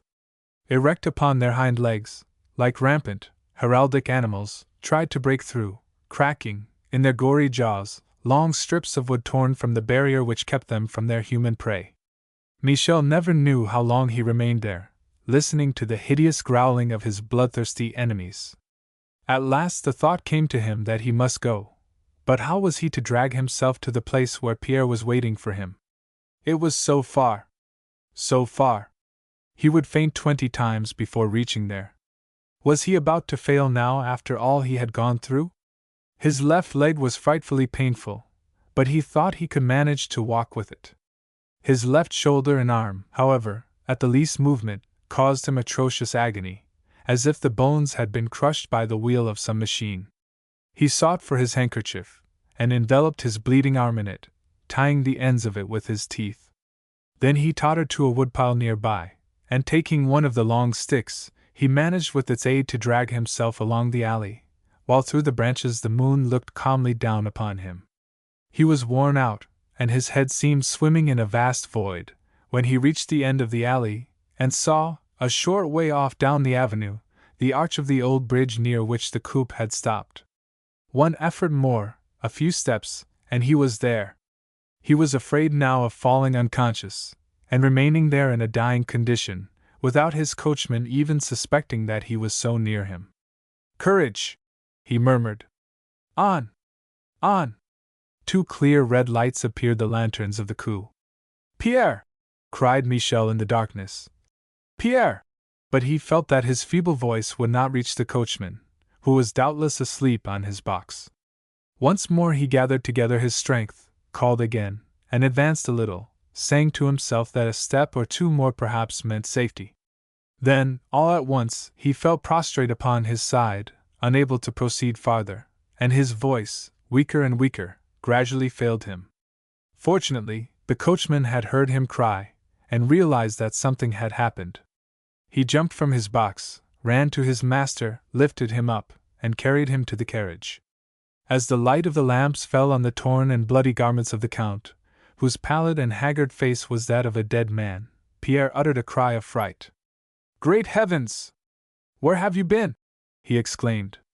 "You have been attacked?" "The coupe, place me in the coupe. But there are doctors here." "I will go." "No, do nothing. Make no noise. Take me to Paris. I do not wish any one to know, to Paris, at once." And he lost consciousness. Pierre, with some brandy he luckily had with him, bathed his master's temples, and forced a few drops between his lips, and when the Count had recovered, he whipped up his horse and galloped to Paris, growling, with a shrug of the shoulders. "There must have been a woman in this. Curse the women! They make all the trouble in the world." It was daybreak when the coupe reached Paris. Pierre heard, as they passed the barrier, a laborer say to his mate, "That's a fine turnout. I wish I was in the place of the one who is riding inside." "So do I," returned the other. And Pierre thought, philosophically, "Poor fools! If they only knew!" Chapter 18. There is no need of accusing anyone. At the first streak of daylight, Marcia descended, trembling, to the garden, and approached the little gate, wondering what horror would meet her eyes. Rose-colored clouds, like delicate, silky flakes of wool, floated across the blue sky. The paling crescent of the moon, resembling a bent thread of silver wire, seemed about to fade mistily away, and toward the east, in the splendor of the rising sun, the branches of the trees stood out against a background of burnished gold as in a Byzantine painting. The dewy calm and freshness of the early morning enveloped everything as in a bath of purity and youth. But Marcia shuddered as she thought that perhaps this beautiful day was dawning upon a dead body. She stopped abruptly as she saw the gardener, with very pale face, come running toward her. "Ah, mademoiselle, something terrible has happened! Last night the dogs barked and barked, but they barked so often at the moon and the shadows, that no one got up to see what was the matter." "Well, well?" gasped Marcia, her hand involuntarily seeking her heart. "Well, there was a thief here last night, or several of them, for poor Ortag is half strangled, but the rascals did not get away scot-free. The one who came through the little path to the pavilion was badly bitten. His tracks can be followed in blood for a long distance, a very long distance." "Then," asked Marcia quickly, "he escaped? He is not dead?" "No, certainly not. He got away." "Ah! Thank heaven for that!" cried the Tzigana, her mind relieved of a heavy weight. "Mademoiselle is too good," said the gardener. "When a man enters, like that, another person's place, he exposes himself to be chased like a rabbit, or to be made mincemeat of for the dogs. He must have had big muscles to choke Ortag, the poor beast, not to mention that Duna's teeth are broken. But the scoundrel got his share, too, for he left big splashes of blood upon the gravel." "Blood! The most curious thing is that the little gate, to which there is no key, is unlocked. They came in and went out there. If that idiot of a Saboureau, whom General Vogotsin discharged, and rightly too, mademoiselle, were not dead, I should say that he was at the bottom of all this." "There is no need of accusing anyone," said Marcia, turning away. The gardener returned to the neighborhood of the pavilion, and examining the red stains upon the ground, he said, "All the same, this did not happen by itself. I am going to inform the police." Chapter 19. A Beautiful Dream. It was the eve of the marriage day of Prince Andras Zilah and Mademoiselle Marcia Laszlo, and Marcia sat alone in her chamber, where the white robes she was to wear next day were spread out on the bed, alone for the last time. Tomorrow she would be another's. The fiery Tzigana, who felt in her heart, implacable as it was to evil and falsehood, all capabilities of devotion and truth, was condemned to lie, or to lose the love of Prince Andras, which was her very life. There was no other alternative. No, no, since she had met this man, superior to all others, since he loved her and she loved him, she would take an hour of his life and pay for that hour with her own. She had no doubt but that an avowal would forever ruin her in Andras's eyes. No, again and forever no. It was much better to take the love which fate offered her in exchange for her life. And, as she threw herself back in her chair with an expression of unchangeable determination in her dark, gazelle-like eyes, there suddenly came into her mind the memory of a day long ago, when, driving along the road from Maisons-Laffitte to Saint-Germain, she had met some wandering gypsies, 2 men and a woman, with copper-colored skins and black eyes, in which burned, like a live coal, the passionate melancholy of the race. The woman, a sort of long spear in her hand, was driving some little shaggy ponies, like those which range about the plains of Hungary. Bound like parcels upon the backs of these ponies were 4 or 5 little children, clothed in rags, and covered with the dust of the road. The woman, tall, dark, and faded, a sort of turban upon her head, held out her hand toward Marcia's carriage with a graceful gesture and a broad smile, the supplicating smile of those who beg. A muscular young fellow, his crisp hair covered with a red fez, her brother. The woman was old, or perhaps she was less so than she seemed, for poverty brings wrinkles, walked by her side behind the sturdy little ponies. Farther along, another man waited for them at a corner of the road near a laundry, the employees of which regarded him with alarm, because, at the end of a rope, The gypsy held a small gray bear. As she passed by them, Marsa involuntarily exclaimed, in the language of her mother, "Bisamaru!" "How sad it is!" The man, at her words, raised his head, and a flash of joy passed over his face, which showed, or Marsa thought so, who knows? Perhaps she was mistaken, a love for his forsaken country. Well, now, she did not know why, the remembrance of these poor beings returned to her, and she said to herself that her ancestors, humble and insignificant as these unfortunates in the dust and dirt of the highway, would have been astonished and incredulous if any one had told them that some day a girl born of their blood would wed a Zilah, one of the chiefs of that Hungary whose obscure and unknown minstrels they were. Ah! What an impossible dream it seemed, and yet it was realized now. At all events, a man's death did not lie between her and Zilah. Michel Menko, after lying at death's door, was cured of his wounds. She knew this from Baroness Dinati, who attributed Michel's illness to a sword wound secretly received for some woman. This was the rumor in Paris. The young count had, in fact, closed his doors to everyone, and no one but his physician had been admitted. What woman could it be? The little Baroness could not imagine. Marsa thought again, with a shudder, of the night when the dogs howled, but, to tell the truth, she had no remorse. She had simply defended herself. The inquiry begun by the police had ended in no definite result. At Maisons Laffitte, people thought that the Russian house had been attacked by some thieves who had been in the habit of entering unoccupied houses and rifling them of their contents. They had even arrested an old vagabond, and accused him of the attempted robbery at General Vogotsin's, but the old man had answered, "I do not even know the house." But was not this Menko 100 times more culpable than a thief? It was more and worse than money or silver that he had dared to come for. It was to impose his love upon a woman whose heart he had well nigh broken. Against such an attack all weapons were allowable, even Ortag's teeth. The dogs of the Tzigana had known how to defend her, and it was what she had expected from her comrades. Had Michel Menko died, Marsa would have said, with the fatalism of the Orient, it was his own will. She was grateful, however, to fate, for having punished the wretch by letting him live. Then she thought no more of him except to execrate him for having poisoned her happiness, and condemned her either to a silence as culpable as a lie, or to an avowal as cruel as a suicide. The night passed and the day came at last, when it was necessary for Marsa to become the wife of Prince Andras, or to confess to him her guilt. She wished that she had told him all, now that she had not the courage to do so. She had accustomed herself to the idea that a woman is not necessarily condemned to love no more because she has encountered a coward who has abused her love. She was in an atmosphere of illusion and chimera. What was passing about her did not even seem to exist. Her maids dressed her, and placed upon her dark hair the bridal veil. She half closed her eyes and murmured, "It is a beautiful dream." A dream, and yet a reality, consoling as a ray of light after a hideous nightmare. Those things which were false, impossible, a lie, a phantasmagoria born of a fever, were Michel Menko, the past years, the kisses of long ago, the threats of yesterday, the bayings of the infuriated dogs at that shadow which did not exist.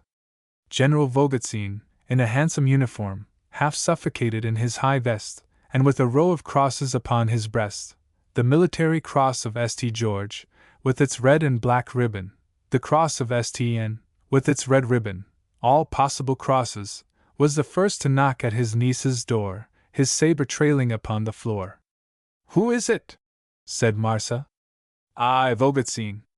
And permission being given him, he entered the room. The old soldier walked about his niece, pulling his mustache, as if he were conducting an inspection. He found Marsa charming.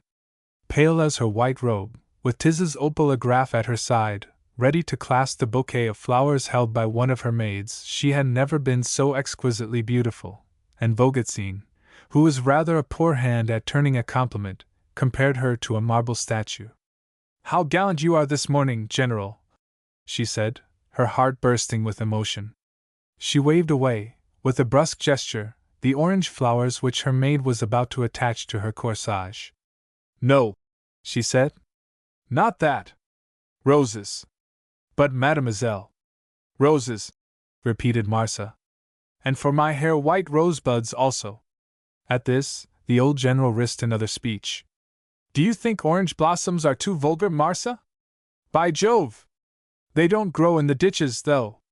And he laughed loudly at what he considered wit. But a frowning glance from the Tzigana cut short his hilarity, and with a mechanical movement, he drew himself up in a military manner, as if the Tsar were passing by. I will leave you to finish dressing, my dear, he said after a moment. He already felt stifled in the uniform, which he was no longer accustomed to wear, and he went out in the garden to breathe freer. While waiting there for Zilah, he ordered some cherry cordial, muttering, as he drank it, It is beautiful August weather.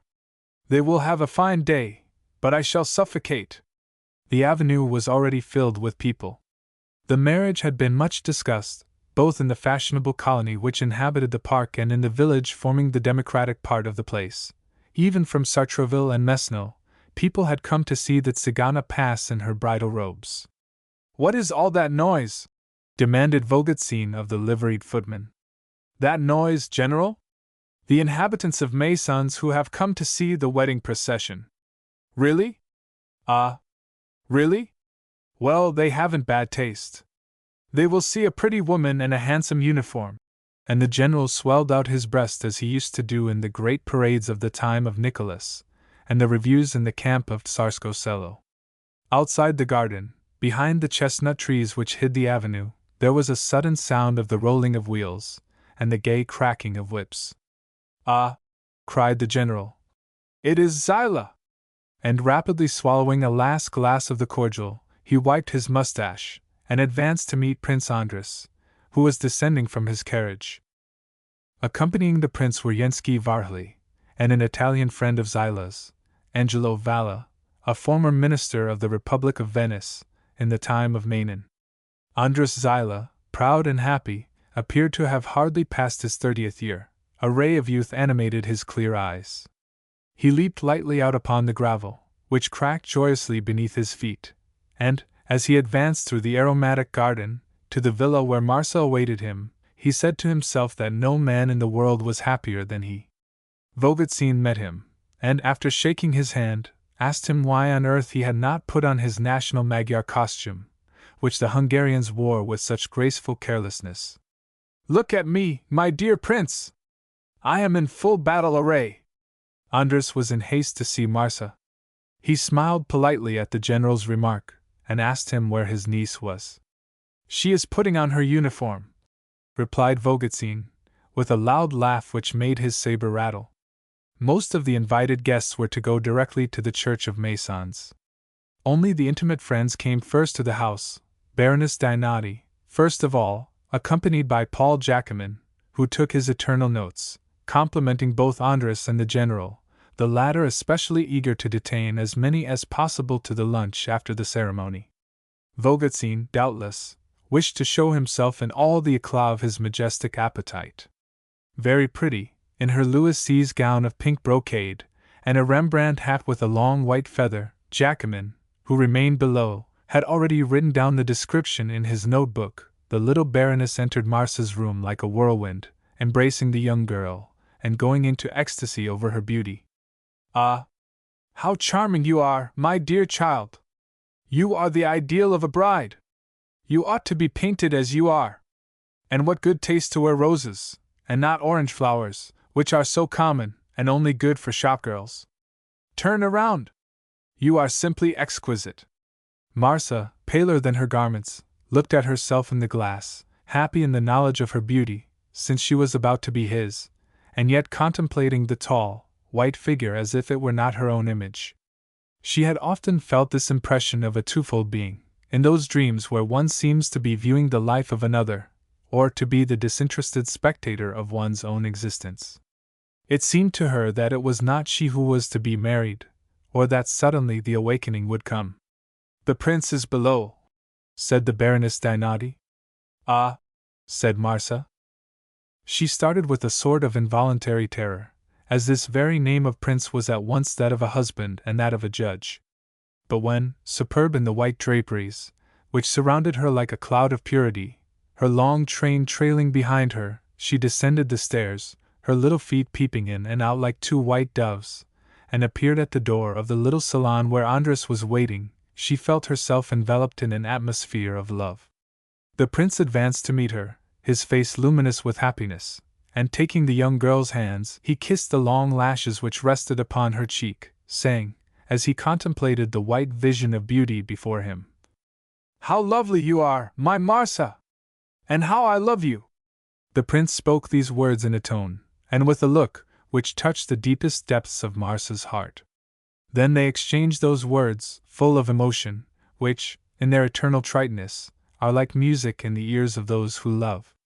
Every one had withdrawn to the garden, to leave them alone in this last, furtive, happy minute, which is never found again, and which, on the threshold of the unknown, possesses a joy, sad as a last farewell, yet full of hope as the rising of the sun. He told her how ardently he loved her, and how grateful he was to her for having consented, in her youth and beauty, to become the wife of a quasi-exile, who still kept, despite his efforts, something of the melancholy of the past. And she, with an outburst of gratitude, devotion, and love in which all the passion of her nature and her race vibrated, said, in a voice which trembled with unshed tears, "Do not say that I give you my life. It is you who make of a girl of the steppes a proud and honored wife, who asks herself why all this happiness has come to her." Then, nestling close to Andres, and resting her dark head upon his shoulder, she continued, "We have a proverb, you remember, which says life is a tempest. I have repeated it very often with bitter sadness. But now, that wicked proverb is effaced by the refrain of our old song, life is a chalet of pearls." And the Tzigana, lost in the dream which was now a tangible reality, saying nothing, but gazing with her beautiful eyes, now moist, into the face of Andres, remained encircled in his arms, while he smiled and whispered, again and again, "I love you!" All the rest of the world had ceased to exist for these two beings, absorbed in each other. Chapter 20. The Bridal Day. The little Baroness ran into the room, laughing, and telling them how late it was, and Andres and Marsa, awakened to reality, followed her to the hall, where Varhely, Vogotsine, Angelo Valla, Paul Jacomin and other guests were assembled as a sort of guard of honor to the bride and groom. Andres and the Baroness, with Varhely, immediately entered the prince's carriage, Vogotsine taking his place in the coupe with Marsa. Then there was a gay crackling of the gravel, a flash of wheels in the sunlight, a rapid, joyous departure. Clustered beneath the trees in the ordinarily quiet avenues of Maisons, the crowd watched the cortege, and old Vogotsine good-humoredly displayed his epaulets and crosses for the admiration of the people who love uniforms. As she descended from the carriage, Marsa cast a superstitious glance at the facade of the church, a humble facade, with a Gothic porch and cheap stained-glass windows, some of which were broken, and above a plaster tower covered with ivy and surmounted with a roughly carved cross. She entered the church almost trembling, thinking again how strange was this fate which united, before a village altar, a Tzigana and a Magyar. She walked up the aisle, seeing nothing, but hearing about her murmurs of admiration, and knelt down beside Andres, upon a velvet cushion, near which burned a tall candle, in a white candlestick. The little church, dimly lighted save where the priest stood, was hushed to silence, and Marsa felt penetrated with deep emotion. She had really drunk of the cup of oblivion. She was another woman, or rather a young girl, with all a young girl's purity and ignorance of evil. It seemed to her that the hated past was a bad dream, one of those unhealthy hallucinations which fly away at the dawn of day. She saw, in the luminous enclosure of the altar, the priest in his white stole, and the choir boys in their snowy surplices. The waxen candles looked like stars against the white hangings of the chancel, and above the altar, a sweet-faced Madonna looked down with sad eyes upon the man and woman kneeling before her. Through the party-colored windows, crossed with broad bands of red, the branches of the linden swayed in the wind, and the fluttering tendrils of the ivy cast strange, flickering shadows of blue, violet, and almost sinister scarlet upon the guests seated in the nave. Outside, in the square in front of the church, the crowd waited the end of the ceremony. Shopgirls from the Rue de l'Église, and laundresses from the Rue de Paris, curiously contemplated the equipages, with their stamping horses, and the coachmen, erect upon their boxes, motionless, and looking neither to the right nor the left. Through the open door of the church, at the end of the old oak arches, could be seen Marsa's white, kneeling figure, and beside her Prince Zilah, whose blonde head, as he stood gazing down upon his bride, towered above the rest of the party. The music of the organ, now tremulous and low, now strong and deep, caused a profound silence to fall upon the square.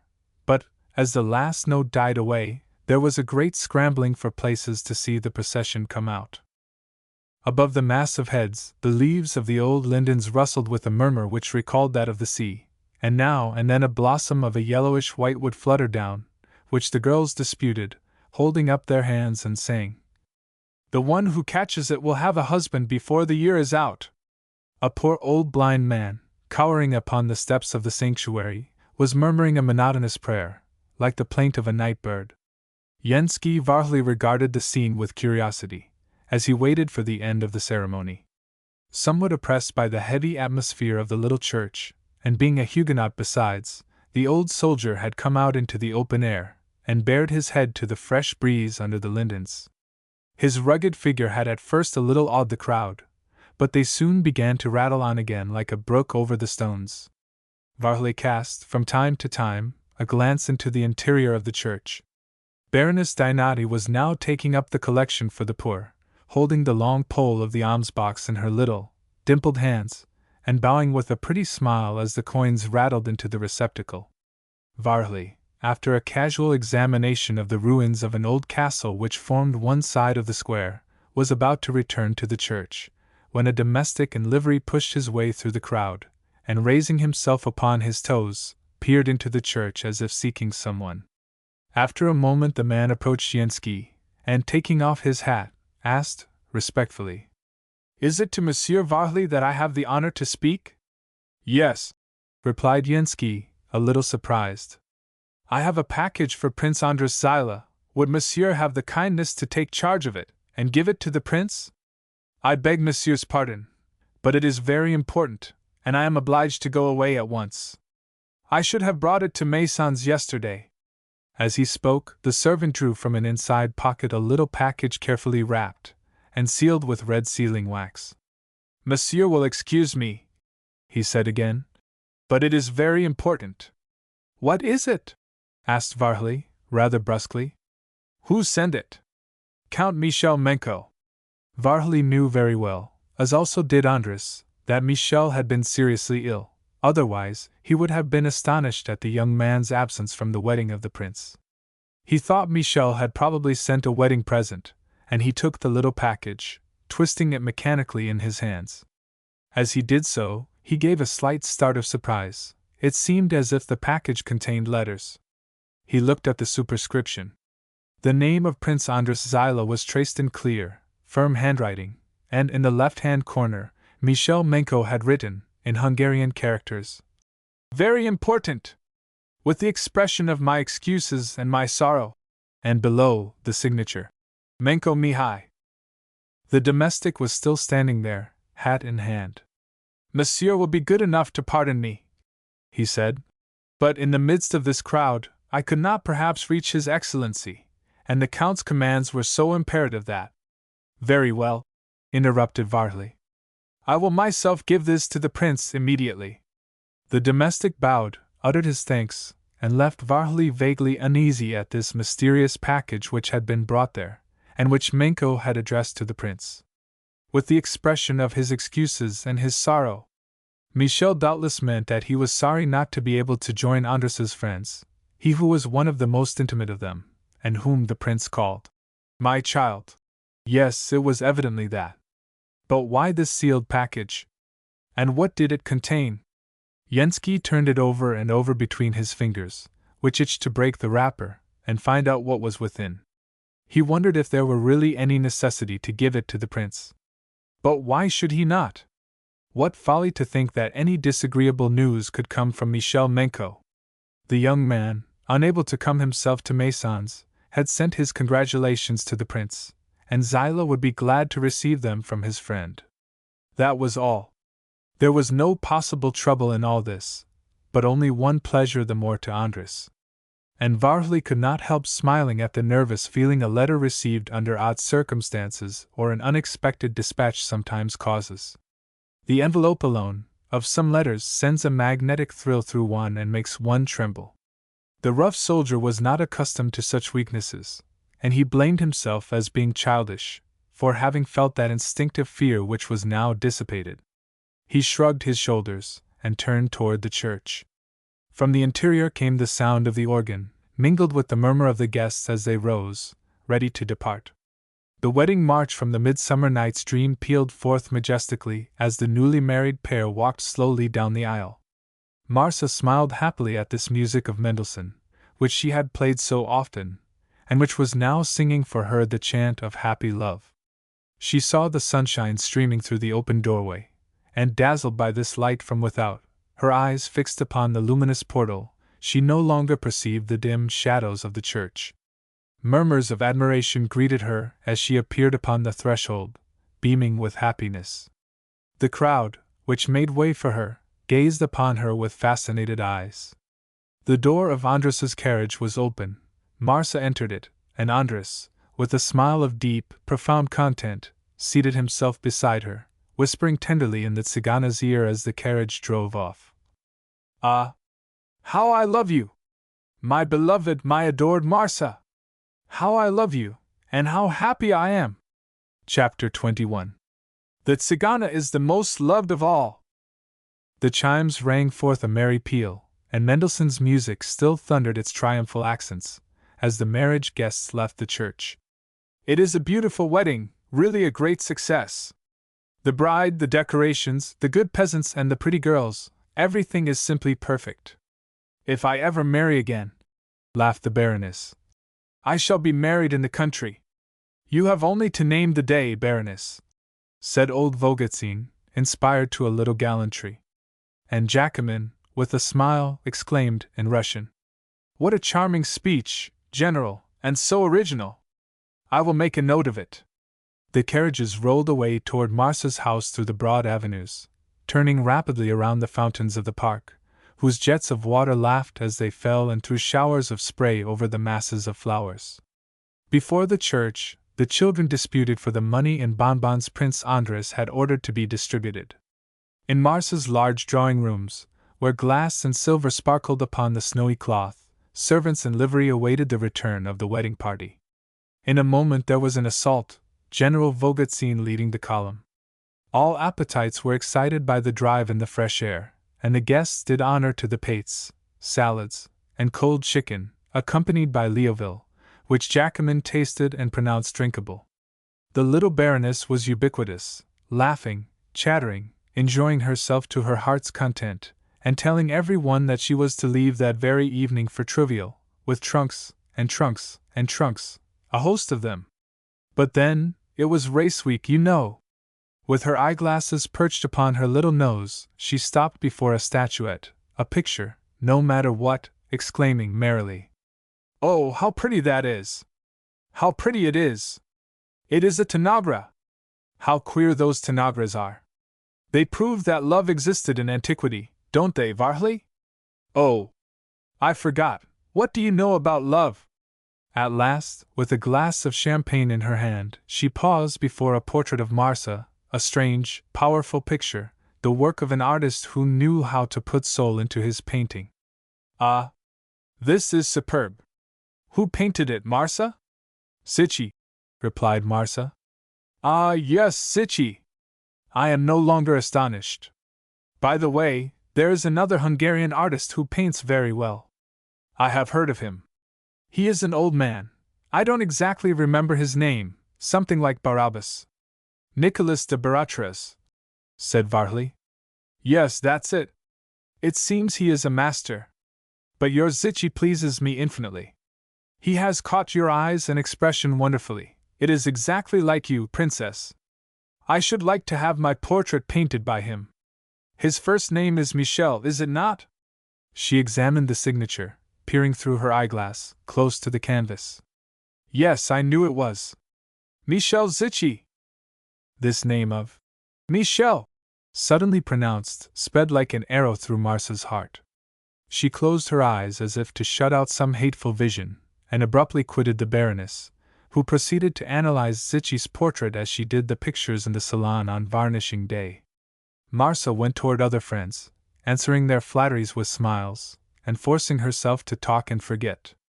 Andres, in the midst of the crowd where Vogutsin's loud laugh alternated with the little cries of the Baroness, felt a complex sentiment. He wished his friends to enjoy themselves, and yet he longed to be alone with Marcia, and to take her away. They were to go first to his hotel in Paris, and then to some obscure corner, probably to the Villa of Saint Adresse, until September, when they were going to Venice, and from there to Rome for the winter. It seemed to the prince that all these people were taking away from him a part of his life. Marcia belonged to them, as she went from one to another, replying to the compliments which desperately resembled one another, from those of Angelo Valla, which were spoken in Italian, to those of little Yamada, the Parisianized Japanese. Andres now longed for the solitude of the preceding days, and Baroness Dinati, shaking her finger at him, said, "My dear prince, you are longing to see us go, I know you are."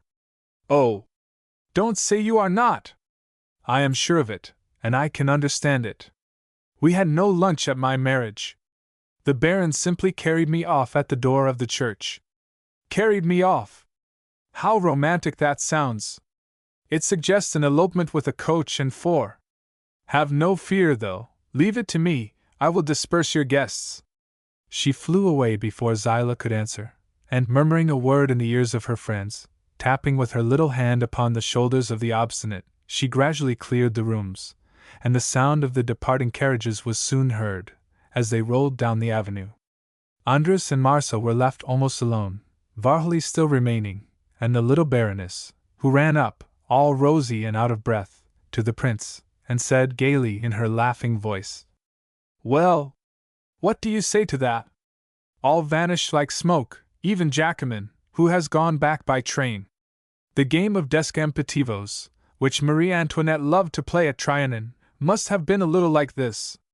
Aren't you going to thank me? Ah, you ingrate!" She ran and embraced Marcia, pressing her cherry lips to the Tzigana's pale face, and then rapidly disappeared in a mock flight, with a gay little laugh and a tremendous rustle of petticoats. Of all his friends, Varhely was the one of whom Andres was fondest, but they had not been able to exchange a single word since the morning. Yensky had been right to remain till the last. It was his hand which the prince wished to press before his departure, as if Varhely had been his relative, and the sole surviving one. "Now," he said to him, "you have no longer only a brother, my dear Varhely, you have also a sister who loves and respects you as I love and respect you myself." Yansky's stern face worked convulsively with an emotion he tried to conceal beneath an apparent roughness. "You are right to love me a little," he said brusquely, "because I am very fond of you, of both of you," nodding his head toward Marcia. "But no respect, please. That makes me out too old." The Tzigana, taking Vogutsin's arm, led him gently toward the door, a little alarmed at the purple hue of the general's cheeks and forehead. "Come, take a little fresh air," she said to the old soldier, who regarded her with round, expressionless eyes. As they disappeared in the garden, Varhely drew from his pocket the little package given to him by Menko's valet. "Here is something from another friend. It was brought to me at the door of the church. Ah, I thought that Menko would send me some word of congratulation," said Andres, after he had read upon the envelope the young count's signature. "Thanks, my dear Varhely." "Now," said Yensky, "may happiness attend you, Andres. I hope that you will let me hear from you soon." Zilah took the hand which Varhely extended, and clasped it warmly in both his own. Upon the steps Varhely found Marcia, who, in her turn, shook his hand. "Au revoir, Count. Au revoir, Princess." She smiled at Andres, who accompanied Varhely, and who held in his hand the package with the seals unbroken. "Princess," she said, "that is a title by which every one has been calling me for the last hour, but it gives me the greatest pleasure to hear it spoken by you, my dear Varhely. But princess or not, I shall always be for you the Tzigana, who will play for you, whenever you wish it, the airs of her country, of our country." There was, in the manner in which she spoke these simple words, a gentle grace which evoked in the mind of the old patriot memories of the past and the fatherland. "The Tzigana is the most charming of all! The Tzigana is the most loved of all!" he said in Hungarian, repeating a refrain of a Magyar song. With a quick, almost military gesture, he saluted Andras and Marsa as they stood at the top of the steps, the sun casting upon them dancing reflections through the leaves of the trees. The prince and princess responded with a wave of the hand, and General Vogotsin, who was seated under the shade of a chestnut tree, with his coat unbuttoned and his collar open, tried in vain to rise to his feet and salute the departure of the last guest. Chapter 22. A Dream Shattered. They were alone at last, free to exchange those eternal vows which they had just taken before the altar and sealed with a long, silent pressure when their hands were united, alone with their love, the devoted love they had read so long in each other's eyes, and which had burned, in the church, beneath Marsa's lowered lids, when the prince had placed upon her finger the nuptial ring. This moment of happiness and solitude after all the noise and excitement was indeed a blessed one. Andras had placed upon the piano of the salon Michel Menko's package, and seated upon the divan, he held both Marsa's hands in his, as she stood before him. "My best wishes, Princess," he said. "Princess! Princess Zilah! That name never sounded so sweet in my ears before. My wife! My dear and cherished wife!" As she listened to the music of the voice she loved, Marsa said to herself, that sweet indeed was life, which, after so many trials, still had in reserve for her such joys. And so deep was her happiness, that she wished everything could end now in a beautiful dream which should have no awakening. "We will depart for Paris whenever you like," said the prince. "Yes," she exclaimed, sinking to his feet, and throwing her arms about his neck as he bent over her. "Let us leave this house. Take me away, and let a new life begin for me, the life I have longed for with you and your love." There was something like terror in her words, and in the way she clung to this man who was her hero. When she said, "Let us leave this house," she thought, with a shudder, of all her cruel suffering, of all that she hated and which had weighed upon her like a nightmare. She thirsted for a different air, where no phantom of the past could pursue her, where she should feel free, where her life should belong entirely to him. "I will go and take off this gown," she murmured, rising, "and we will run away like two eloping lovers." "Take off that gown? Why? It would be such a pity! You are so lovely as you are." "Well," said Marsa, glancing down upon him with an almost mutinous smile, which lent a peculiar charm to her beauty, "I will not change this white gown, then. A mantle thrown over it will do. And you will take your wife in her bridal dress to Paris, my prince, my hero, my husband." He rose, threw his arms about her, and holding her close to his heart, pressed one long, silent kiss upon the exquisite lips of his beautiful Tzigana. She gently disengaged herself from his embrace, with a shivering sigh, and going slowly toward the door, she turned and threw him a kiss, saying, "I will come back soon, my Andras." And although wishing to go for her mantle, nevertheless she still stood there, with her eyes fixed upon the prince and her mouth sweetly tremulous with a passion of feeling, as if she could not tear herself away. The piano upon which Andras had cast the package given him by Varhli was there between them, and the prince advanced a step or two, leaning his hand upon the ebony cover. As Marsa approached for a last embrace before disappearing on her errand, her glance fell mechanically upon the small package sealed with red wax, and, as she read, in the handwriting she knew so well, the address of the prince and the signature of Michel Menko, she raised her eyes violently to the face of Prince Zilah, as if to see if this were not a trap, if, in placing this envelope within her view, he were not trying to prove her. There was in her look fright, sudden, instinctive fright, a fright which turned her very lips to ashes, and she recoiled, her eyes returning fascinated to the package, while Andras, surprised at the unexpected expression of the Tzigana's convulsed features, exclaimed, in alarm, "What is it, Marsa? What is the matter?" I. She tried to smile. "Nothing. I do not know. She made a desperate effort to look him in the face, but she could not remove her eyes from that sealed package bearing the name Menko. Ah! That Michel! She had forgotten him. Miserable wretch! He returned, he threatened her, he was about to avenge himself, she was sure of it. That paper contained something horrible.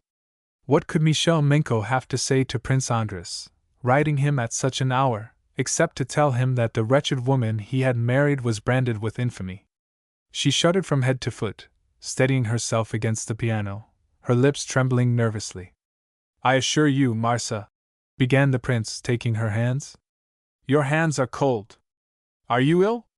His eyes followed the direction of Marsa's, which were still riveted upon the piano with a dumb look of unutterable agony. He instantly seized the sealed package, and holding it up, exclaimed, One would think that it was this which troubled you. Oh, Prince! I swear to you! Prince? He repeated in amazement this title which she suddenly gave him, she, who called him Andres, as he called her Marsa. Prince? He also, in his turn, felt a singular sensation of fright, wondering what that package contained, and if Marsa's fate and his own were not connected with some unknown thing within it. Let us see, he said, abruptly breaking the seals. What this is. Rapidly, and as if impelled despite herself, Marsa caught the wrist of her husband in her icy hand, and terrified, supplicating, she cried, in a wild, broken voice, No, no, I implore you! No! Do not read it! Do not read it! He contemplated her coldly, and forcing himself to be calm, asked, What does this parcel of Michel Menko's contain? I do not know, gasped Marsa. But do not read it! In the name of the Virgin! The sacred adjuration of the Hungarians occurring to her mind, in the midst of her agony. Do not read it! But you must be aware, Princess, returned Andres, that you are taking the very means to force me to read it. She shivered and moaned. There was such a change in the way Andres pronounced this word, which he had spoken a moment before in tones so loving and caressing, Princess. Now the word threatened her. Listen! I am about to tell you, I wished, my God! My God! Unhappy woman that I am! Do not read, do not read! Andres, who had turned very pale, gently removed her grasp from the package, and said, very slowly and gravely, but with a tenderness in which hope still appeared. Come, Marsa, let us see, what do you wish me to think? Why do you wish me not to read these letters? For letters they doubtless are. What have letters sent me by Count Menko to do with you? You do not wish me to read them? He paused a moment, and then, while Marsa's eyes implored him with the mute prayer of a person condemned to death by the executioner, he repeated, You do not wish me to read them? Well, so be it. I will not read them, but upon one condition. You must swear to me, understand, swear to me, that your name is not traced in these letters, and that Michel Menko has nothing in common with the Princess Zilah. She listened, she heard him. But Andres wondered whether she understood. She stood so still and motionless, as if stupefied by the shock of a moral tempest. There is, I am certain, he continued in the same calm, slow voice. There is within this envelope some lie, some plot. I will not even know what it is. I will not ask you a single question, and I will throw these letters, unread, into the fire, but swear to me that, whatever this Menko, or any other, may write to me, whatever anyone may say, is an infamy and a calumny. Swear that, Marsa. Swear it, swear again. Swear always then. Oath upon oath? Ah! It is too much, she cried, her torpor suddenly breaking into an explosion of sobs and cries. No! Not another lie, not one! Monsieur, I am a wretch, a miserable woman. Strike me. Lash me, as I lash my dogs. I have deceived you. Despise me. Hate me. I am unworthy even of pity. The man whose letters you hold revenges himself, and stabs me, has been my lover. Michel! The most cowardly, the vilest being in the world. If he hated me, he might have killed me, he might have torn off my veil just now, and struck me across the lips. But to do this, to attack you, Ah! Miserable dog, fit only to be stoned to death! Judas! Liar and coward! Would to heaven I had planted a knife in his heart! Ah! My God! Murmured the prince, as if stabbed himself. At this cry of bitter agony from Andras Zilah, Marsa's imprecations ceased, and she threw herself madly at his feet, while he stood erect and pale, her judge. She lay there, a mass of white satin and lace, her loosened hair falling upon the carpet, where the pale bridal flowers withered beneath her husband's heel, and Zilah, motionless, his glance wandering from the prostrate woman to the package of letters which burned his fingers, seemed ready to strike, with these proofs of her infamy, the distracted Tzigana, a wolf to threaten, a slave to supplicate. Suddenly he leaned over, seized her by the wrists, and raised her almost roughly. Do you know, he said in low, quivering tones, that the lowest of women is less culpable than you? 10 times, 100 times, less culpable. Do you know that I have the right to kill you? Ah! That, yes! Do it! Do it! Do it! She cried, with the smile of a mad woman. He pushed her slowly from him. Why have you committed this infamy? It was not for my fortune, you are rich! Marsa moaned, humiliated to the dust by this cold contempt. She would have preferred brutal anger, anything to this. Ah! Your fortune! She said, finding a last excuse for herself out of the depth of her humiliation, which had now become eternal. It was not that, nor your name, nor your title that I wished, it was your love! The heart of the prince seemed wrung in a vice as this word fell from those lips, once adored, nay, still adored, soiled as they were. My love! Yes, your love alone! I would have confessed all, been your mistress, your slave, your thing, if I had not feared to lose you, to see myself abased in the eyes of you, whom I adored. I was afraid of seeing you fly from me. Yes, that was my crime. It is infamous, ah! I know it, but I thought only of keeping you alone, you, my admiration, my hero, my life, my God! I deserve to be punished. Yes, I deserve it, but those letters which you would have cast into the fire if I had not revealed the secret of my life, you told me so yourself. I might have sworn what you asked, and you would have believed me. I might have done so, but no, it would have been too vile, too cowardly. Ah! Kill me! That is what I deserve, that is what. Where are you going? She cried, interrupting herself, her eyes dilated with fear, as she saw that Zilah, without answering, was moving toward the door. She forgot that she no longer had the right to question, she only felt that, once gone, she would never see him again. Ah! 1,000 times a blow with a knife rather than that. Was this the way the day, which began so brightly, was to end? Where are you going? What does that matter to you? True! I beg your pardon. At least, monsieur, one word I implore. What are your commands? What do you wish me to do? There must be laws to punish those who have done what I have done. Shall I accuse myself, give myself up to justice? Ah! Speak to me. Speak to me. Live with Michel Menko, if he is still alive after I have met him, responded Andras, in hard, metallic tones, waving back the unhappy woman who threw herself on her knees, her arms outstretched toward him. The door closed behind him.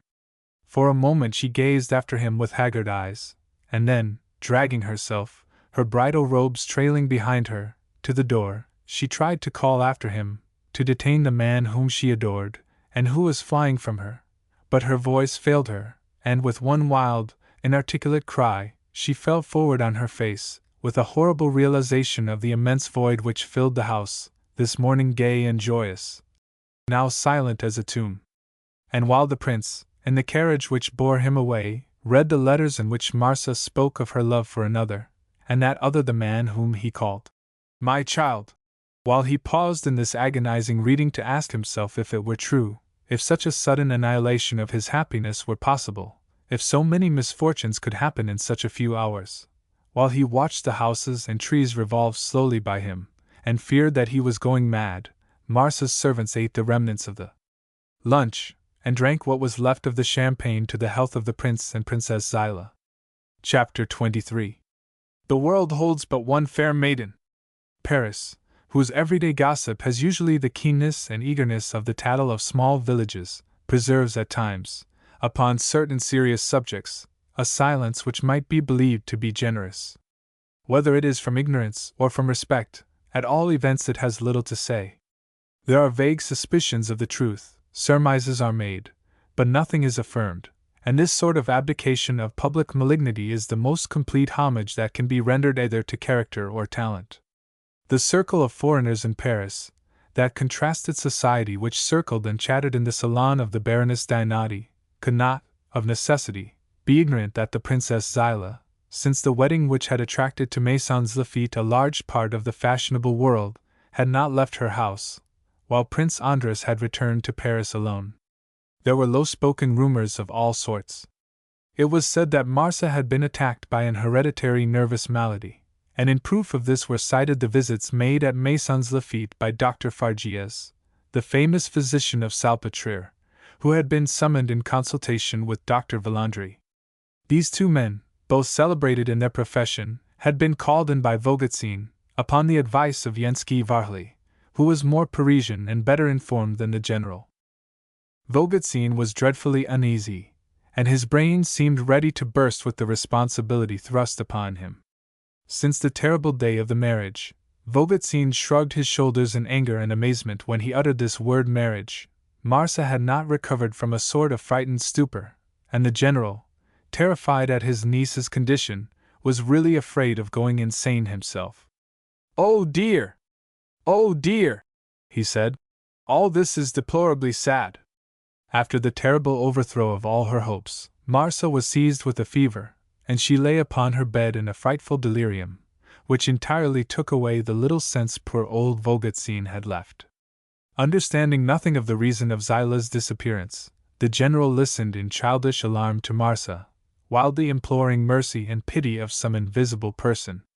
The unhappy old man would have faced a battalion of Honveds or a charge of Bashibazouks rather than remain there in the solitary house, with the delirious girl whose sobs and despairing appeals made the tears stream down the face of this soldier, whose brain was now weakened by drink, but who had once contemplated with a dry eye whole ditches full of corpses, which some priest, dressed in mourning, blessed in one mass. Vogelsine hastened to Paris, and questioned Andres, but the prince answered him in a way that permitted of no further conversation upon the subject. "My personal affairs concern myself alone." The general had not energy enough to demand an explanation, and he bowed, saying that it was certainly not his business to interfere. But he noticed that Zilah turned very pale when he told him that it would be a miracle if Marsa recovered from the fever. "It is pitiful," he said. Zilah cast a strange look at him, severe and yet terrified. Vogelsine said no more, but he went at once to Dr. Fargies, and asked him to come as soon as possible to Maisons Laffitte. The doctor's coupe in a few hours stopped before the gate through which so short a time ago the gay marriage cortege had passed, and Vogelsine ushered him into the little salon from which Marsa had once driven Menko. Then the general sent for Mademoiselle, or rather, Madame, as he corrected himself with a shrug of his shoulders.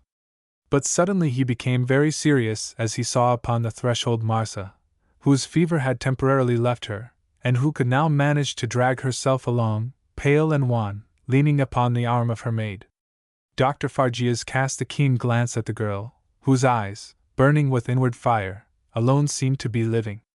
"Madam," said the doctor quietly, when the general had made a sign to his niece to listen to the stranger. "General Vogelsine has told me that you are suffering. I am a physician. Will you do me the honor and the kindness to answer my questions?" "Yes," said the general. "Do, my dear Marsa, to please me." She stood erect, not a muscle of her face moving, and without replying, she looked steadily into the doctor's eyes. In her turn, she was studying him. It was like a defiance before a duel. Then she said suddenly, turning to Vogelsine, "Why have you brought a physician?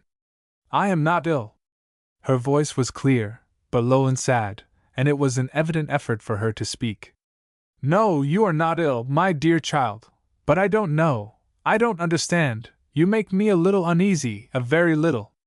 You know, if I, your old uncle, worried you even a little, you would not feel just right about it, would you now? With which rather incoherent speech, he tried to force a smile. But Marcia, taking no notice of him, turned slowly to the doctor, who had not removed his eyes from her face. Well, she said dryly, what do you want? What do you wish to ask me? What shall I tell you? Who requested you to come here? Vogelstein made a sign to the maid to leave the room. I told you, I have come at the general's request, said Fargies, with a wave of his hand toward Vogelstein. Marcia only replied, Ah, but it seemed to the doctor that there was a world of disappointment and despair expressed in this one ejaculation. Then she suddenly became rigid, and lapsed into one of those stupors which had succeeded the days of delirium, and had frightened Vogelstein so much. There! There! Look at her! Exclaimed the old man. Fargies, without listening to the general, approached Marcia, and placed her in a chair near the window. He looked in her eyes, and placed his hand upon her burning forehead, but Marcia made no movement. Are you in pain? He asked gently. The young girl, who a moment before had asked questions and still seemed interested a little in life, stirred uneasily, and murmured, in an odd, singing voice, I do not know. Did you sleep last night? I do not know. How old are you? Asked Fargies, to test her mental condition. I do not know. The physician's eyes sought those of the general. Vogelstein, his face crimson, stood by the chair, his little, round eyes blinking with emotion at each of these mournful, musical responses. What is your name? Asked the doctor slowly. She raised her dark, sad eyes and seemed to be seeking what to reply. Then, wearily letting her head fall backward, she answered as before. I do not know. Vogelstein, who had become purple, seized the doctor's arm convulsively. She no longer knows even her own name. It will be only temporary, I hope, said the doctor. But in her present state, she needs the closest care and attention.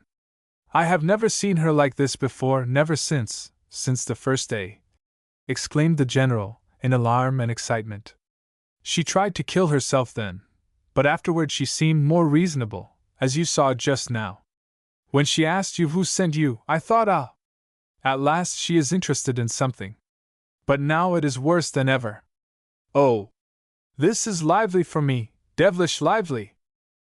Fargies took between his thumb and finger the delicate skin of the Tzigana, and pinched her on the neck, below the ear. Marcia did not stir. There is no feeling here, said the doctor. I could prick it with a pin without causing any sensation of pain. Then, again placing his hand upon Marcia's forehead, he tried to rouse some memory in the dormant brain. Come, madam, someone is waiting for you. Your uncle wishes you to play for him upon the piano. Your uncle! The piano! The world holds but one fair maiden, hummed Vogelstein, trying to give, in his husky voice, the melody of the song that Tzigana was so fond of. Mechanically Marcia repeated, as if spelling the word, the piano! Piano! And then, in peculiar, melodious accents she again uttered her mournful, I do not know! This time old Vogelstein felt as if he were strangling, and the doctor, full of pity, gazed sadly down at the exquisitely beautiful girl, with her haggard, dark eyes, and her waxen skin, sitting there like a marble statue of despair. Give her some bouillon, said Fargies. She will probably refuse it in her present condition, but try. She can be cured, he added, but she must be taken away from her present surroundings. Solitude is necessary, not this here, but, asked Vogelstein, as the doctor paused. But perhaps, that of an asylum. Poor woman! Turning again to Marcia, who had not stirred. How beautiful she is! The doctor, greatly touched, despite his professional indifference, left the villa, the general accompanying him to the gate. It was decided that he should return the next day with Villandry and arrange for the transportation of the invalid to Dr. Sims's establishment at Vaugirard. In a new place her stupor might disappear, and her mind be roused from its torpor, but a constant surveillance was necessary. Some pretext must be found to induce Marsa to enter a carriage. But once at Vaugirard, the doctor gave the general his word that she should be watched and taken care of with the utmost devotion. Volgotsin felt the blood throb in his temples as he listened to the doctor's decision. The establishment at Vaugirard. His niece, the daughter of Prince Chertev, and the wife of Prince Zilah, in an insane asylum. But he himself had not the right to dispose of Marsa's liberty. The consent of the prince was necessary. It was in vain for Andras to refuse to have his life disturbed. It was absolutely necessary to find out from him what should be done with Marsa, who was his wife and Princess Zilah. The general also felt that he was incapable of understanding anything, ignorant as he was of the reasons of the rupture, of Zilah's anger against the Tzigana, and of the young girl's terrible stupor, and, as he drank his cherry cordial or his brandy, wondered if he too were insane, as he repeated, like his niece, "I do not know! I do not know!" He felt obliged, however, to go and tell the prince of the opinion of the illustrious physician of Salpêtrière. Then he asked Zilah, "What is your decision?" "General," replied Andras, "whatever you choose to do is right. But once for all, remember that I wish henceforth to live alone, entirely alone, and speak to me neither of the future nor of the past, which is cruel, nor of the present, which is hopeless. I have determined What? To live hereafter an absolutely selfish life. That will change you," returned the general in amazement. "And will console me," added Andras. Book 3. Chapter 24. A Little Parisian Romance. The very evening of the day when the package of letters had killed in Andras all happiness and all faith, the Hungarian prince presented himself in the Rue d'Aumale, to seek Michel Menko. Menko! That boy whom he had loved almost as a brother, that man for whom he had hoped a glorious future, Michel Menko, had betrayed him, and struck him with the perfidy of a coward. Yes, at the door of the church, when it was too late, or rather, at a time when the blow would be sure and the wound more deadly, then Menko had said to him, "My dear prince, the woman whom you love, the woman whom you have married, has been my mistress. Here, read, see how she loved me." Had Michel been before him, Andras would have seized the young man by the throat, and strangled him on the spot. But when he reached the Rue d'Aumale, he did not find Menko. "The Count left town yesterday," said the servant, in answer to his question. "Yesterday? Where has he gone?" "The Count must have taken the steamer today at Havre for New York. The Count did not tell us exactly where he was going, however, but to America, somewhere. We only know, the coachman Pierre and myself, that the Count will not return again to Paris. We are still in his service, however, and are to await his orders." Hesitating a little, the servant added, "Have I not the honor to speak to Prince Zilah?" "Why?" asked Andras. The valet replied with a humble but very sincere air. "Because if Monseigneur should hear from the Count, and there is any question of the package which I took to Maisons Laffitte this morning for Monseigneur." "Well?" said Andras. "Monseigneur would greatly oblige me if he would not let the Count know that I did not fulfill his orders last evening." "Last evening? What do you mean? Explain yourself," said the prince sternly. "When he left yesterday, the Count expressly ordered me to take the package to Monseigneur that very evening. I beg Monseigneur's pardon, but I had an invitation to a wedding, and I did not carry out the Count's instructions until this morning. But as Monseigneur was not at home, I took the train to Maisons Laffitte. I hope that I did not arrive too late. The Count was very particular about it, and I should be very sorry if my negligence has done any harm." Andras listened, gazing intently upon the face of the servant, who was a little discountenanced by this silent inquisition. "So Count Menko wished the package to be delivered to me yesterday?" "I beg Monseigneur not to tell the Count that he was not obeyed." "Yesterday?" repeated Andras. "Yes, yesterday, Monseigneur.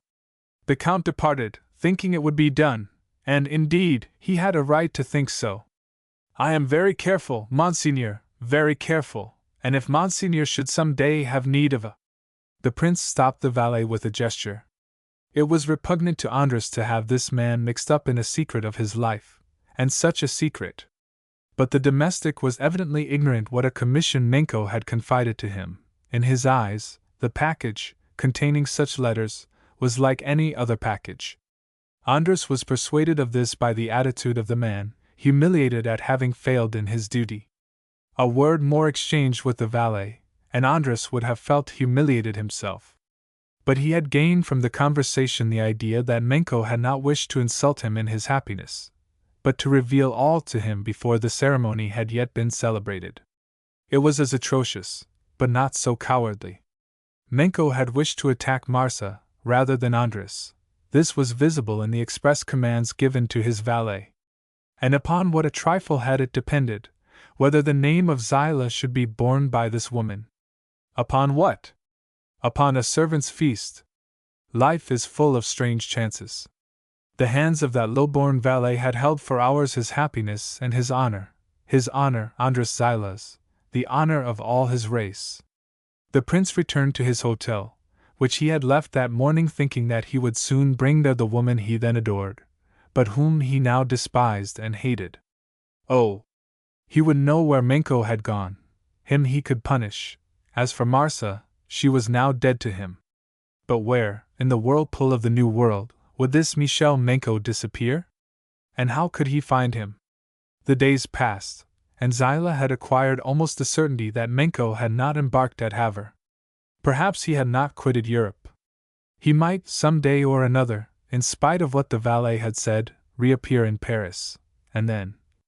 Meanwhile, the prince led the life of a man wounded to the heart, seeking solitude, and shutting himself in his hotel, in the Rue Balzac, like a wolf in his den, receiving no one but Varley, and sometimes treating even old Yensky coldly, then, suddenly emerging from his retirement, and trying to take up his life again, appearing at the meetings of the Hungarian Aid Society, of which he was president, showing himself at the races, at the theater, or even at Baroness Dianati's, longing to break the dull monotony of his now ruined life, and with a sort of bravado, looking society and opinion full in the face, as if to surprise a smile or a sneer at his expense, and punish it. He had, however, no right to complain of the sentiment which was felt for him, for every one respected and admired him. At first, it is true, society, and in particular that society of Parisian foreigners in which Prince Andras mingled, had tried to find out why he had broken so suddenly with the woman he had certainly married for love. Public curiosity, aroused and excited, had sought to divine the secret of the romance. "If it does not get into the newspapers," they said, "it will be fortunate." And society was even astonished that the journals had not already discovered the key to this Parisian mystery. But society, after all, as fickle as it is curious, one of its little vices chasing away the other, turned suddenly to another subject, forgot the rupture of Marsa and Andras, and saw in Zilah only a superior being, whose lofty soul forced respect from the frivolous set accustomed to laugh at everything. A lofty soul, yes, but a soul in torment. Varley alone, among them all, knew anything of the suffering which Andras endured. He was no longer the same man. His handsome face, with its kindly eyes and grave smile, was now constantly overshadowed. He spoke less, and thought more. On the subject of his sadness and his grief, Andras never uttered a word to anyone, not even to his old friend, and Yensky, silent from the day when he had been an unconscious messenger of ill, had not once made any allusion to the past. Although he knew nothing, Varley had, nevertheless, guessed everything, and at once.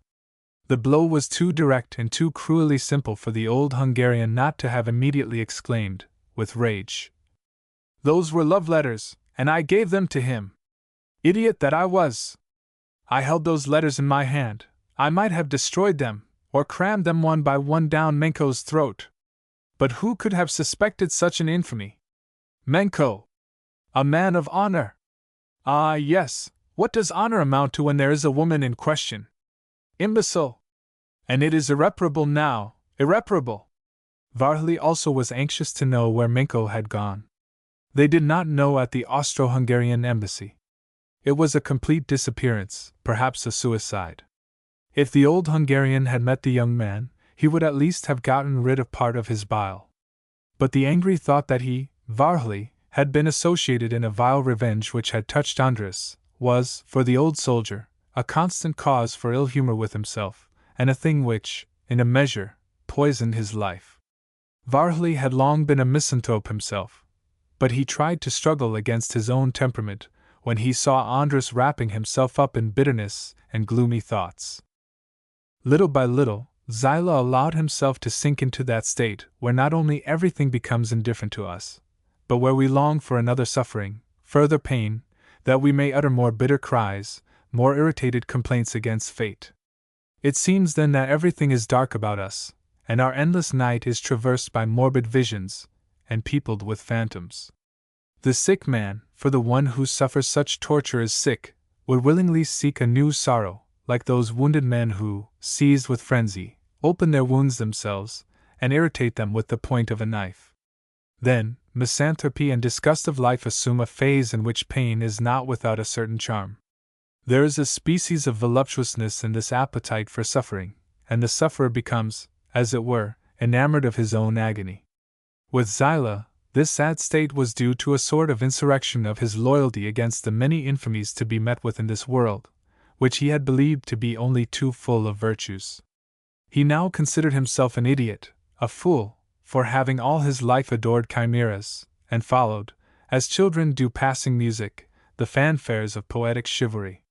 Yes, faith, enthusiasm, love, were so many cheats, so many lies. All beings who, like himself, were worshippers of the ideal, all dreamers of better things, all lovers of love, were inevitably doomed to deception, treason, and the stupid ironies of fate. And full of anger against himself, his pessimism of today sneering at his confidence of yesterday, he abandoned himself with delight to his bitterness, and he took keen joy in repeating to himself that the secret of happiness in this life was to believe in nothing except treachery, and to defend oneself against men as against wolves. Very rarely, his real frank, true nature would come to the fore, and he would say, "After all, are the cowardice of one man, and the lie of one woman, to be considered the crime of entire humanity? Why should he curse, he would think, other beings than Marsa and Menko? He had no right to hate anyone else. He had no enemy that he knew of, and he was honored in Paris, his new country. No enemy? No, not one. And yet, one morning, with his letters, his valet brought him a journal addressed to Prince Zilah, and on unfolding it, Andras's attention was attracted to two paragraphs in the column headed Echoes of Paris, which were marked with a red lead pencil. It was a number of Al-Actualite sent through the post by an unknown hand, and the red marks were evidently intended to point out to the prince something of interest to himself. Andras received few journals. A sudden desire seized him, as if he had a presentiment of what it contained, to cast this one into the fire without reading it. For a moment he held it in his fingers ready to throw it into the grate. Then a few words read by accident invincibly prevented him. He read, at first with poignant sorrow, and then with a dull rage, the two paragraphs, one of which followed the other in the paper. "A sad piece of news has come to our ears," ran the first paragraph. "A piece of news which has afflicted all the foreign colony of Paris, and especially the Hungarians. The lovely and charming Princess Z, whose beauty was recently crowned with a glorious coronet, has been taken, after a consultation of the princes of science, there are princes in all grades, to the establishment of Dr. Sims, at Vaugirard, the rival of the celebrated asylum of Dr. Lies, at Ivry. Together with the numerous friends of Prince A. Z, we hope that the sudden malady of the Princess Z will be of short duration." So Marsa was now the patient, almost the prisoner, of Dr. Sims. The orders of Dr. Fargias had been executed. She was in an insane asylum, and Andras, despite himself, felt filled with pity as he thought of it. But the red mark surrounded both this first Echo of Paris and the one which followed it, and Zilah, impelled now by eager curiosity, proceeded with his reading. But he uttered a cry of rage when he saw, printed at full length, given over to common curiosity, to the eagerness of the public for scandal, and to the malignity of blockheads, a direct allusion to his marriage, worse than that, the very history of his marriage placed in an outrageous manner next to the paragraph in which his name was almost openly written. The editor of the Society Journal passed directly from the information in regard to the illness of Princess C.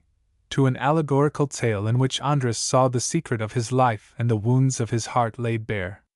Andras Zilah turned rapidly to the signature of this article. The Echoes of Paris were signed Puck. Puck? Who was this Puck?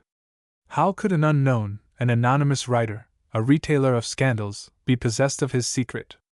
For Andras believed that his suffering was a secret. He had never had an idea that anyone could expose it to the curiosity of the crowd, as this editor of El Actualite had done.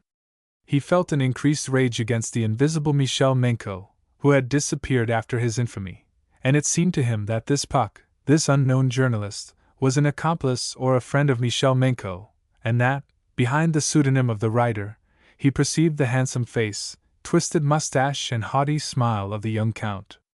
After all, he said to himself, we shall soon find out. Monsieur Puck must be less difficult to unearth than Michel Menko. He rang for his valet, and was about to go out, when Jensky Varhely was announced.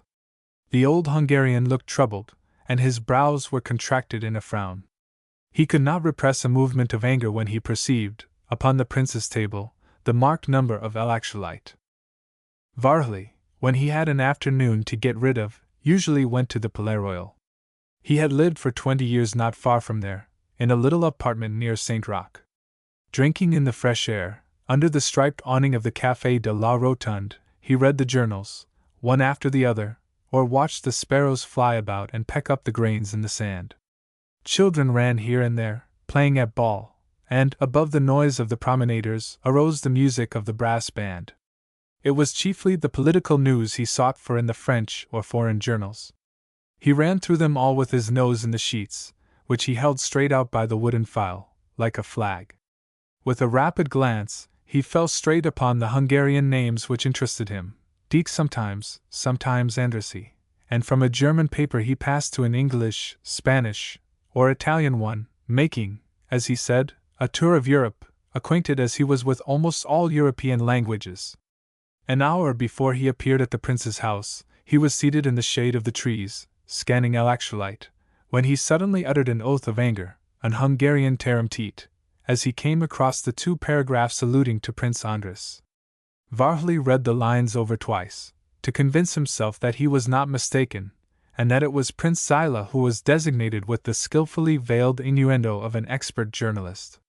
There was no chance for doubt.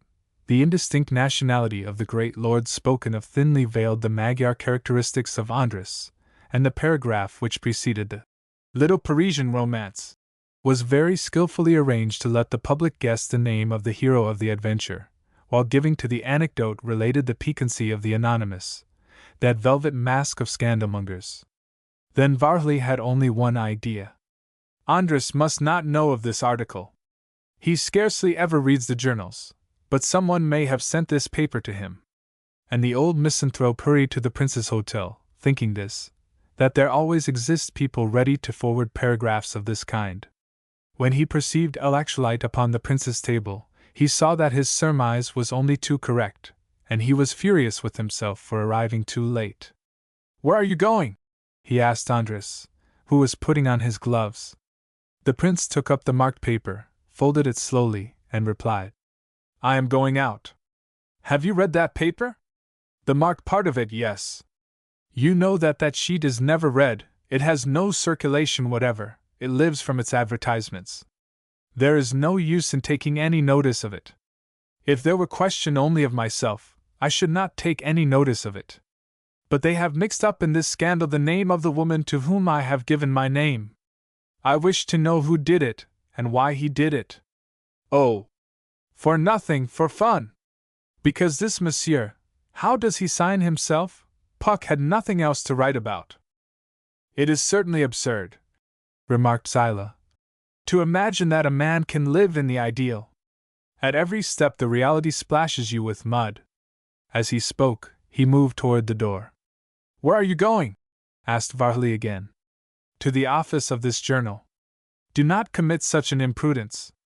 The article, which has made no stir as yet, will be read and talked of by all Paris if you take any notice of it, and it will be immediately commented upon by the correspondents of the Austrian and Hungarian journals.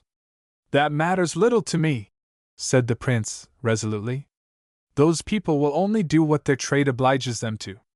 But, before everything, I am resolved to do my duty. That is my part in this matter. Then I will accompany you. No, replied Andras. I asked you not to do that, but it is probable that tomorrow I shall request you to serve as my second. A duel? Exactly. With Monsieur Puck? With whoever insults me. The name is perfectly immaterial.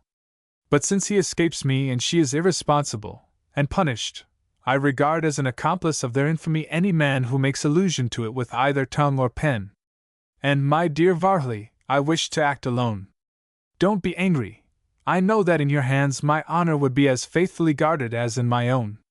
Without any doubt, said Varley in an odd tone, pulling his rough mustache.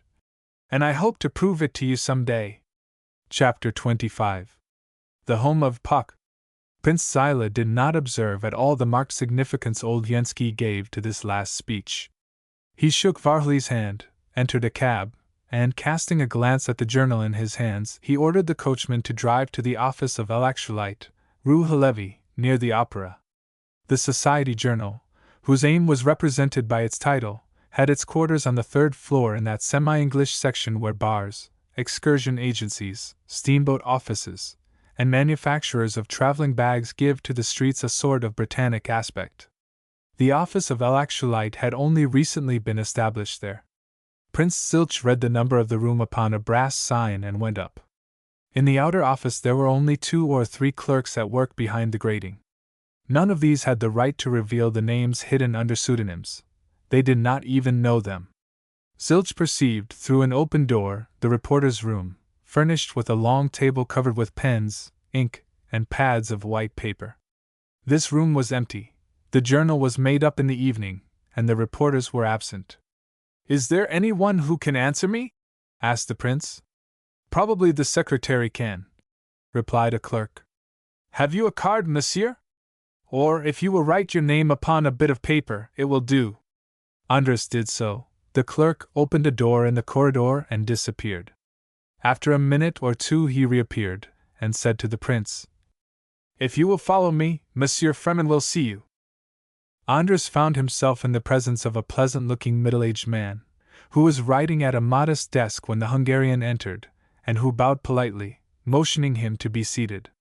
As Zilch sat down upon the sofa, there appeared upon the threshold of a door, opposite the one by which he had entered, a small, dark, elegantly dressed young man, whom Andras vaguely remembered to have seen somewhere, he could not tell where. The newcomer was irreproachable in his appearance, with his clothes built in the latest fashion, snowy linen, pale grey gloves, silver-headed cane, and a single eyeglass, dangling from a silken cord. He bowed to Zilch, and going up to the secretary, he said, rapidly, Well, since Tourillon is away, I will report the Enghien races. I am going there now. Enghien isn't highly diverting, though. The swells and the pretty women so rarely go there. They don't affect Enghien any more. But duty before everything, Fremen? You will have to hurry, said Fremen, looking at his watch, or you will miss your train. Oh, I have a carriage below. He clapped his confrere on the shoulder, bowed again to Zilah, and hurried away, while Fremen, turning to the prince, said, I am at your service, monsieur, and waited for him to open the conversation. Zilah drew from his pocket the copy of Electrolyte, and said very quietly, I should like to know, monsieur, who is meant in this article here. And, folding the paper, with the passage which concerned him uppermost, he handed it to the secretary. Fremen glanced at the article. Yes, I have seen this paragraph, he said, but I am entirely ignorant to whom it alludes.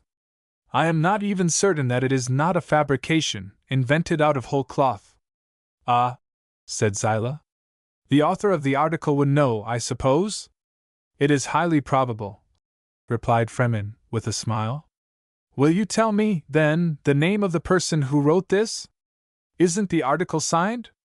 It is signed Puck. That is not a name. A pseudonym is a name in literature, said Fremen. I am of the opinion, however, that one has always the right to demand to see a face which is covered by a mask. But the person who makes this demand should be personally interested. Does this story, to which you have called my attention, concern you, monsieur? Suppose, monsieur, answered Zilah, a little disconcerted, for he perceived that he had to do with a courteous, well-bred man. Suppose that the man who is mentioned, or rather insulted here, were my best friend. I wish to demand an explanation of the person who wrote this article, and to know, also, if it was really a journalist who composed those lines. You mean? I mean that there may be people interested in having such an article published, and I wish to know who they are. You are perfectly justified, monsieur, but only one person can tell you that, the writer of the article. It is for that reason, monsieur, that I desire to know his name. He does not conceal it, said Fremen. The pseudonym is only designed as a stimulant to curiosity, but Puck is a corporeal being. I am glad to hear it, said Zilah. Now, will you be kind enough to give me his name? Paul Jacquemin. Zilah knew the name well, having seen it at the end of a report of his river fate, but he hardly thought Jacquemin could be so well informed. Since he had lived in France, the Hungarian exile had not been accustomed to regard Paris as a sort of gossiping village, where everything is found out, talked over, and commented upon with eager curiosity, and where everyone's aim is to appear to have the best and most correct information. I must ask you now, monsieur, where Monsieur Paul Jacquemin lives. Rue Roquecourt, at the corner of the Rue de la Tour d'Auvergne. Thank you, monsieur, said Andras, rising, the object of his call having been accomplished. One moment, said Fremen. If you intend to go at once to Monsieur Jacquemin's house, you will not find him at home just now. Why not? Because you saw him here a few minutes ago, and he is now on his way to Enghien. Indeed, said the prince. Very well, I will wait. He bade farewell to Fremen, who accompanied him to the door, and when seated in his carriage, he read again the paragraph of Puck, that Puck, who, in the course of the same article, referred many times to the brilliancy of our colleague Jacquemin, and complacently cited the witticisms of our clever friend Jacquemin. Zilah remembered this Jacquemin now. It was he whom he had seen taking notes upon the parapet of the quay, and afterward at the wedding, where he had been brought by the Baroness Dinati. It was Jacquemin who was such a favorite with the little Baroness, who was one of the licensed distributors of celebrity and quasi-celebrity for all those who live upon gossip and for gossip great ladies who loved to see their names in print, and actresses wild over a new role, who was one of the chroniclers of fashion, received everywhere, flattered, caressed, petted, whom the prince had just seen. Very elegant with his stick and eyeglass, and his careless, disdainful air, and who had said, like a man accustomed to every magnificence, fatigued with luxury, blasé with pleasure, and caring only for what is truly shut, to use the latest slang. Pretty women so rarely go there. Zilah thought that, as the Baroness had a particular predilection for Jacquemin, it was perhaps she, who, in her gay chatter, had related the story to the reporter, and who, without knowing it probably, assuredly without wishing it, had furnished an article for Alextrolite. In all honor, Jacquemin was really the spoiled child of the Baroness, the director of the entertainments at her house. With a little more conceit, Jacquemin, who was by no means lacking in that quality, however, might have believed that the pretty little woman was in love with him. The truth is, the Baroness Dinati was only in love with the reporter's articles, those society articles in which he never forgot her, but paid, with a string of printed compliments, for his champagne and truffles. And yet, thought Zilah, no, upon reflection, I am certain that the Baroness had nothing to do with this outrage. Neither with intention nor through imprudence would she have given any of these details to this man.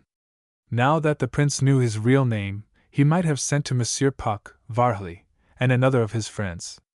Jacquemin would then give an explanation, for of reparation Zilah thought little. And yet, full of anger, and not having Menko before him, he longed to punish someone. He wished that, having been made to suffer so himself, someone should expiate his pain. He would chastise this butterfly reporter, who had dared to interfere with his affairs, and wreak his vengeance upon him as if he were the coward who had fled. And besides, who knew, after all, if this Jacomin were not the confidant of Menko? Varley would not have recognized in the prince the generous Zilah of former times, full of pity, and ready to forgive an injury. Andres could not meet Jacomin that day, unless he waited for him at the office of El Actualite until the races were over, and he therefore postponed his intended interview until the next day. About 11 o'clock in the morning, after a sleepless night, he sought the Rue Rocacourt, and the house Fremen had described to him. It was there, an old weather-beaten house, with a narrow entrance and a corridor, in the middle of which flowed a dirty, foul-smelling stream of water. The room of the concierge looked like a black hole at the foot of the staircase, the balusters and walls of which were wet with moisture and streaked with dirt.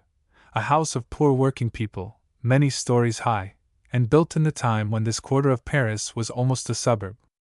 Andres hesitated at first to enter, thinking that he must be mistaken. He thought of little Jacomin, dainty and neat as if he had just stepped out of a bandbox, and his disdainful remarks upon the races of Enghien, where the swells no longer went. It was not possible that he lived here in this wretched, shabby place. The concierge replied to the prince, however, when he asked for Jacomin. Yes, monsieur, on the 5th floor, the door to the right. And Zilah mounted the dark stairs. When he reached the 5th floor, he did not yet believe it possible that the Jacomin who lived there was the one he had seen the day before, the one whom Baroness Dinati petted. Our witty colleague Jacomin. He knocked, however, at the door on the right, as he had been directed. No one came to open it, but he could hear within footsteps and indistinct cries. He then perceived that there was a bell rope, and he pulled it. Immediately he heard someone approaching from within. He felt a singular sensation of concentrated anger, united to a fear that the Jacomin he was in search of was not there. The door opened, and a woman appeared, young, rather pale, with pretty blonde hair, somewhat disheveled, and dressed in a black skirt, with a white dressing sack thrown over her shoulders. She smiled mechanically as she opened the door, and, as she saw a strange face, she blushed crimson, and pulled her sack together beneath her chin, fastening it with a pin. Monsieur Jacomin? Said Andres, taking off his hat. Yes, monsieur, he lives here, replied the young woman, a little astonished. Monsieur Jacomin, the journalist? Asked Andres. Yes, monsieur, she answered with a proud little smile, which Zilah was not slow to notice. She now opened the door wide, and said, stepping aside to let the visitor pass, Will you take the trouble to come in, monsieur? She was not accustomed to receive calls, Jacomin always making his appointments at the office. But, as the stranger might be someone who brought her husband work, as she called it, she was anxious not to let him go away before she knew what his errand was. Please come in, monsieur. The prince entered, and crossing the entry in 2 steps, found himself in a small dining room opening directly out of the kitchen, where 3 tiny little children were playing, the youngest, who could not have been more than 18 months, crawling about on the floor. Upon the ragged oilcloth which covered the table, Zilah noticed 2 pairs of men's gloves, one gray, the other yellow, and a heap of soiled white cravats. Upon a wooden chair, by the open door of the kitchen, was a tub full of shirts, which the young woman had doubtless been washing when the bell rang. The cries Zilah had heard came from the children, who were now silent, staring at the tall gentleman, who looked at them in surprise. The young woman was small and very pretty, but with the pallor of fatigue and overwork. Her lips were beautifully chiseled, but almost colorless, and she was so thin that her figure had the frail appearance of an unformed girl. Will you sit down, monsieur? She asked, timidly, advancing a cane-bottomed chair. Everything in these poor lodgings was of the most shabby description. In a cracked mirror with a broken frame were stuck cards of invitation, theater checks, and race tickets admitting to the grand stand. Upon a cheap little table with broken corners was a heap of New Year's cards, bonbon boxes, and novels with soiled edges. Upon the floor, near the children, were some remnants of toys, and the cradle in which the baby slept at night was pushed into a corner with a child's chair, the arms of which were gone. Zilah was both astonished and pained. He had not expected to encounter this wretched place, the poorly clad children, and the woman's timid smile. Is Monsieur Jaquemin at home? He asked abruptly, desiring to leave at once if the man whom he sought was not there. No, monsieur, but he will not be long away. Sit down, monsieur, please, she entreated so gently, with such an uneasy air at the threatened departure of this man who had doubtless brought some good news for her husband, that the prince mechanically obeyed, thinking again that there was evidently some mistake, and that it could not be, here that Jaquemin lived. Is it really your husband, madam, who writes under the signature of Puck and Al-Actualite? He asked. The same proud smile appeared again upon her thin, wan face. Yes, monsieur, yes, it is really he, she replied. She was so happy whenever any one spoke to her of her Paul. She was in the habit of taking copies of Al-Actualite to the concierge, the grocer, and the butcher, and she was so proud to show how well Paul wrote, and what fine connections he had, her Paul, whom she loved so much, and for whom she sat up late at night when it was necessary to prepare his linen for some great dinner or supper he was invited to. Oh, it is indeed he, monsieur, she said again, while Zilah watched her and listened in silence. I don't like to have him use pseudonyms, as he calls them. It gives me so much pleasure to see his real name, which is mine too, printed in full. Only it seems that it is better sometimes. Puck makes people curious, and they say, who can it be? He also signed himself Gavroche in the Rabelais, you know, which did not last very long. You are perhaps a journalist also, monsieur? No, said Zilah. Ah, I thought you were. But after all, perhaps you are right. It is a hard profession, I sometimes think. You have to be out so late.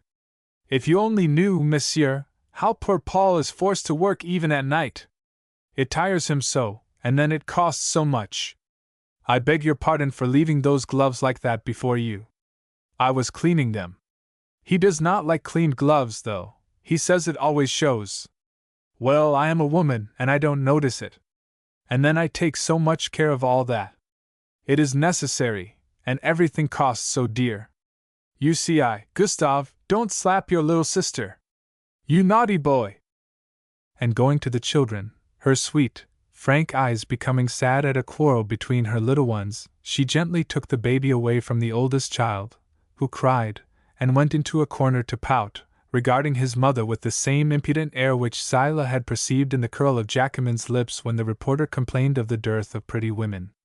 It is certainly very astonishing that he does not come home, continued the young wife, excusing to Zilah the absence of her Paul.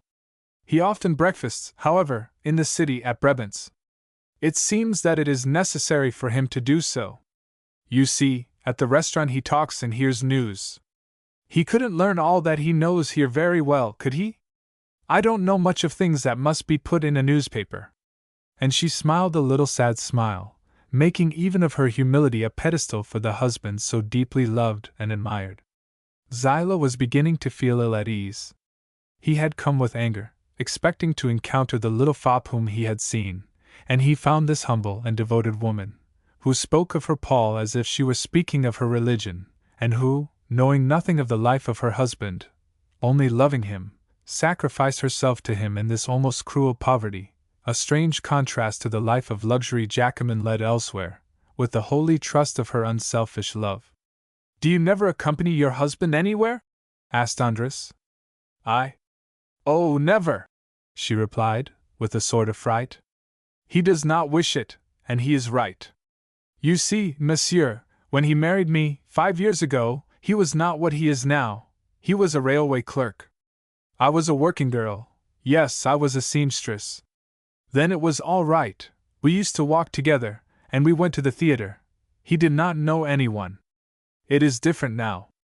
You see, if the Baroness Dinati should see me on his arm, she would not bow to him, perhaps. You are mistaken, madam, said the Hungarian, gently. You are the one who should be bowed to first.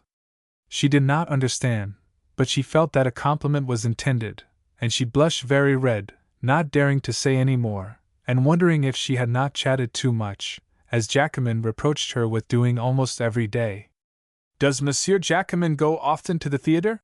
Asked Andres, after a moment's pause. Yes, he is obliged to do so. And you? Sometimes. Not to the first nights, of course. One has to dress handsomely for them. But Paul gives me tickets, oh, as many as I want. When the plays are no longer drawing money, I go with the neighbors.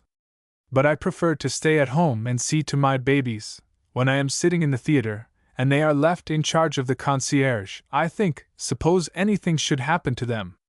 And that idea takes away all my pleasure. Still, if Paul stayed here, but he cannot, he has his writing to do in the evenings. Poor fellow, he works so hard. Well, with a sigh, I don't think that he will be back today.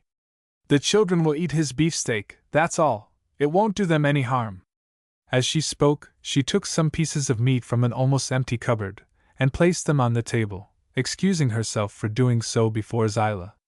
And he contemplated, with an emotion which every word of the little woman increased, this poor, miserable apartment, where the wife lived, taking care of her children, while the husband, Monsieur Puck or Monsieur Gavroche, paraded at the fancy fairs or at the theaters, figured at the races, tasted the Baroness Dinati's wines, caring only for Johannesburg with the blue and gold seal of 1862, and gave to Potel and Chabot, in his articles, lessons in gastronomy. Then Madame Jacquemin, feeling instinctively that she had the sympathy of this sad-faced man who spoke to her in such a gentle voice, related her life to him with the easy confidence which poor people, who never see the great world, possess. She told him, with a tender smile, the entirely Parisian idyll of the love of the working girl for the little clerk who loved her so much and who married her, and of the excursions they used to take together to Saint-Germain, going third class, and eating their dinner upon the green grass under the trees, and then enjoying the funny doings of the painted clowns, the illuminations, the music, and the dancing. Oh! They danced and danced and danced, until she was so tired that she slept all the way home with her head on his shoulder, dreaming of the happy day they had had. That was the best time of my life, monsieur. We were no richer than we are now, but we were more free. He was with me more, too, now. He certainly makes me very proud with his beautiful articles, but I don't see him. I don't see him any more, and it makes me very sad. Oh! If it were not for that, although we are not millionaires, I should be very happy, yes, entirely, entirely happy. There was, in the simple, gentle resignation of this poor girl, sacrificed without knowing it, such devoted love for the man who, in reality, abandoned her, that Prince Andras felt deeply moved and touched. He thought of the one leading a life of pleasure, and the other a life of fatigue, of this household touching on one side poverty, and on the other, wealth and fashion, and he divined, from the innocent words of this young wife, the hardships of this home, half deserted by the husband, and the nervousness and peevishness of Jacquemin returning to this poor place after a night at the restaurants or a ball at Baroness Dinati's. He heard the cutting voice of the elegant little man whom his humble wife contemplated with the eyes of a Hindu adoring an idol. He was present, in imagination, at those tragically sorrowful scenes which the wife bore with her tender smile, poor woman, knowing of the life of her Paul only those duties of luxury which she herself imagined, remaining a seamstress still to sew the buttons on the shirts and gloves of her husband, and absolutely ignorant of all the entertainments where, in an evening, would sometimes be lost, at a game of cards, the whole monthly salary of Monsieur Puck. And Zilah said to himself that this was, perhaps, the first time that this woman had ever been brought in contact with anything pertaining to her husband's fashionable life, and in what shape? That of a man who had come to demand satisfaction for an injury, and to say to Jacquemin, "I shall probably kill you, monsieur!" And gradually, before the spectacle of this profound love, of this humble and holy devotion of the unselfish martyr with timid, wistful eyes, who leaned over her children, and said to them, sweetly, "Yes, you are hungry, I know, but you shall have Papa's beefsteak," while she herself breakfasted off a little coffee and a crust of bread. Andras Zilah felt all his anger die away, and an immense pity filled his breast, as he saw, as in a vision of what the future might have brought forth, a terrible scene in this poor little household. The pale fair-haired wife, already wasted and worn with constant labor, leaning out of the window yonder, or running to the stairs and seeing, covered with blood, wounded to death perhaps, her Paul, whom he, Andres, had come to provoke to a duel. Ah! Poor woman! Never would he cause her such anguish and sorrow. Between his sword and Jacamin's impertinent little person were now this sad-eyed creature, and those poor little children, who played there, forgotten, half deserted by their father, and who would grow up, heaven knows how. "I see that Monsieur Jacamin will not return," he said, rising hurriedly, "and I will leave you to your breakfast, madam." "Oh! You don't trouble me at all, monsieur. I beg your pardon again for having given my children their breakfasts before you." "Farewell, madam," said Andres, bowing with the deepest respect. "Then you are really going, monsieur? Indeed, I am afraid he won't come back. But please tell me what I shall say to him your errand was. If it is some good news, I should be so glad, to be the first to tell it to him. You are, perhaps, although you say not, the editor of some paper which is about to be started. He spoke to me, the other day, of a new paper. He would like to be a dramatic critic. That is his dream, he says. Is it that, monsieur? No, madam, and to tell you the truth, there is no longer any need for me to see your husband. But I do not regret my visit, on the contrary, I have met a noble woman, and I offer her my deepest respect. Poor unhappy girl! She was not used to such words. She blushingly faltered her thanks, and seemed quite grieved at the departure of this man, from whom she had expected some good luck for her husband. The life of Paris has its secrets, thought Zilah, as he slowly descended the stairs, which he had mounted in such a different frame of mind, so short a time before.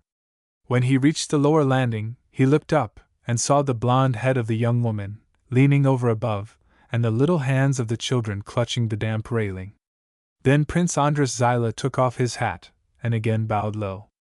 On his way from the Rue Roquecourt to his hotel he thought of the thin, pale face of the Parisian grisette, who would slowly pine away, deceived and disdained by the man whose name she bore. Such a fine name! Puck or Gavroche! And she would die rather than soil that name. This Jacamin has found this pearl of great price, and hid it away under the gutters of Paris. And I have encountered, what? A miserable woman who betrayed me! Ah! Men and women are decidedly the victims of chance, puppets destined to bruise one another. On entering his hotel, he found Yensky Varley there, with an anxious look upon his rugged old face. Well? Well, nothing. And Zilah told his friend what he had seen. A droll city, this Paris, he said in conclusion. I see that it is necessary to go up into the garrets to know it well. He took a sheet of paper, sat down, and wrote as follows. Now, said Zilah, be so kind, my dear Varley, as to have this note sent to Monsieur Puck, at the office of L'Actualité, and ask your domestic to purchase some toys, whatever he likes. Here is the money, and take them to Madame Jacamin, number 25 Rue Roquecourt. 3 toys, because there are 3 children. The poor little things will have gained so much, at all events, from this occurrence. Chapter 26. Am I avenged? After this episode, the prince lived a more solitary existence than before, and troubled himself no further about the outside world. Why should he care that some penny leaner had slipped those odious lines into a newspaper? His sorrow was not the publishing of the treachery, it was the treachery itself, and his hourly suffering caused him to long for death to end his torture. And yet I must live, he thought, if to exist with a dagger through one's heart is to live. Then, to escape from the present, he plunged into the memories of the war, as into a bath of oblivion, a strange oblivion, where he found all his patriotic regrets of other days. He read, with spasmodic eagerness, the books in which Georgii and Klapka, the actors of the drama, presented their excuses, or poured forth their complaints, and it seemed to him that his country would make him forget his love. In the magnificent picture gallery, where he spent most of his time, his eyes rested upon the battle scenes of Matejks, the Polish artist, and the landscapes of Munkacsy, that painter of his own country, who took his name from the town of Munkacs, where tradition says that the Magyars settled when they came from the Orient, ages ago. Then a bitter longing took possession of him to breathe a different air, to fly from Paris, and place a wide distance between himself and Marsa, to take a trip around the world, where new scenes might soften his grief, or, better still, some accident put an end to his life, and besides, chance might bring him in contact with Menko. But just as he was ready to depart, a sort of lassitude overpowered him. He felt the inert sensation of a wounded man who has not the strength to move, and he remained where he was, sadly and bitterly wondering at times if he should not appeal to the courts, dissolve his marriage, and demand back his name from the one who had stolen it. Appeal to the courts? The idea of doing that was repugnant to him. What? To hear the proud and stainless name of the Zilahs resound, no longer above the clash of sabers and the neighing of furious horses, but within the walls of a courtroom, and in presence of a gaping crowd of sensation-seekers? No! Silence was better than that. Anything was better than publicity and scandal. Divorce. He could obtain that, since Marsa, her mind destroyed, was like one dead. And what would a divorce give him? His freedom? He had it already. But what nothing could give back was his ruined faith, his shattered hopes, his happiness lost forever. At times he had a wild desire to see Marsa again, and vent once more upon her his anger and contempt. When he happened to see the name of Maisons Lafitte, his body tingled from head to foot, as by an electric shock. Maisons. The sunlit garden, the shaded alleys, the glowing parterres of flowers, the old oaks, the white-walled villa, all appeared before him, brutally distinct, like a lost, or rather poisoned, Eden. And besides, she, Marsa, was no longer there, and the thought that the woman whom he had so passionately loved, with her exquisite, flower-like face, was shut up among maniacs at Vaugirard, caused him the acutest agony. The asylum which was Marsa's prison was so constantly in his mind that he felt the necessity of flight, in order not to allow his weakness to get the better of him, lest he should attempt to see Marsa again. "What a coward I am!" he thought. One evening he announced to Varley that he was going to the lonely villa of Saint Adresse, where they had so many times together watched the sea and talked of their country. "I am going there to be alone, my dear Yenski," he said. "But to be with you is to be with myself. I hope that you will accompany me." "Most certainly," replied Varley. The prince took only one domestic, wishing to live as quietly and primitively as possible. But Varley, really alarmed at the rapid change in the prince, and the terrible pallor of his face, followed him, hoping at least to distract him and arouse him from his morbidness by talking over with him the great days of the past, and even, if possible, to interest him in the humble lives of the fishermen about him. Zilah and his friend, therefore, passed long hours upon the terrace of the villa, watching the sun set at their feet, while the grayish-blue sea was enveloped in a luminous mist, and the fading light was reflected upon the red walls and white blinds of the houses, and tinged with glowing purple the distant hills of Ingeville. This calm, quiet spot gradually produced upon Andras the salutary effect of a bath after a night of feverish excitement. His reflections became less bitter, and strange to relate, it was rough old Yenski Varley, who, by his tenderness and thoughtfulness, led his friend to a more resigned frame of mind.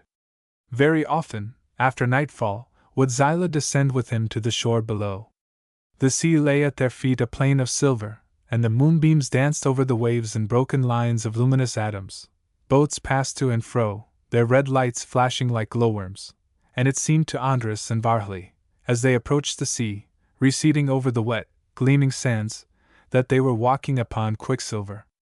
As they strolled and talked together here, it seemed to Andras that this grief was, for the moment, carried away by the fresh, salt breeze, and these two men, in a different manner buffeted by fate, resembled two wounded soldiers who mutually aid one another to advance, and not to fall by the way before the combat is over.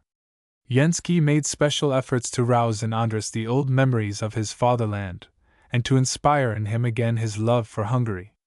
"Ah, I used to have so many hopes and dreams for her future," said Andras. "But idealists have no chance in the world of today, so now I am a man who expects nothing of life except its ending. And yet I would like to see once again that old stone castle where I grew up, full of hopes." "Hopes? Bah! Pretty bubbles, that is all." One morning they walked along the cliffs, past the low shanties of the fishermen, as far as Havre, and, As they were sauntering through the streets of the city, Varhli grasped the prince's arm and pointed to an announcement of a series of concerts to be given at Frascati by a band of Hungarian gypsies. "There," he said, "you will certainly emerge from your retreat to hear those airs once more." "Yes," replied Andres, after a moment's hesitation.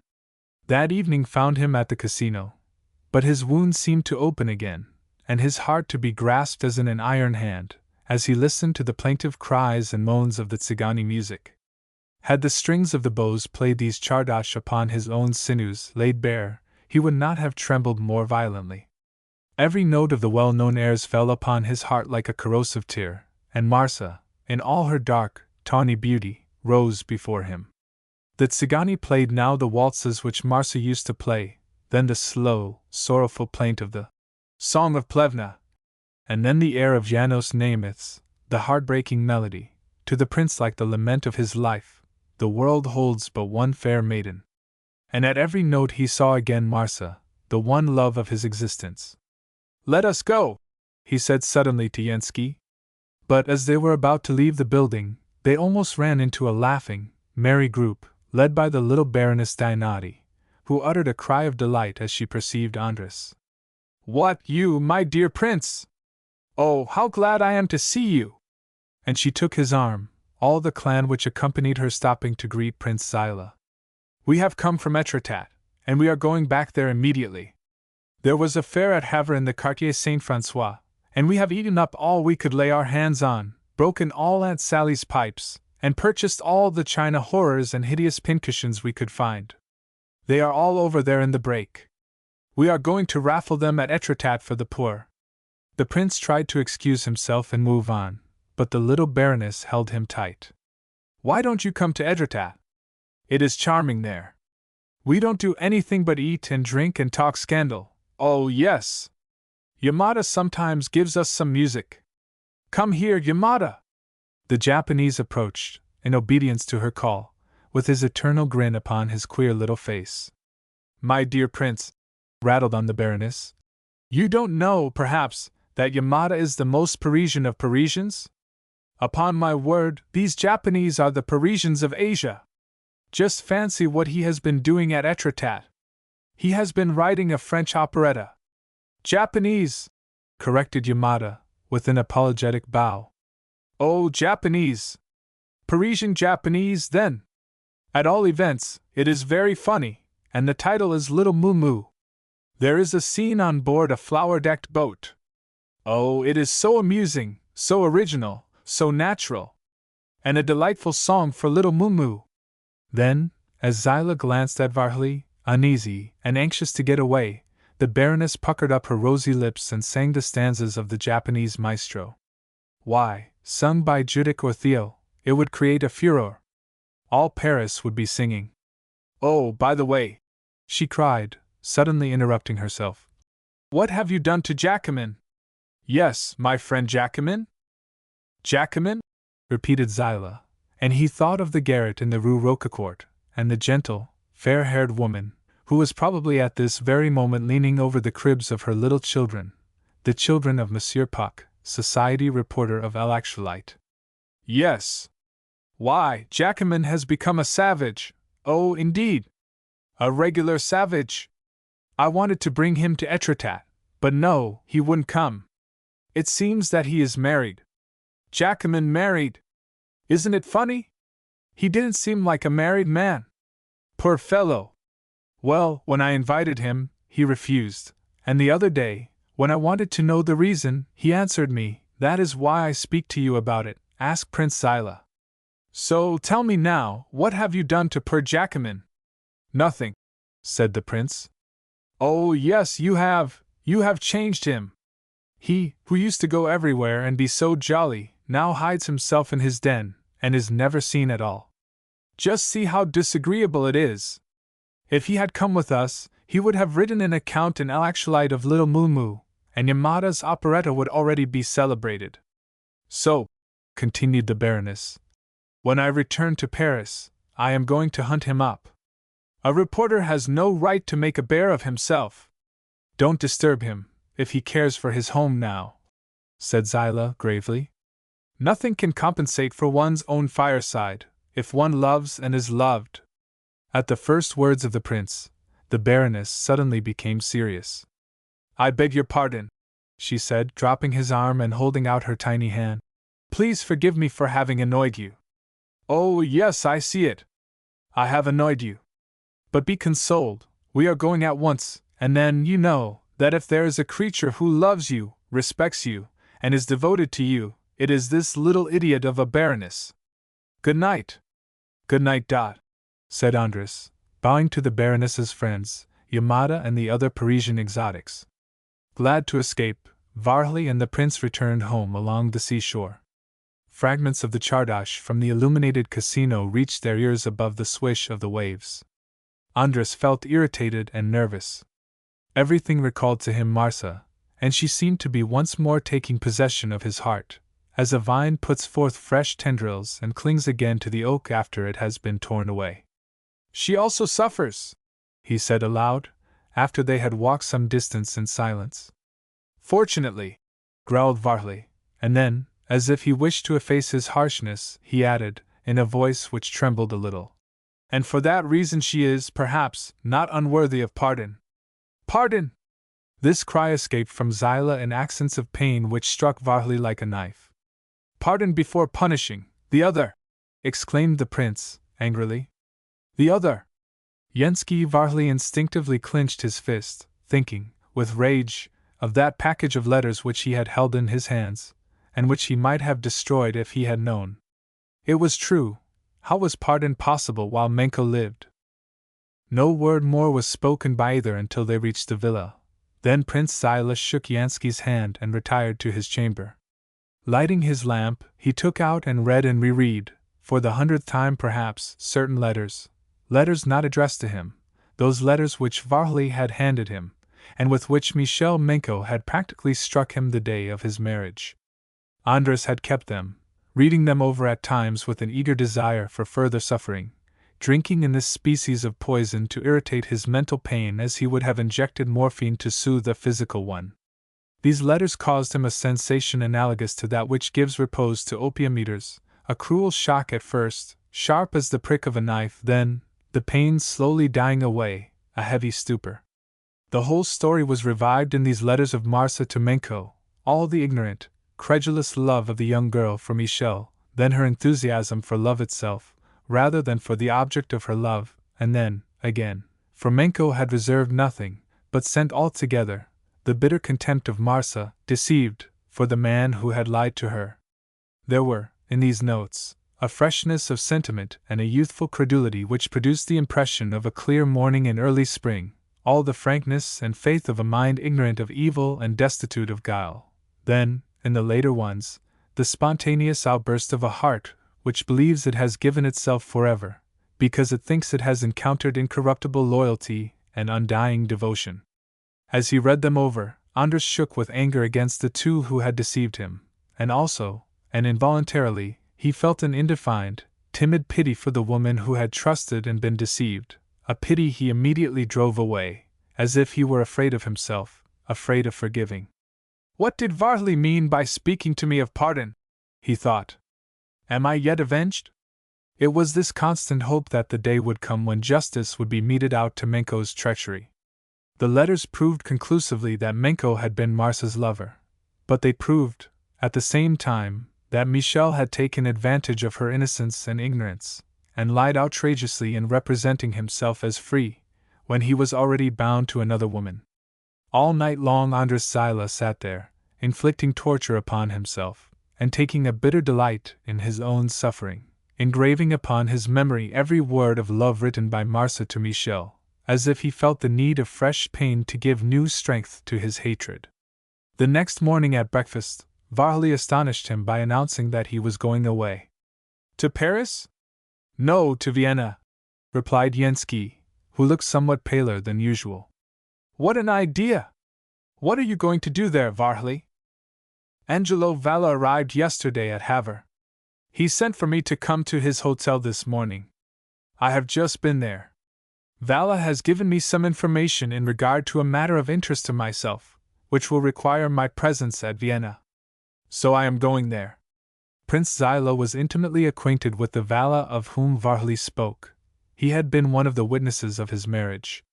Vala was a former minister of Menin, and since the siege of Venice, he had lived partly in Paris and partly in Florence. He was a man for whom Andres Zilah had the greatest regard. "When do you go?" asked the Prince of Varley. "In an hour. I wish to take the fast mail from Paris this evening." "Is it so very pressing, then?" "Very pressing," replied Varley. "There is another to whose ears the affair may possibly come, and I wish to get the start of him." "Farewell, then," said Andres, considerably surprised. "Come back as soon as you can." He was astonished at the almost violent pressure of the hand which Varley gave him, as if he were departing for a very long journey. "Why didn't Vala come to see me?" he asked. "He is one of the few I am always glad to see." "He had no time. He had to be away again at once, and he asked me to excuse him to you." The prince did not make any further attempt to find out what was the reason of his friend's sudden flight, for Varley was already descending the steps of the villa. Andres then felt a profound sensation of loneliness, and he thought again of the woman whom his imagination pictured haggard and wan in the asylum of Vaugirard. Chapter 27. What matters it how much we suffer? 2 hours after Varley had gone, a sort of feverish attraction drew Prince Andres to the spot where, the night before, he had listened to the Tzigana airs. Again, but alone this time, he drank in the accents of the music of his country, and sought to remember the impression produced upon him when Marsa had played this air or that one, this sad song or that chardash. He saw her again as she stood on the deck of the steamer, watching the children on the barge as they threw her kisses of farewell.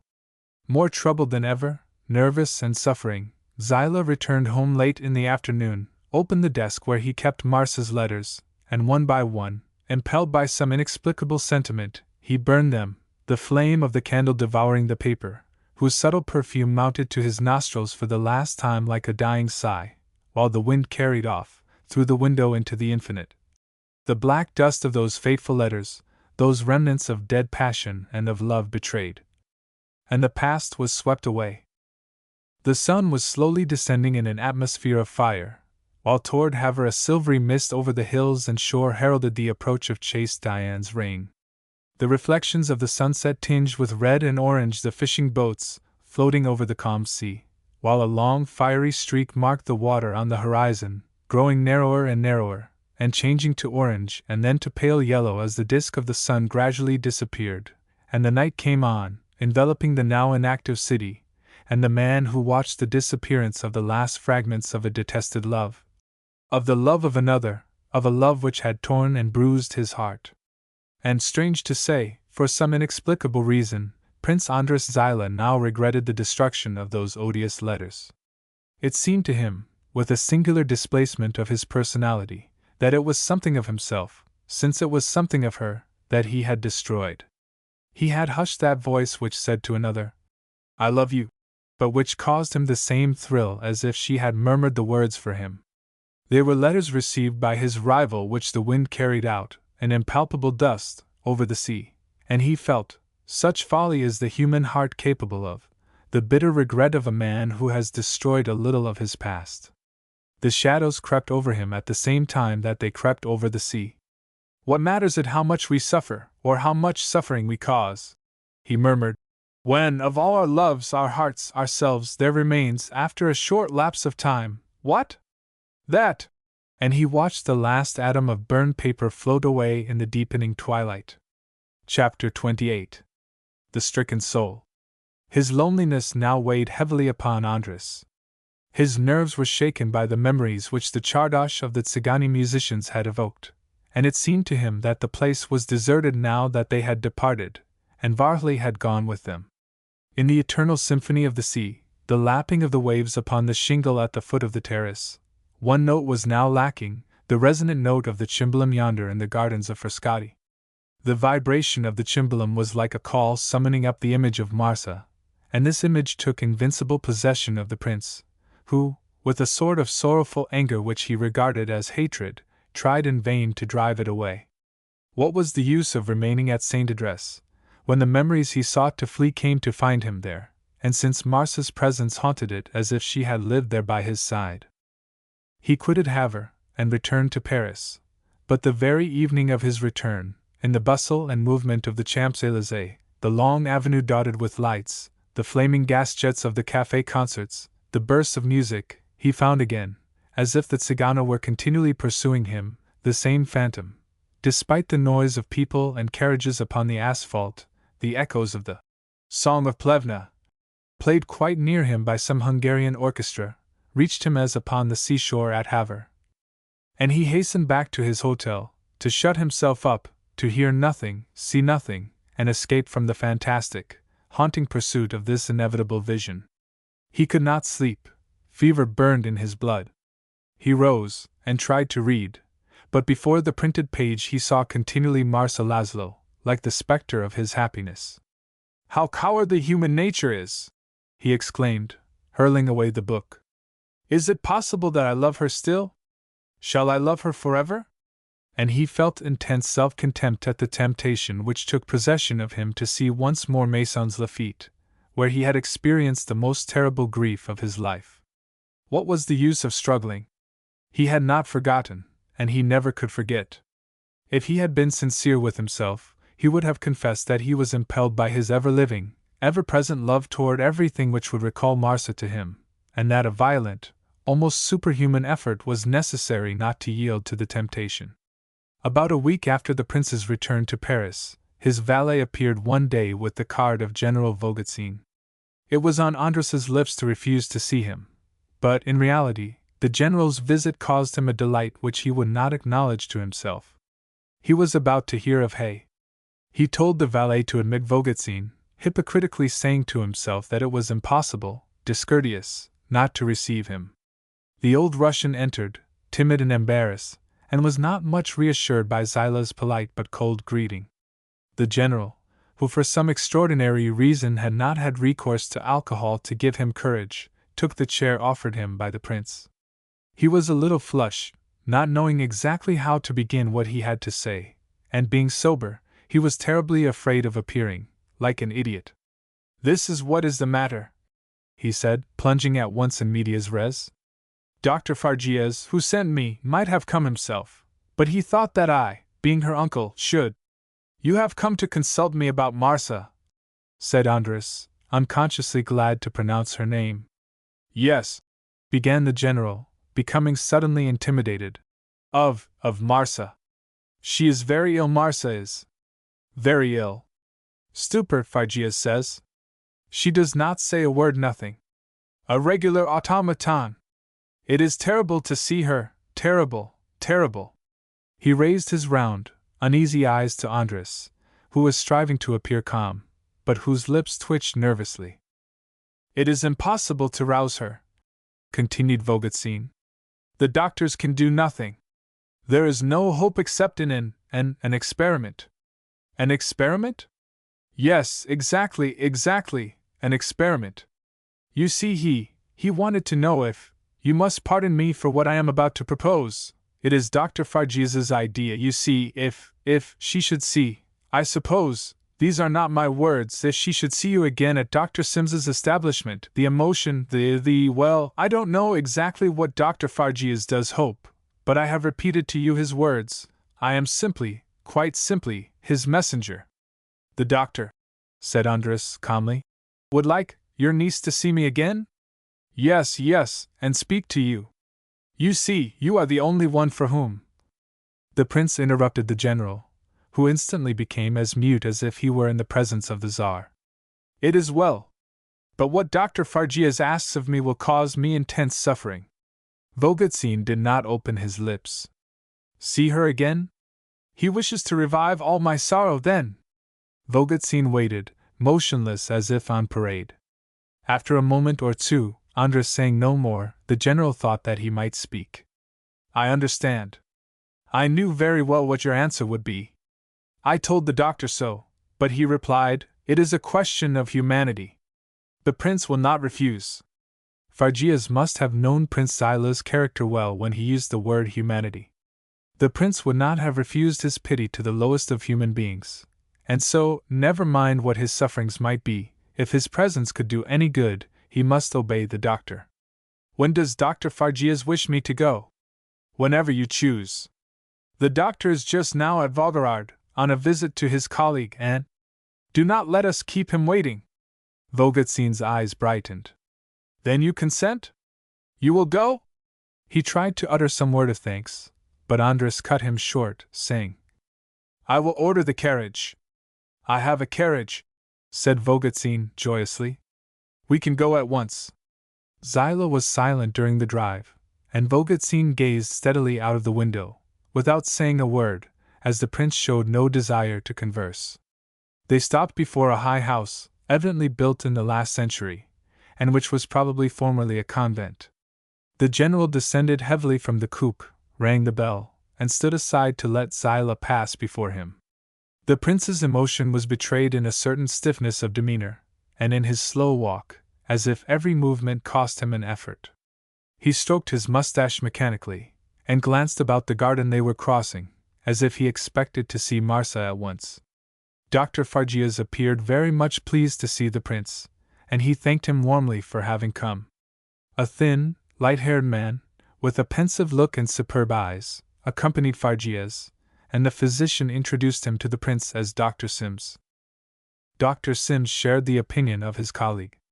Having taken the invalid away, and separated her from everything that could recall the past, the physicians thought that, by suddenly confronting her with a person so dear to her as Prince Zilah, the shock and emotion might rouse her from her morbid state. Fargias explained to the prince why he had thought it best to transport the invalid from Maisons Laffitte to Vaugirard, and he thanked him for having approved of his determination. Zilah noticed that Fargias, in speaking of Marsa, gave her no name or title. With his usual tact, the doctor had divined the separation, and he did not call Marsa the princess, but, in tones full of pity, spoke of her as the invalid. She is in the garden, said Dr. Sims, when Fargias had finished speaking. Will you see her now? Yes, said the prince, in a voice that trembled slightly, despite his efforts to control it. We will take a look at her first, and then, if you will be so kind, show yourself to her suddenly. It is only an experiment we are making. If she does not recognize you, her condition is graver than I think. If she does recognize you, well, I hope that we shall be able to cure her. Come! Dr. Sims motioned the prince to precede them. Shall I accompany you, gentlemen? Asked Vogelsin. Certainly, General. You see, I don't like lunatics. They produce a singular effect upon me. They don't interest me at all. But still, after all, she is my niece. And he gave a sharp pull to his frock coat, as he would have tightened his belt before an assault. They descended a short flight of steps, and found themselves in a large garden, with trees a century old, beneath which were several men and women walking about or sitting in chairs. A large, new building, 1 story high, appeared at one end of the garden. In this were the dormitories of Dr. Sims's patients. Are those people insane? Asked Zilah, pointing to the peaceful groups. Yes, said Dr. Sims. It requires a stretch of the imagination to believe it, does it not? You can speak to them as we pass by. All these here are harmless. Shall we cross the garden? Our invalid is below there, in another garden, behind that house. As he passed by, Zilah glanced curiously at these poor beings, who bowed, or exchanged a few words with the two physicians. It seemed to him that they had the happy look of people who had reached the desired goal. Vogelsin, coughing nervously, kept close to the prince and felt very ill at ease. Andras, on the contrary, found great difficulty in realizing that he was really among lunatics. See, said Dr. Sims, pointing out an old gentleman, dressed in the style of 1840, like an old-fashioned lithograph of a beau of the time of Gavarni. That man has been more than 35 years in the institution. He will not change the cut of his garments, and he is very careful to have his tailor make his clothes in the same style he dressed when he was young. He is very happy. He thinks that he is the enchanter Merlin, and he listens to Vivian, who makes appointments with him under the trees. As they passed the old man, his neck imprisoned in a high stock, his surtout cut long and very tight in the waist, and his trousers very full about the hips and very close about the ankles, he bowed politely. Good morning, Dr. Sims. Good morning, Dr. Fargies. Then, as the director of the establishment approached to speak, he placed a finger upon his lips. Hush, he said. She is there. Don't speak, or she will go away. And he pointed with a sort of passionate veneration to an elm where Vivian was shut up, and whence she would shortly emerge. Poor devil! Murmured Vogelstein. This was not what Zilah thought, however. He wondered if this happy hallucination which had lasted so many years, these eternal love scenes with Vivian, love scenes which never grew stale, despite the years and the wrinkles, were not the ideal form of happiness for a being condemned to this earth. This poetical monomaniac lived with his dreams realized, finding, in an asylum of Vaugirard, all the fascinations and chimeras of the Breton land of golden blossoms and pink heather, all the intoxicating, languorous charm of the forest of Broceliande.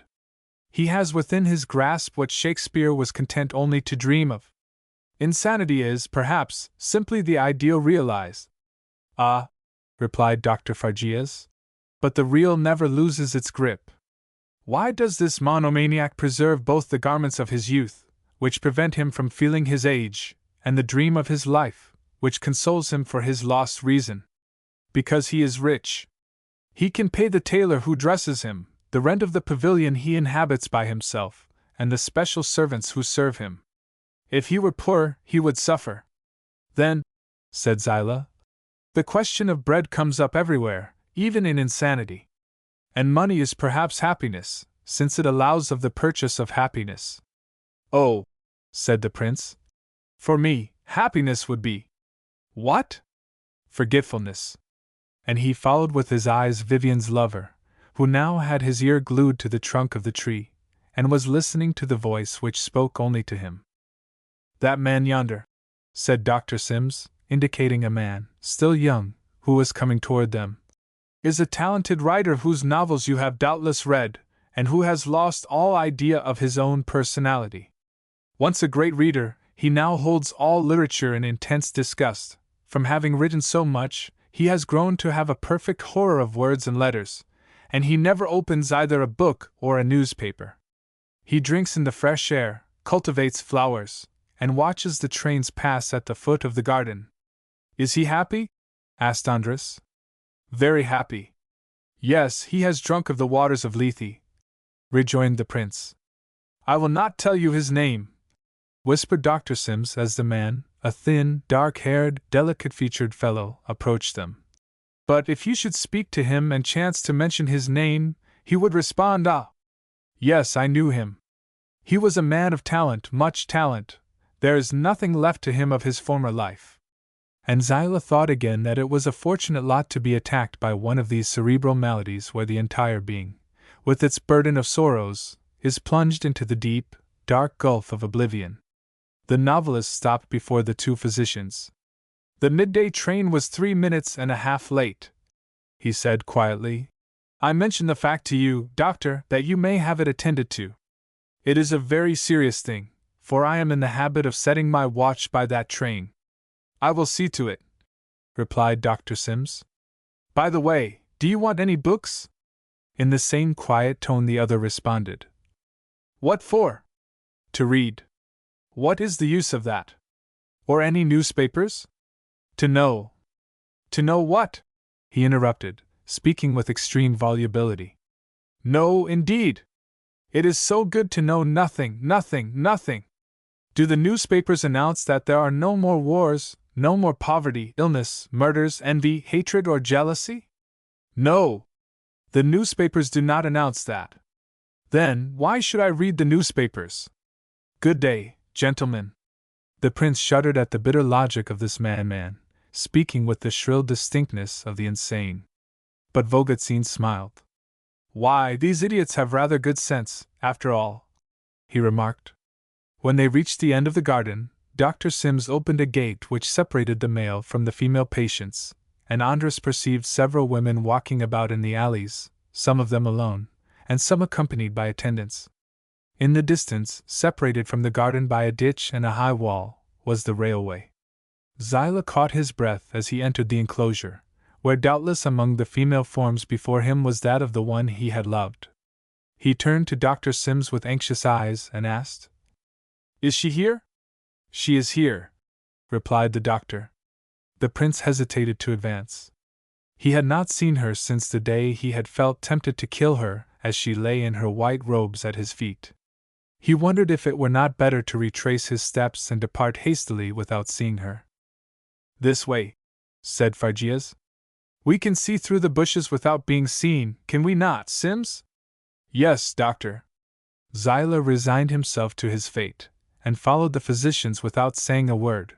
He could hear the panting respiration of Vogelzin trudging along behind him. All at once the prince felt a sensation as of a heavy hand resting upon his heart. Phargeas had exclaimed, "There she is!" He pointed, through the branches of the lilac bushes, to two women who were approaching with slow steps, one a light-haired woman in a nurse's dress, and the other in black garments, as if in mourning for her own life, Marsa herself. Marsa! She was coming toward Zilah. In a moment, he would be able to touch her, if he wished, through the leaves. Even Vogelzin held his breath. Zilah eagerly questioned Marsa's face, as if to read thereon a secret, to decipher a name, Menko's or his own. Her exquisite, delicate features had the rigidity of marble. Her dark eyes were staring straight ahead, like two spots of light, where nothing was reflected. Zilah shuddered again. She alarmed him. Alarm and pity! He longed to thrust aside the bushes, and hasten with extended arms toward the pale vision before him. It was as if the moving spectre of his love were passing by. But with a strong effort of will, he remained motionless where he was. Old Vogelzin seemed very ill at ease. Dr. Phargeas was very calm, and, after a questioning glance at his colleague, he said distinctly to the prince, "Now you must show yourself!" The physician's order, far from displeasing Zilah, was like music in his ears. He was beginning to doubt if, after all, Phargeas intended to attempt the experiment. He longed, with keen desire, to speak to Marsa, to know if his look, his breath, like a puff of wind over dying ashes, would not rekindle a spark of life in those dull, glassy eyes. What was she thinking of, if she thought at all? What memory vacillated to and fro in that vacant brain? The memory of himself, or of the other? He must know, he must know! "This way," said Dr. Sims. "We will go to the end of the alley, and meet her face to face." "Courage!" whispered Phargeas. Zilah followed, and in a few steps they reached the end of the alley, and stood beneath a clump of leafy trees. The prince saw, coming to him, with a slow but not heavy step, Marsa, no, another Marsa, the spectre or statue of Marsa. Phargeas made a sign to Vogelzin, and the Russian and the two doctors concealed themselves behind the trees. Zilah, trembling with emotion, remained alone in the middle of the walk. The nurse who attended Marsa had doubtless received instructions from Dr. Sims, for, as she perceived the prince, she fell back 2 or 3 paces, and allowed Marsa to go on alone. Lost in her stupor, the Tzigana advanced, her dark hair ruffled by the wind, and still beautiful although so thin, she moved on, without seeing anything, her lips closed as if sealed by death, until she was not 3 feet from Zilah. He stood waiting, his blue eyes devouring her with a look in which there were mingled love, pity, and anger. When the Tzigana reached him, and nearly ran into him in her slow walk, she stopped suddenly, like an automaton. The instinct of an obstacle before her arrested her, and she stood still, either recoiling nor advancing. A few steps away, Dr. Phargeas and Dr. Sims studied her stony look, in which there was as yet neither thought nor vision. Still enveloped in her stupor, she stood there, her eyes riveted upon Andras. Suddenly, as if an invisible knife had been plunged into her heart, she started back. Her pale marble face became transfigured, and an expression of wild terror swept across her features. Shaking with a nervous trembling, she tried to call out, and a shrill cry, which rent the air, burst from her lips, half open, like those of a tragic mask. Her 2 arms were stretched out with the hands clasped, and falling upon her knees, she, whose light of reason had been extinguished, who for so many days had only murmured the sad, singing refrain, "I do not know! I do not know!" faltered, in a voice broken with sobs. "Forgive! Forgive!" Then her face became livid, and she would have fallen back unconscious if Zilah had not stooped over and caught her in his arms. Dr. Sims hastened forward, and, aided by the nurse, relieved him of his burden. Poor Vogelstein was as purple as if he had had a stroke of apoplexy. "But, gentlemen," said the prince, his eyes burning with hot tears, "it will be horrible if we have killed her." "No, no," responded Fargias. "We have only killed her stupor. Now leave her to us. Am I not right, my dear Sims? She can and must be cured." Chapter 29. Let the dead past bury its dead. Prince Andras had heard no news of Varley for a long time. He only knew that the Count was in Vienna. Jensky had told the truth when he said that he had been summoned away by his friend, Angelo Valla. They were very much astonished, at the Austrian Ministry of Foreign Affairs, to see Count Jensky Varley, who, doubtless, had come from Paris to ask some favor of the minister. The Austrian diplomats smiled as they heard the name of the old soldier of 48 and 49. So, the famous fusion of parties proclaimed in 1875 continued. Every day some sulker of former times rallied to the standard. Here was this Varley, who, at one time, if he had set foot in Austria-Hungary, would have been speedily cast into the Charles barracks, the jail of political prisoners, now sending in his card to the minister of the emperor, and doubtless the minister and the old commander of hussars would, some evening, together pledge the new Star of Hungary, in a beaker of rosy cremant. "These are queer days we live in," thought the Austrian diplomats. The minister, of whom Jensky Varley demanded an audience, His Excellency Count Joseph Ladany, had formerly commanded a legion of Magyar students, greatly feared by the grenadiers of Paskiewicz, in Hungary. The soldiers of Joseph Ladany, after threatening to march upon Vienna, had many times held in check the grenadiers and Cossacks of the field marshal. Spirited and enthusiastic, his fair hair floating above his youthful forehead like an aureole, Ladany made war like a patriot and a poet, reciting the verses of Pitofi about the campfires, and setting out for battle as for a ball. He was magnificent. Varley remembered him well, at the head of his students, and his floating, yellow mustaches had caused the heart of more than one little Hungarian patriot to beat more quickly. Varley would experience real pleasure in meeting once more his old companion in arms. He remembered one afternoon in the vineyards, when his hussars, despite the obstacles of the vines and the irregular ground, had extricated Ladany's legion from the attack of 2 regiments of Russian infantry. Joseph Ladany was standing erect upon one of his cannon for which the gunners had no more ammunition, and with drawn saber, was rallying his companions, who were beginning to give way before the enemy. Ah, brave Ladany! With what pleasure would Varley grasp his hand! The former leader had doubtless aged terribly. He must be a man of 55 or 56 today. But Varley was sure that Joseph Ladany, now become minister, had preserved his generous, ardent nature of other days. As he crossed the antechambers and lofty halls which led to the minister's office, Varley still saw, in his mind's eye, Ladany, saber in hand, astride of the smoking cannon. An usher introduced him into a large, severe-looking room, with a lofty chimney-piece, above which hung a picture of the Emperor-King in full military uniform. Varley at first perceived only some large armchairs, and an enormous desk covered with books, but in a moment, from behind the mass of volumes, a man emerged, smiling, and with outstretched hand.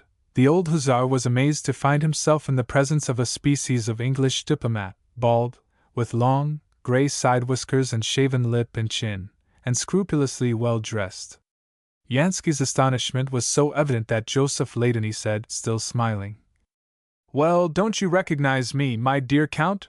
His voice was pleasant, and his manner charming, but there was something cold and politic in his whole appearance which absolutely stupefied Varley.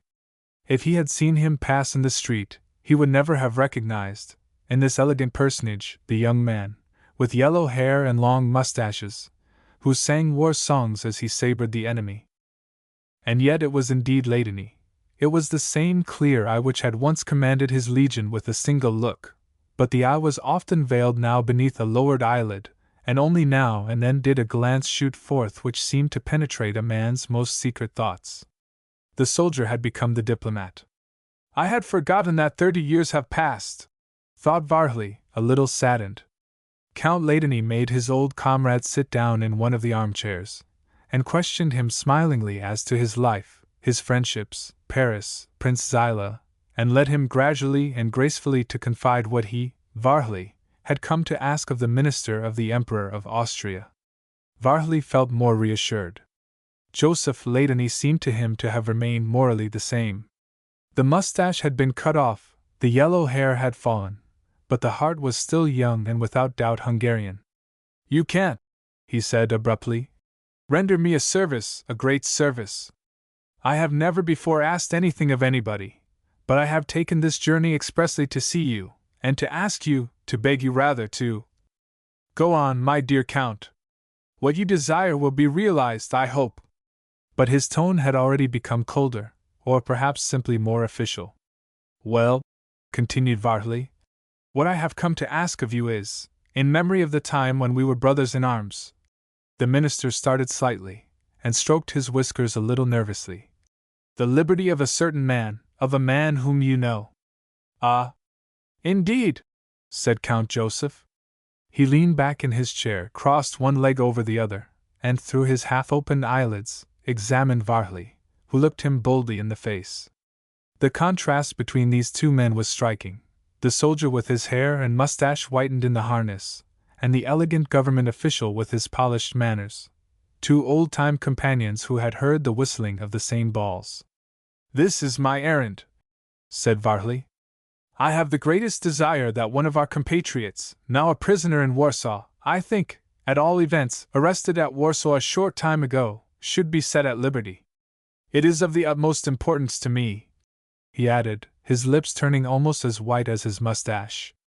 Oh, said the minister, I fancy I know whom you mean. Count Menko. Exactly.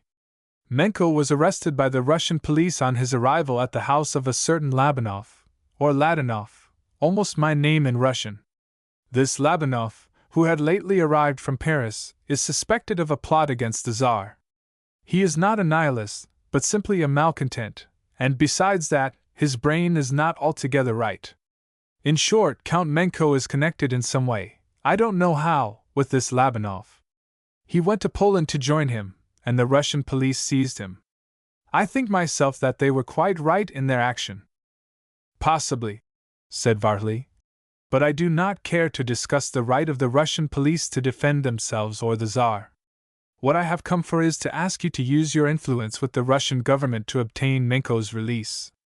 Are you very much interested in Menko? Very much, replied Yenski, in a tone which struck the minister as rather peculiar. Then, asked Count Ladeney with studied slowness, you would like a note from you to the Russian ambassador, demanding Menko's release. Angelo Valla, you know him, Mainen's former minister. Yes, I know, said Count Joseph, with his enigmatical smile. Valla told me of Menko's arrest. I knew that Menko had left Paris, and I was very anxious to find where he had gone. Valla learned, at the Italian embassy in Paris, of the affair of this Labanov and of the real or apparent complicity of Michel Menko, and he told me about it. When we were talking over the means of obtaining the release of a man held by Muscovite authority, which is not an easy thing, I know, we thought of you, and I have come to your excellency as I would have gone to the chief of the Legion of Students to demand his aid in a case of danger. Yenski Varley was no diplomat, and his manner of appealing to the memories of the past was excessively disagreeable to the minister, who, however, allowed no signs of his annoyance to appear. Count Ladeney was perfectly well acquainted with the Warsaw affair, as an Hungarian was mixed up in it, and an Hungarian of the rank and standing of Count Menko. The Austro-Hungarian authorities had immediately been advised of the whole proceeding. There were probably no proofs of actual complicity against Menko, but, as Joseph Ladeney had said, it seemed evident that he had come to Poland to join Labanov. An address given to Menko by Labanov had been found, and both were soon to depart for St. Petersburg. Labanov had some doubtful acquaintances in the Russian army, several officers of artillery, who had been arrested and sent to the mines, were said to be his friends. "The matter is a grave one," said the Count. "We can scarcely, for one particular case, make our relations more strained with a friendly nation, relations which so many others, I leave you to divine who, my dear Varley, strive to render difficult. And yet I would like to oblige you, I would, I assure you." "If Count Menko is not set at liberty, what will happen to him?" asked Yensky.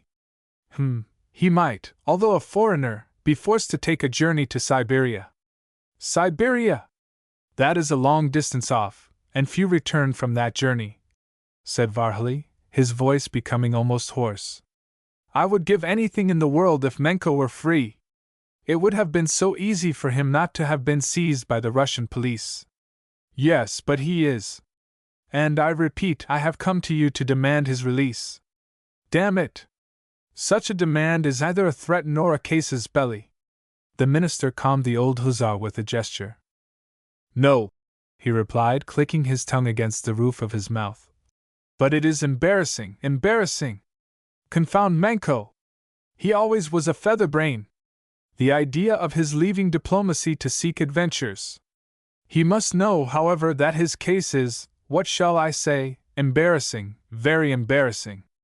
I don't suppose he had any idea of conspiring. He is a malcontent, this Menko, a malcontent. He would have made his mark in our embassies. The devil take him! Ah! My dear Count, it is very embarrassing, very embarrassing." The minister uttered these words in a calm, courteous, polished manner, even when he said, "The devil take him." He then went on to say that he could not make Varley an absolute promise.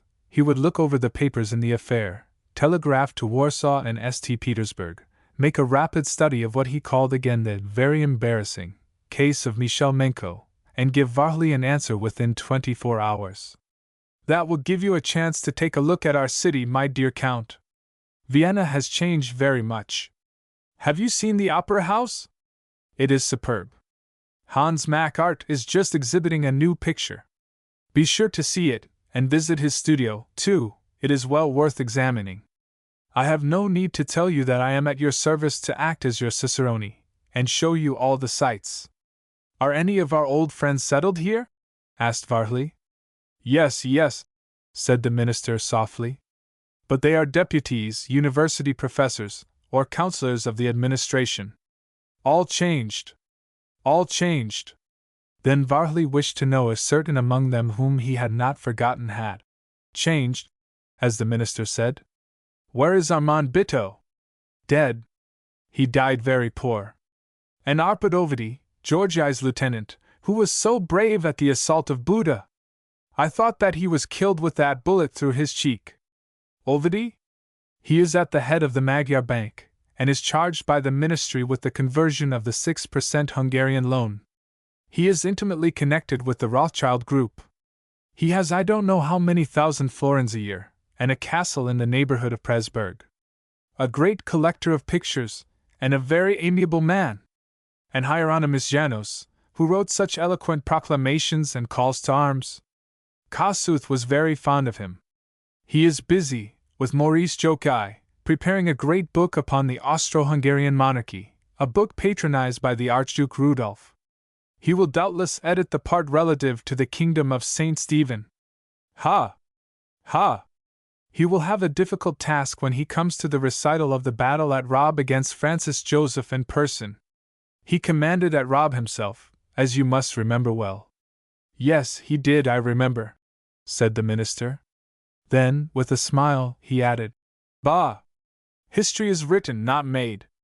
Hieronymus Janos's book will be very good, very good. I don't doubt it.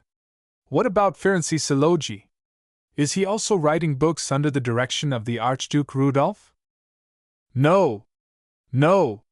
Ferenc Szilagyi is president of the Court of Assizes, and a very good magistrate he is." "He? An hussar? Oh! The world changes. His uniform sleeps in some chest, preserved in camphor. Szilagyi has only one fault: he is too strongly anti-Semitic. He? A liberal? He detests the Israelites, and he allows it to be seen a little too much. He embarrasses us sometimes. But there's one extenuating circumstance. He has married a Jewess." This was said in a light, careless, humorously skeptical tone.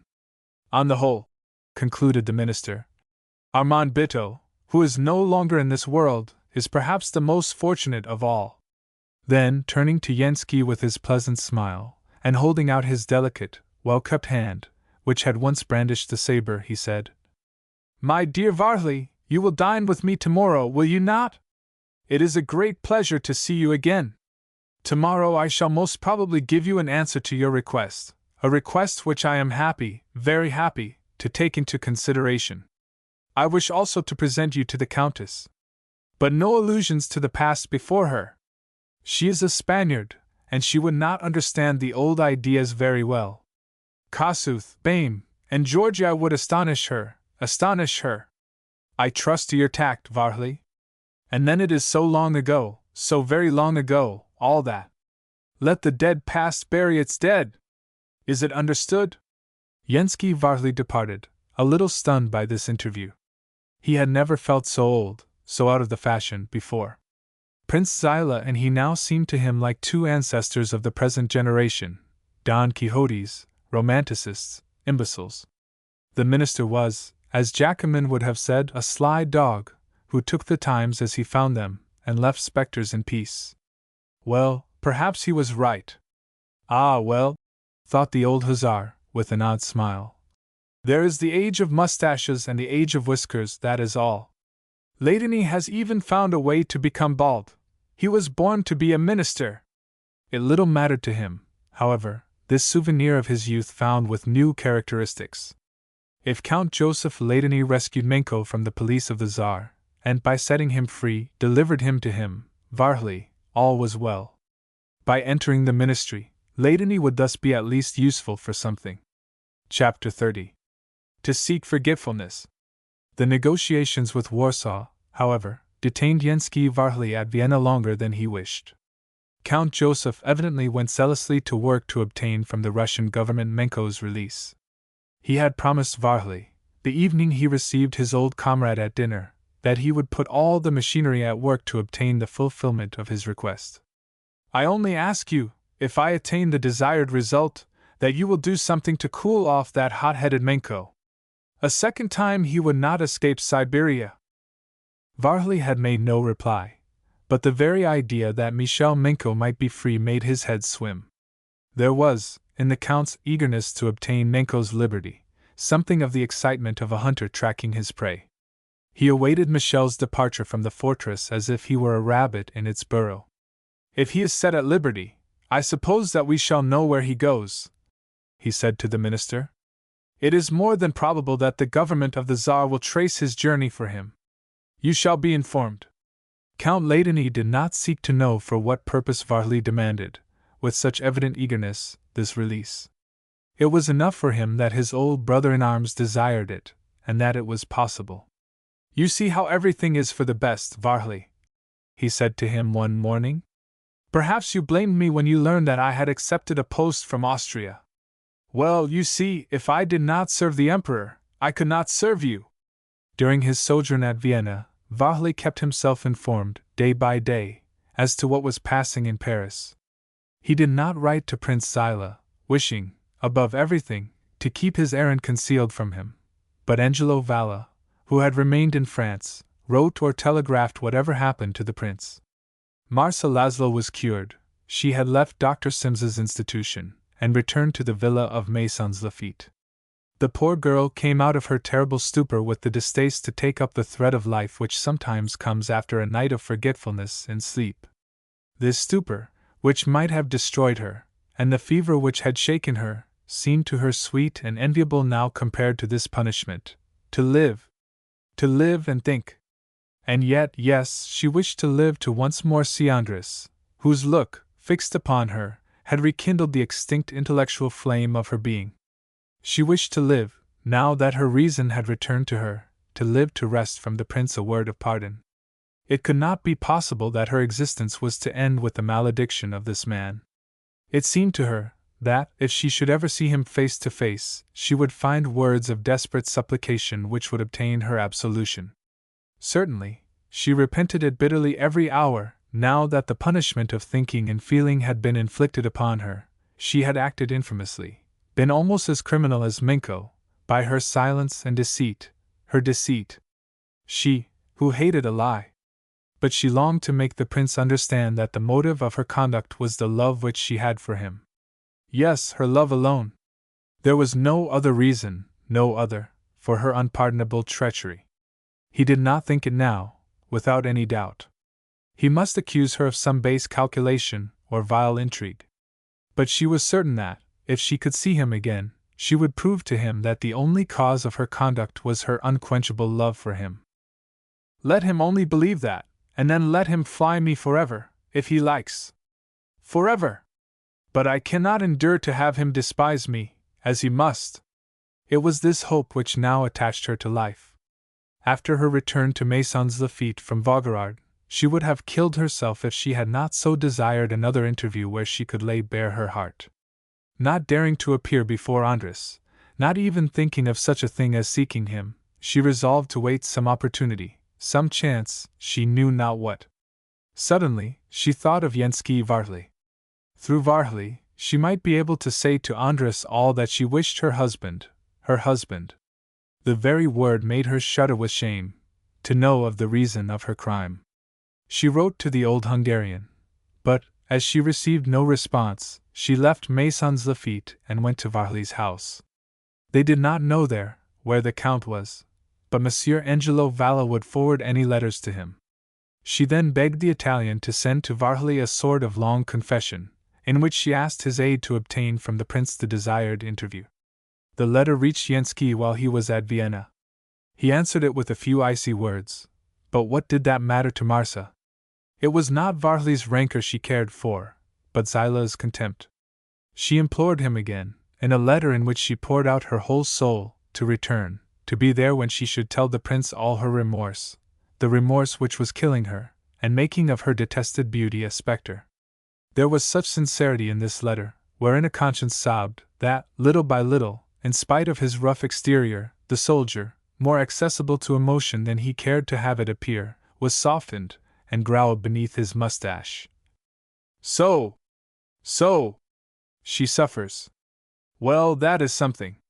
He answered Marsa that he would return when he had finished a work he had vowed to accomplish, and without explaining anything to the Tzigana, he added, at the end of his letter, these words, which, enigmatical as they were, gave a vague, inexplicable hope to Marsa.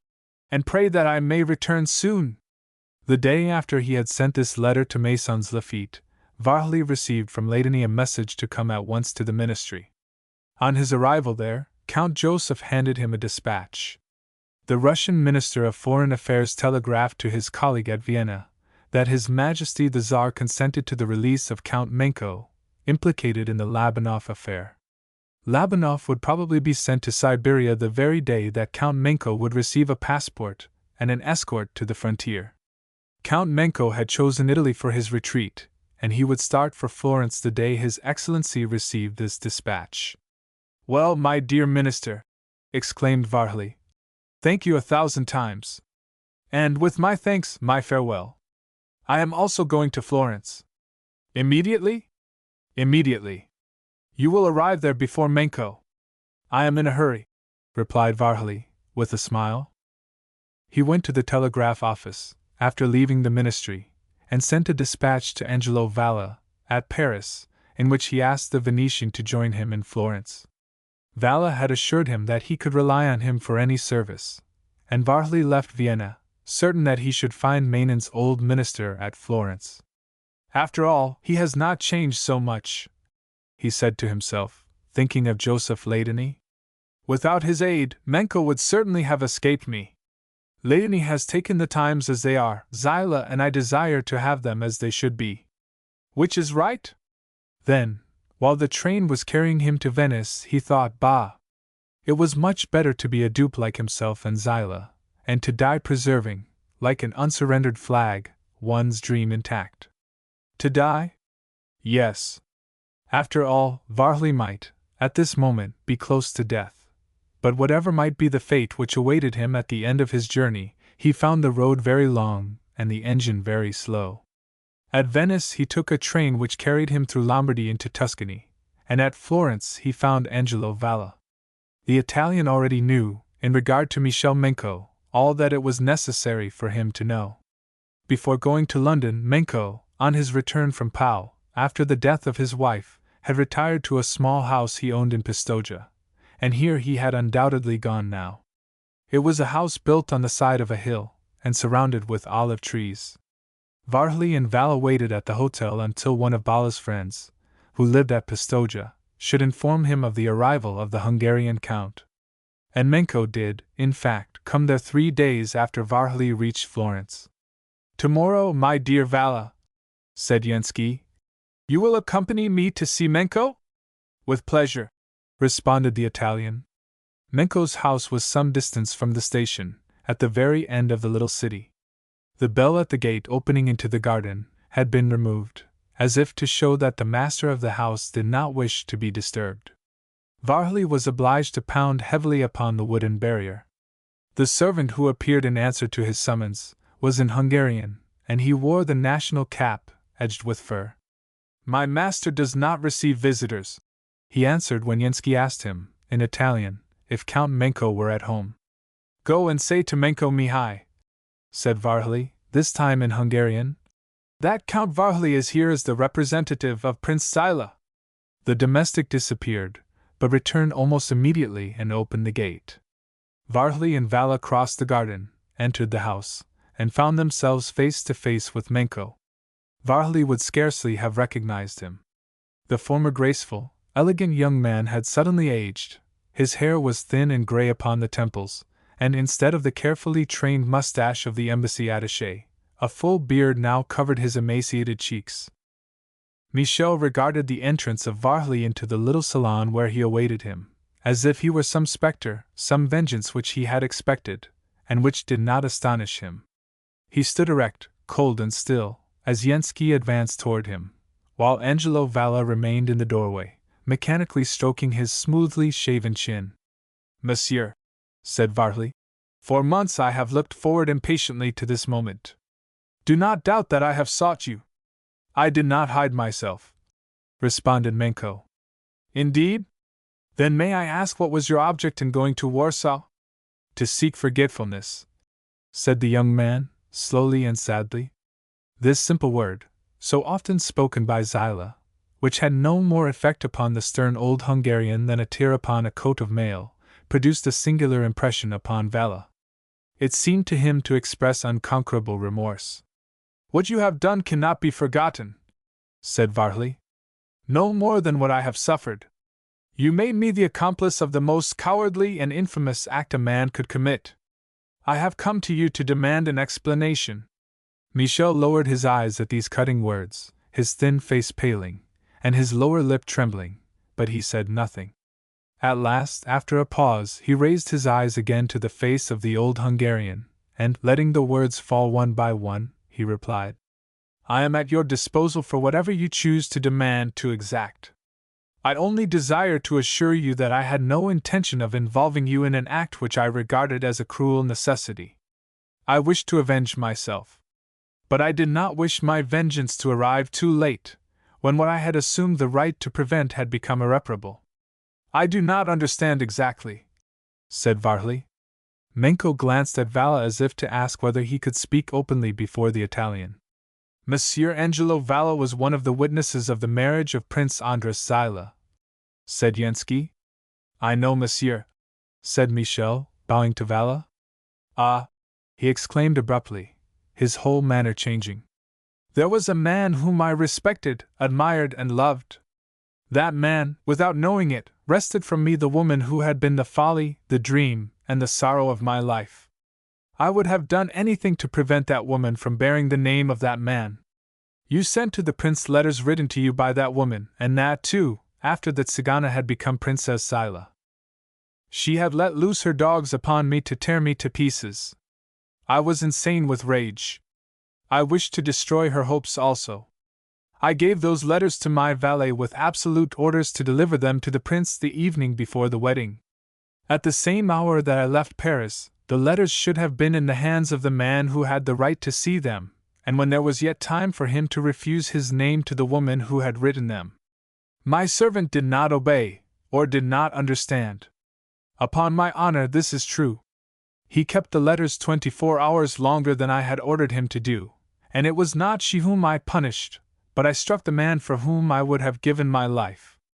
Granted that there was a fatality of this sort in your conduct, responded Varley coldly, and that your lackey did not understand your commands, the deed which you committed was none the less that of a coward. You used as a weapon the letters of a woman, and of a woman whom you had deceived by promising her your name when it was no longer yours to give. Are you here to defend Mademoiselle Marcia Laszlo? Asked Michel, a trifle haughtily. I am here to defend the Princess Zilah, and to avenge Prince Andres. I am here, above all, to demand satisfaction for your atrocious action in having taken me as the instrument of your villainy. I regret it deeply and sincerely, replied Menko, and I am at your orders. The tone of this response admitted of no reply, and Yenski and Vala took their departure. Vala then obtained another second from the Hungarian embassy, and 2 officers in garrison at Florence consented to serve as Menko's friends. It was arranged that the duel should take place in a field near Pistoia. Vala, anxious and uneasy, said to Varley, all this is right and proper, but what? But suppose he kills you?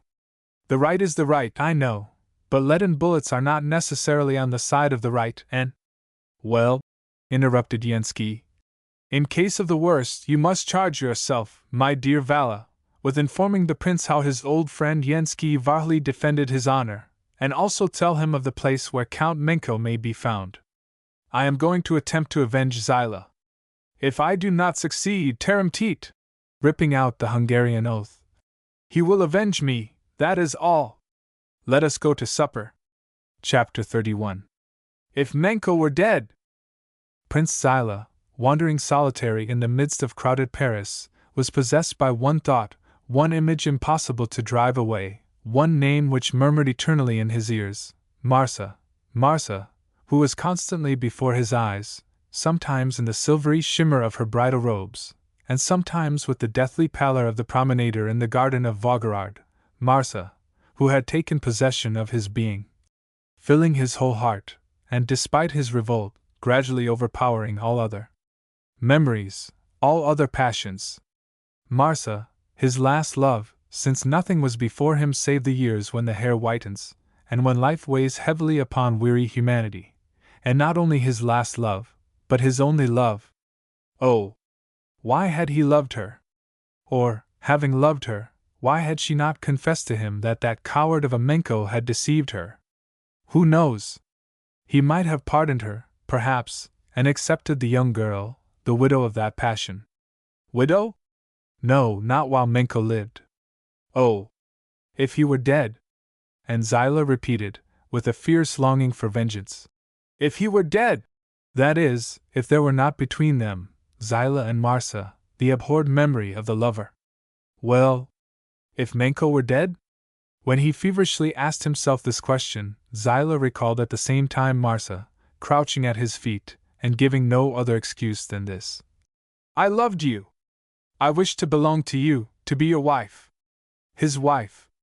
Yes, the beautiful Tzigana he had met at Baroness Dinati's was now his wife. He could punish or pardon. But he had punished since he had inflicted upon her that living death, insanity. And he asked himself whether he should not pardon Princess Zilah, punished, repentant, almost dying. He knew that she was now at Maisons, cured of her insanity, but still ill and feeble, and that she lived there like a nun, doing good, dispensing charity, and praying for him, perhaps. For him or for Menko? No, for him. She was not vile enough to have lied, when she asked, implored, besought death from Zilah, who held her life or death in his hands. Yes, I had the right to kill her, but I have the right to pardon also, thought Zilah. Ah, if Menko were dead! The prince gradually wrought himself into a highly nervous condition, missing Varley, uneasy at his prolonged absence, and never succeeding in driving away Marcia's haunting image. He grew to hate his solitary home and his books. I shall not want any breakfast, he said one morning to his valet, and going out, he descended the Champs-Élysées on foot.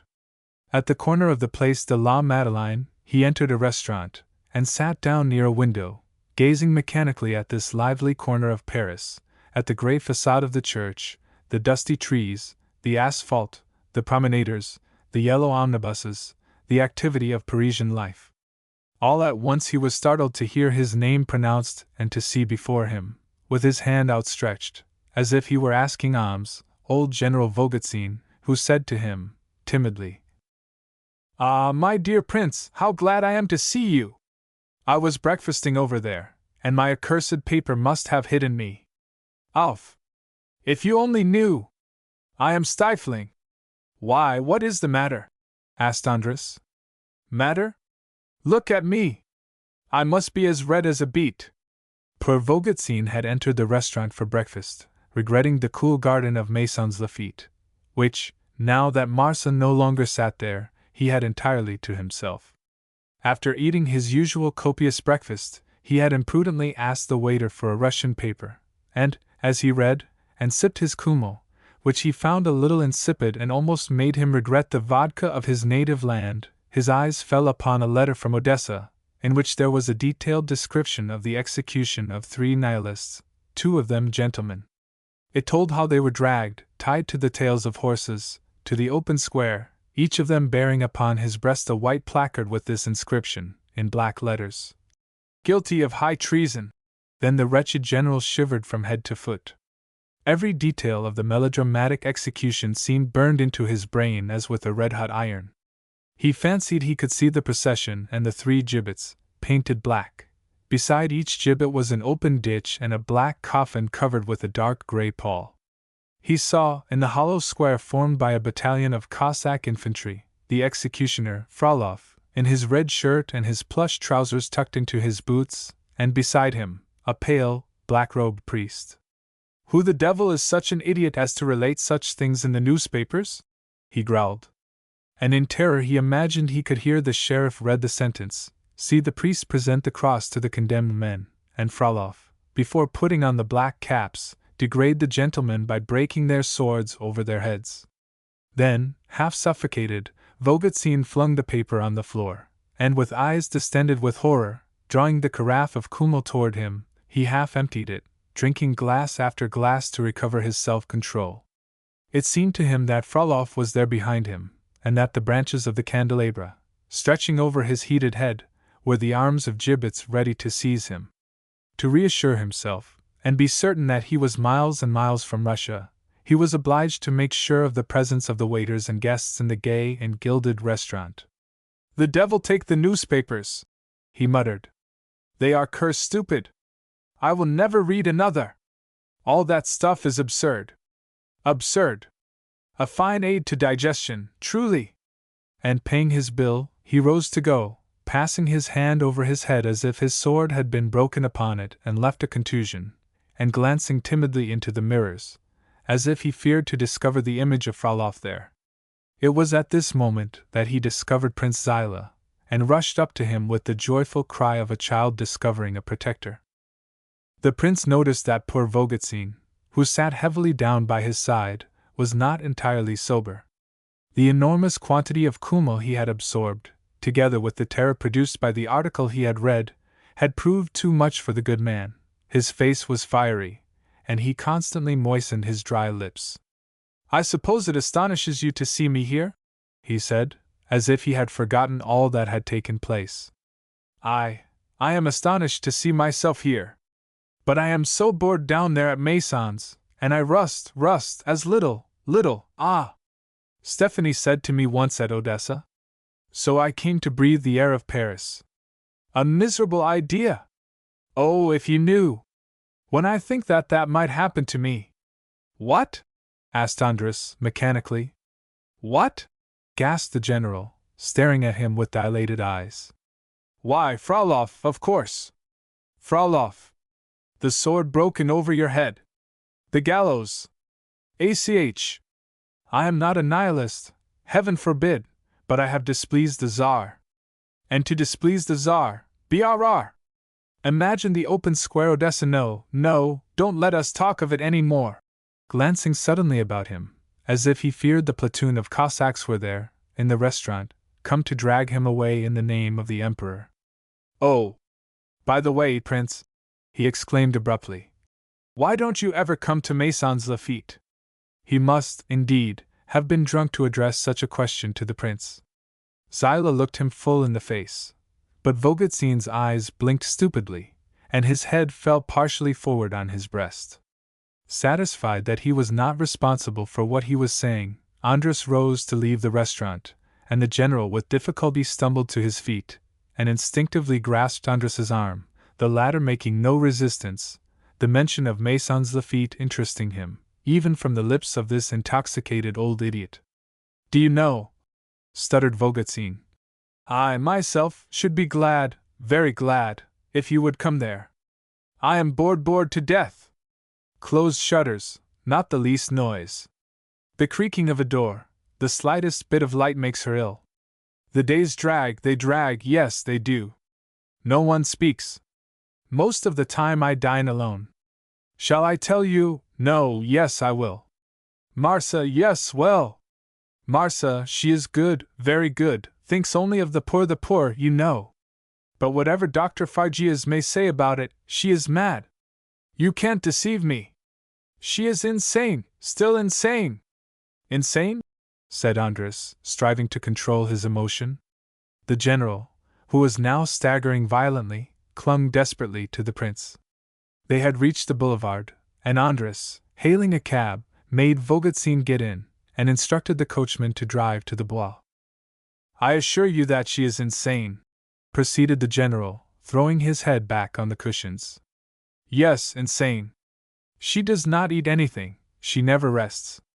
Upon my word, I don't know how she lives. Once, her dogs, she took walks.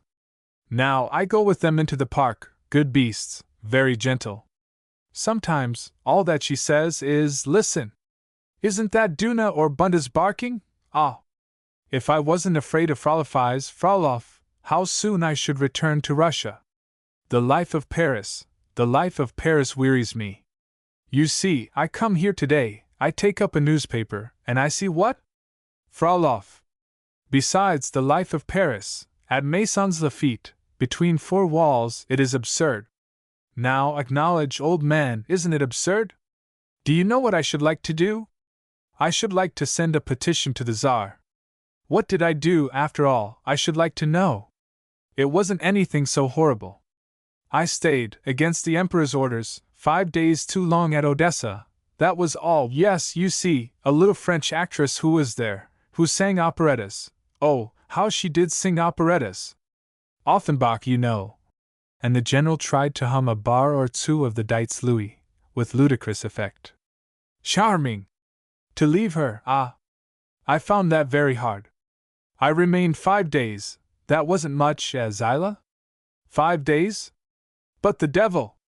There was a Grand Duke, well, humph!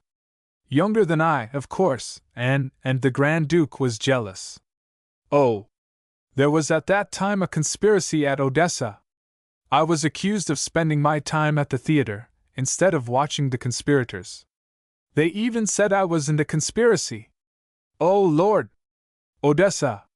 The gallows! Fraulof! Well, it was Stephanie Gavaud who was the cause of it. Don't tell that to Marsa. Ah! That little Stephanie! Je vu vu back sur sa roche fertile, Tautin, no, Tautin couldn't sing like that little Stephanie. Well, continued Vogelsin, hiccuping violently, because all that happened then, I now lead here the life of an oyster. Yes, the life of an oyster, of a turtle, of a clam. Alone with a woman sad as Mid-Lent, who doesn't speak, doesn't sing, does nothing but weep, weep, weep. It is crushing. I say just what I think. Crushing, then, whatever my niece may be, rushing. And really, my dear fellow, I should be glad if you would come. Why did you go away?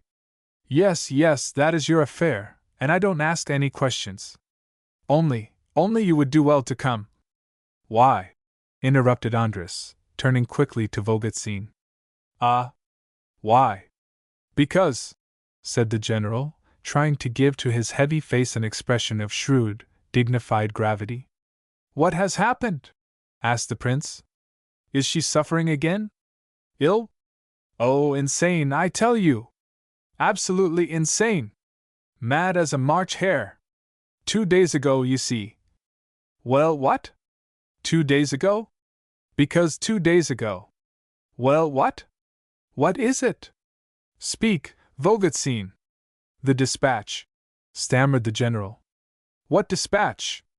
"The dispatch from Florence." "She has received a dispatch from Florence?" "A telegram, blue paper. She read it before me. Upon my word, I thought it was from you." She said, "No, those miserable bits of paper. It is astonishing how they alarm you. There are telegrams which have given me a fit of indigestion, I assure you, and I haven't the heart of a chicken. Go on. Marsa? This dispatch? Whom was it from? What did Marsa say?" She turned white as a sheet, she began to tremble, an attack of the nerves, and she said, "Well, in 2 days I shall know, at last, whether I am to live." Queer, wasn't it? I don't know what she meant. But it is certain, yes, certain, my dear fellow, that she expects, this evening, someone who is coming, or who is not coming, from Florence. That depends. "Who is it?" "Who?" cried Andras. "Michel Menko?" "I don't know," faltered Volgotsyn in alarm, wondering whether it were Frolof's hand that had seized him by the collar of his coat. "It is Menko, is it not?" demanded Andras, while the terrified general gasped out something unintelligible, his intoxication increasing every yard the carriage advanced in the Bois. Andras was almost beside himself with pain and suspense. What did it mean? Who had sent that dispatch? Why had it caused Marsa such emotion? "In 2 days I shall know, at last, whether I am to live." Who could make her utter such a cry? Who, if not Michel Menko, was so intimately connected with her life as to trouble her so, to drive her insane, as Volgotsyn said? "It is Menko, is it not? It is Menko?" repeated Andras again. And Volgotsyn gasped. "Perhaps. Anything is possible." But he stopped suddenly, as if he comprehended, despite his inebriety, that he was in danger of going too far and doing some harm. "Come, Volgotsyn, come, you have told me too much not to tell me all." "That is true, yes, I have said too much." "Ah! The devil! This is not my affair. Well, yes, Count Menko is in Florence or near Florence, I don't know where. Marsa told me that, without meaning to. She was excited, very excited, talked to herself. I did not ask her anything, but she is insane, you see, mad, mad. She first wrote a dispatch to Italy, then she tore it up like this, saying, 'No, what is to happen, will happen there.' I don't know anything but that. I don't know anything." "Ah! She is expecting him," cried Andras. "When?" "I don't know. You told me it was to be this evening." "This evening, is it not?" The old general felt as ill at ease as if he had been before a military commission or in the hands of Froloff. "Yes, this evening." "At Mason's Lafitte?" "At Mason's," responded Volgotsyn mechanically. "And all this wearies me, wearies me. Was it for this I decided to come to Paris? A fine idea! At least, there are no Russian days at Mason's." Andras made no reply. He stopped the carriage, got out, and saluting the general with a brief "Thank you," walked rapidly away, leaving Volgotsyn in blank amazement, murmuring, as he made an effort to sit up straight, "Well, well, are you going to leave me here, old man? All alone? This isn't right." And like a forsaken child, the old general, with comic twitchings of his eyebrows and nostrils, felt a strong desire to weep. "Where shall I drive you, monsieur?" asked the coachman. "Wherever you like, my friend," responded Volgotsyn modestly, with an appealing look at the man. "You, at least, must not leave me." Chapter 32. The Veil of Violets. In the prince's mind the whole affair seemed clear as day, and he explained the vague anxiety with which he had been afflicted for several days as a mysterious premonition of a new sorrow. Menko was at Florence. Menko, for it could be no other than he, had telegraphed to Marsa, arranging a meeting with her. That very evening he was to be in the house of Marsa Laszlo, Marsa who bore, in spite of all, the title and name of the Zilahs. Was it possible? After the marriage, after this woman's vows and tears, these two beings, separated for a time, were to be united again. And he, Andras, had almost felt pity for her. He had listened to Varhli, an honest man, drawing a parallel between a vanquished soldier and this fallen girl, Varhli, the rough, implacable Varhli, who had also been the dupe of the Tzigana, and one evening at St. Adres had even counseled the deceived husband to pardon her. In a state bordering on frenzy, Zilah returned to his hotel, thinking, "He will be with her this evening." This was worse than all the rest. How could he punish her? Punish her? Why not? Was not Marsa Laszlo his wife? That villa of Maisons Lafitte, where she thought herself so safe, was his by law. He, the husband, had a right to enter there at any hour and demand of his wife an account of his honor. She wished this name of Zilah. Well, she shall know at least what it costs, and what it imposes upon her, he hissed through his clenched teeth. He walked nervously to and fro in the library of his hotel, his excitement increasing at every step. She is Princess Zilah. She, a princess.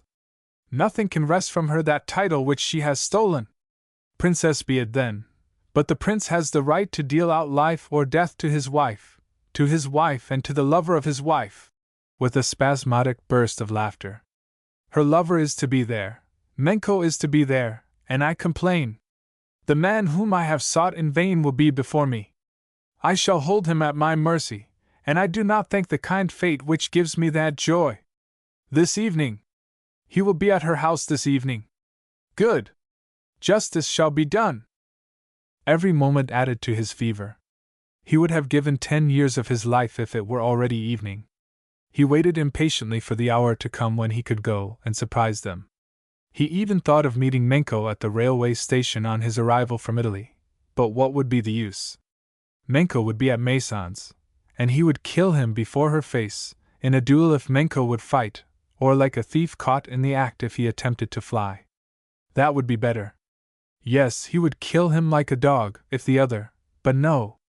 The Hungarian, struck in the presence of the Tzigana, would certainly not recoil before a pistol. Marsa should be the sole witness of the duel, and the blood of the prince or of Menko should spatter her face. A crimson stain upon her pale cheek should be her punishment.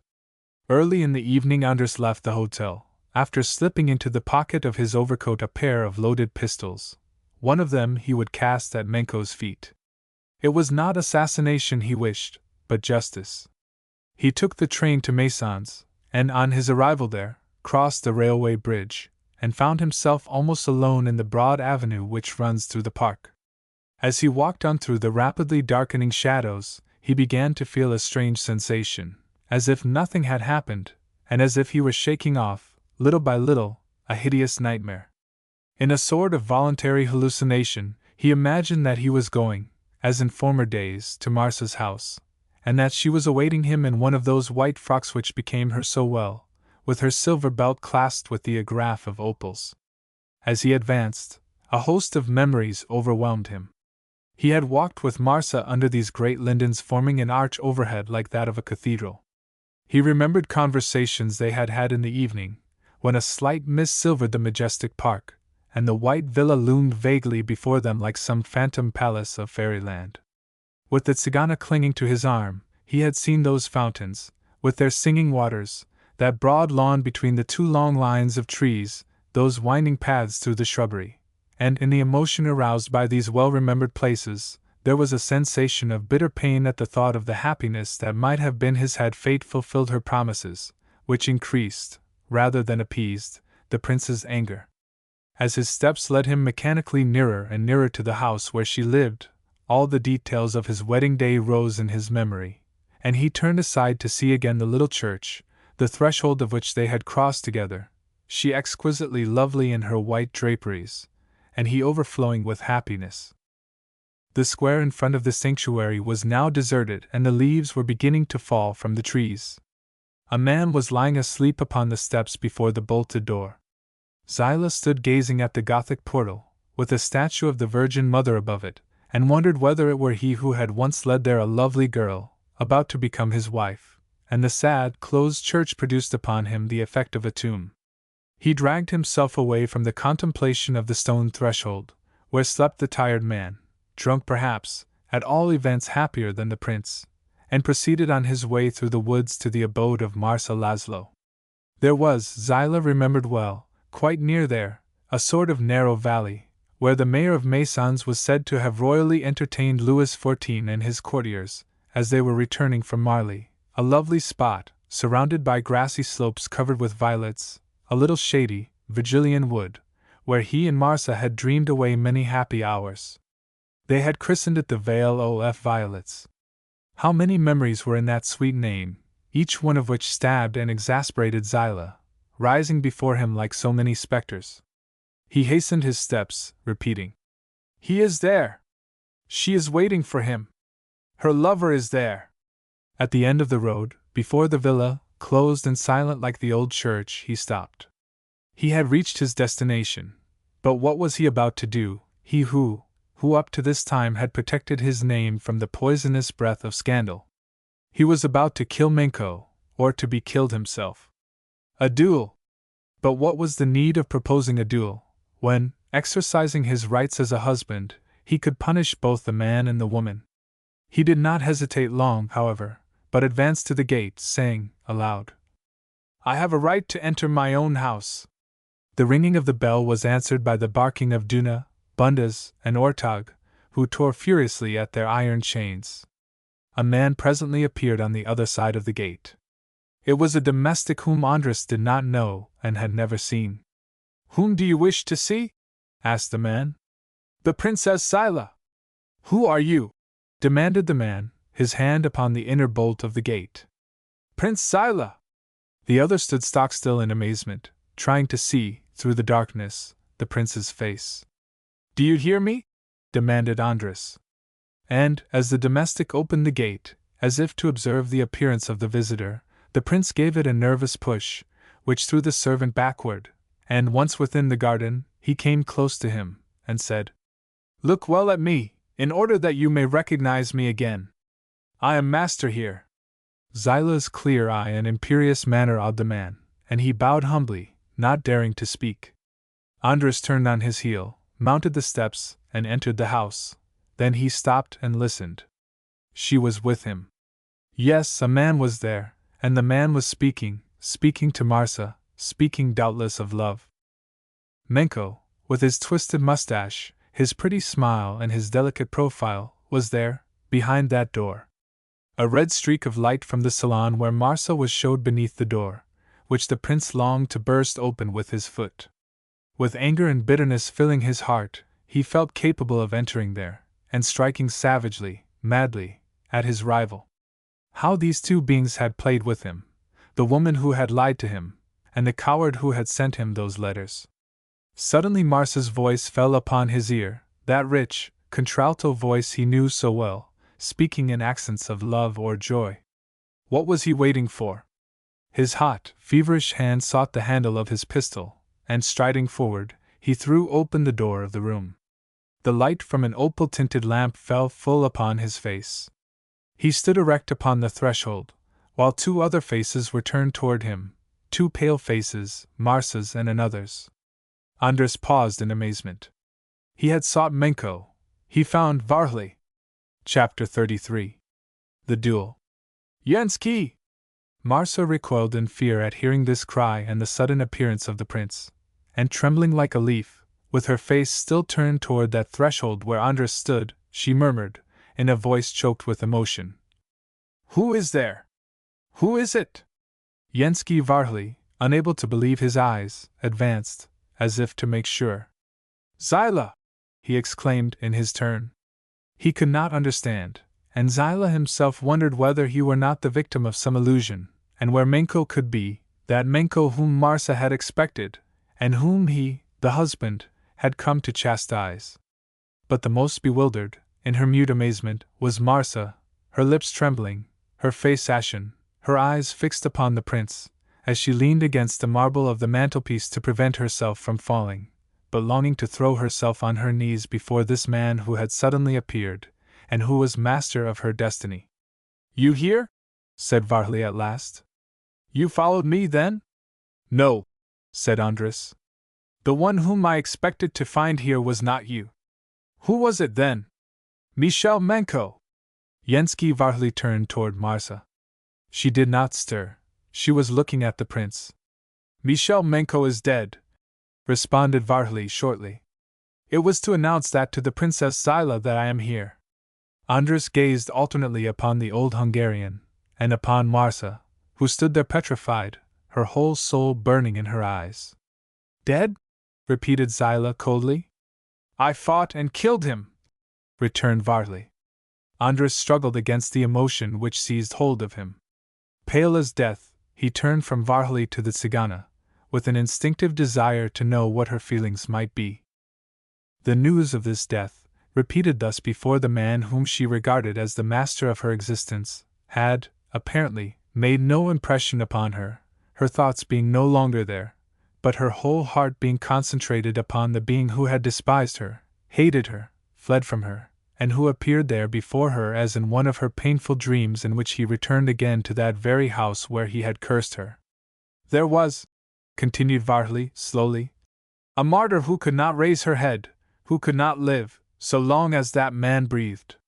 First of all, I came to her to tell her that she was delivered from a detested past.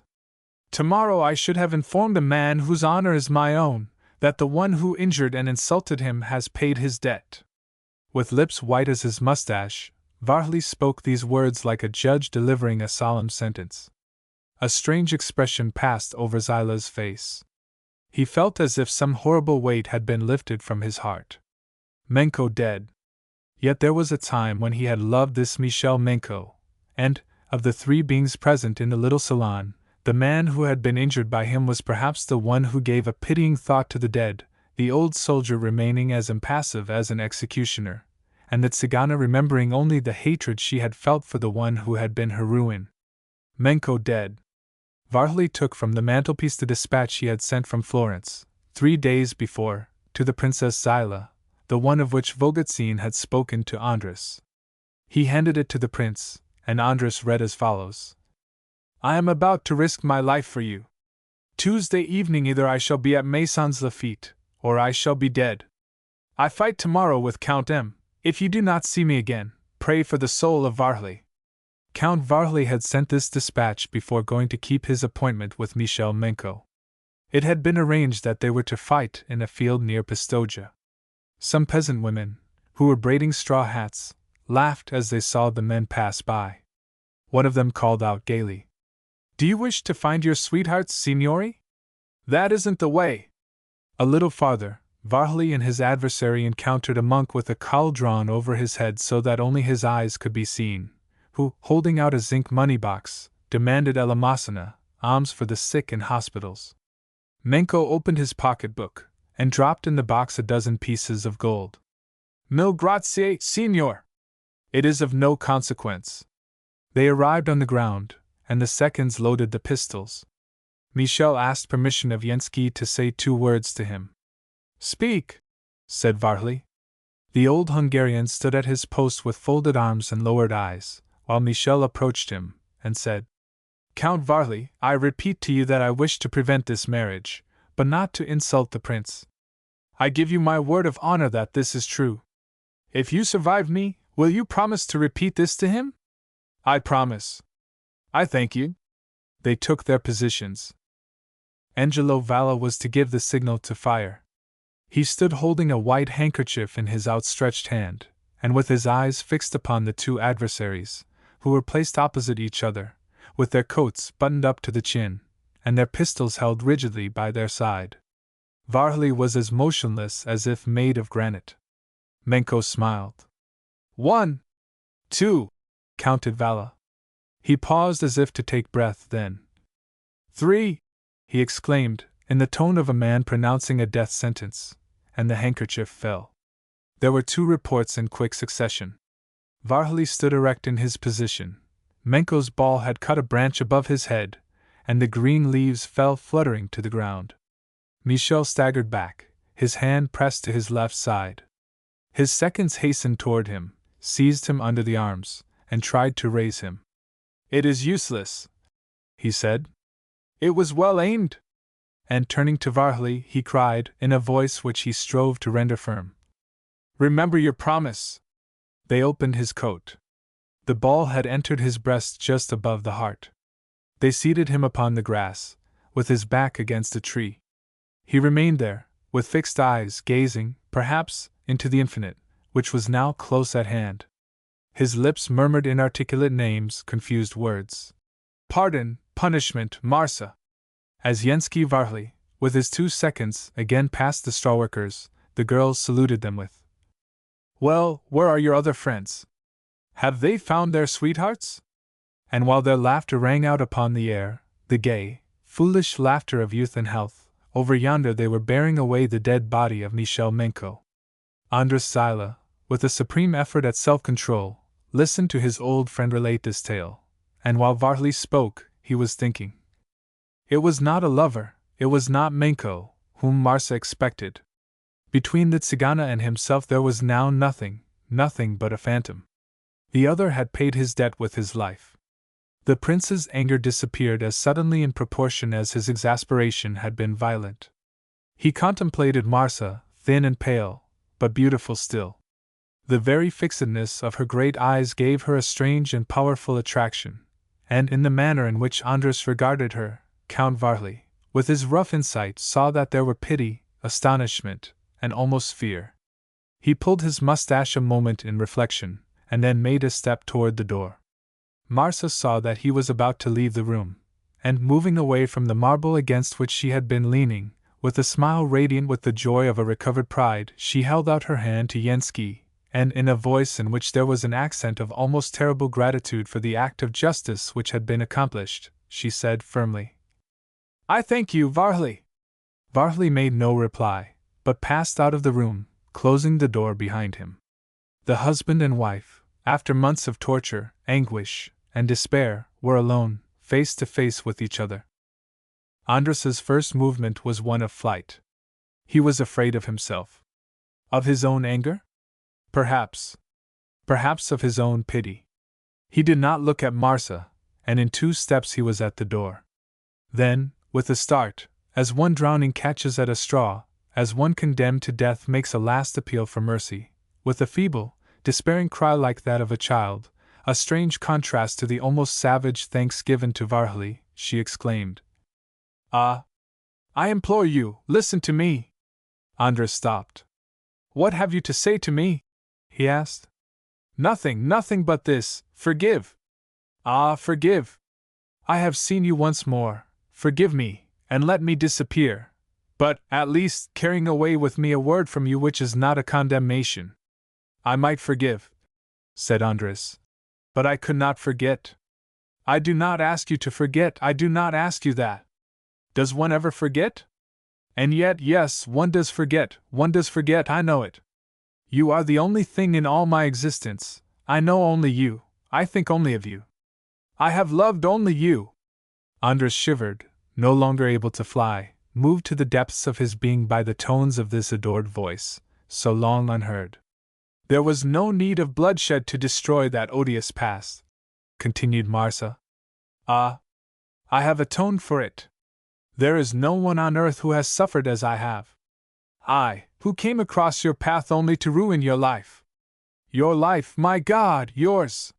She looked at him with worshipping eyes, as believers regard their God. "You have not suffered so much as the one you stabbed, Marsa. He had never had but one love in the world, and that love was you. If you had told him of your sufferings, and confessed your secret, he would have been capable of pardoning you. You deceived him. There was something worse than the crime itself, the lie. Ah!" she cried. "If you knew how I hated that lie! Would to heaven that someone would tear out my tongue for having deceived you!" There was an accent of truth in this wild outburst of the Tzigana, and upon the lips of this daughter of the Puszta, Hungarian and Russian at once, the cry seemed the very symbol of her exceptional nature. "What is it you wish that I should do?" she said. "Die. Yes, I would willingly, gladly die for you, interposing my breast between you and a bullet. Ah! I swear to you, I should be thankful to die like one of those who bore your name. But there is no fighting now, and I cannot shed my blood for you. I will sacrifice my life in another manner, obscurely, in the shadows of a cloister. I shall have had neither lover nor husband, I shall be nothing, a recluse, a prisoner. It will be well. Yes, for me, the prison, the cell, death in a life slowly dragged out. Ah! I deserve that punishment, and I wish my sentence to come from you. I wish you to tell me that I am free to disappear, and that you order me to do so, but, at the same time, tell me, oh, tell me, that you have forgiven me. I, said Andres. In Marsa's eyes was a sort of wild excitement, a longing for sacrifice, a thirst for martyrdom. Do I understand that you wish to enter a convent? Asked Andres slowly. Yes, the strictest and gloomiest. And into that tomb I shall carry, with your condemnation and farewell, the bitter regret of my love, the weight of my remorse. The convent. The thought of such a fate for the woman he loved filled Andres Zilah with horror. He imagined the terrible scene of Marsa's separation from the world. He could hear the voice of the officiating bishop casting the cruel words upon the living, like earth upon the dead. He could almost see the gleam of the scissors as they cut through her beautiful dark hair. Kneeling before him, her eyes wet with tears, Marsa was as lovely in her sorrow as a Mater Dolorosa. All his love surged up in his heart, and a wild temptation assailed him to keep her beauty, and dispute with the convent this penitent absolved by remorse. She knelt there repentant, weeping, wringing her hands, asking nothing but pardon, a word, a single word of pity, and the permission to bury herself forever from the world. So, he said abruptly, the convent cell, the prison, does not terrify you? Nothing terrifies me except your contempt. You would live far from Paris, far from the world, far from everything? In a kennel of dogs, under the lash of a slave driver, breaking stones, begging my bread. If you said to me, do that, it is atonement. Well, cried Andres, passionately, his lips trembling, his blood surging through his veins. Live buried in our Hungary, forgetting, forgotten, hidden, unknown, away from all, away from Paris, away from the noise of the world, in a life with me, which will be a new life. Will you?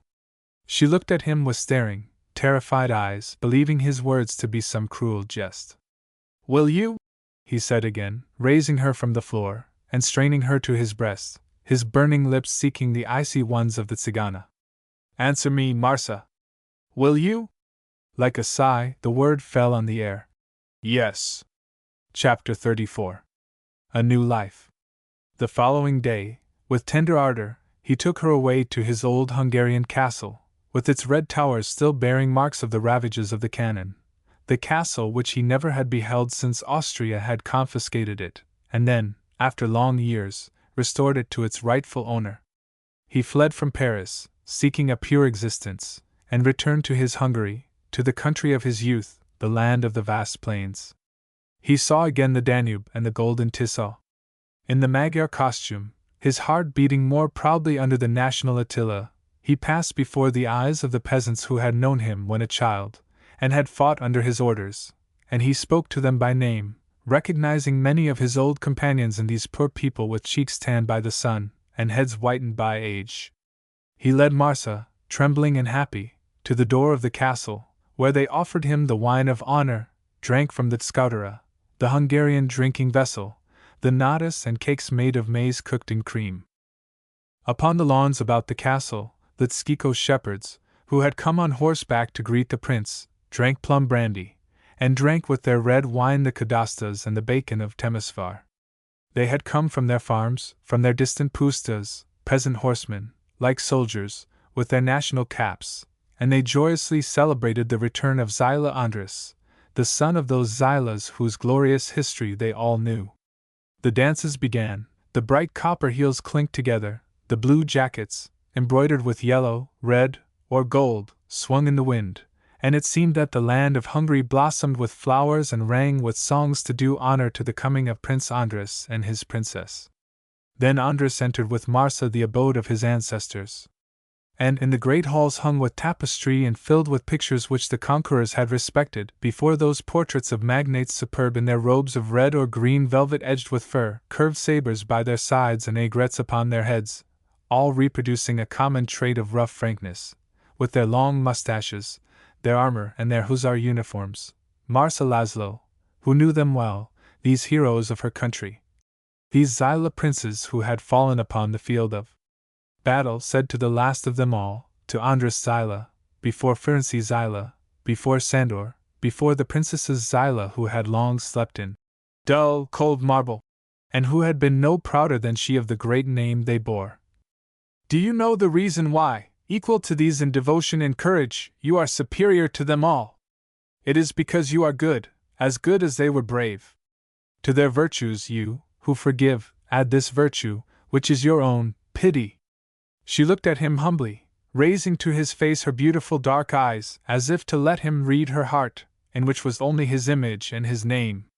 She pressed closely to his side, with an uneasy, timid tenderness, as if she were a stranger in the presence of his great ancestors, who seemed to demand whether the newcomer were one of the family, and he, putting his arm about her, and pressing to his beating heart the Tzigana, whose eyes were dim with tears, said, "No, I am not better than these.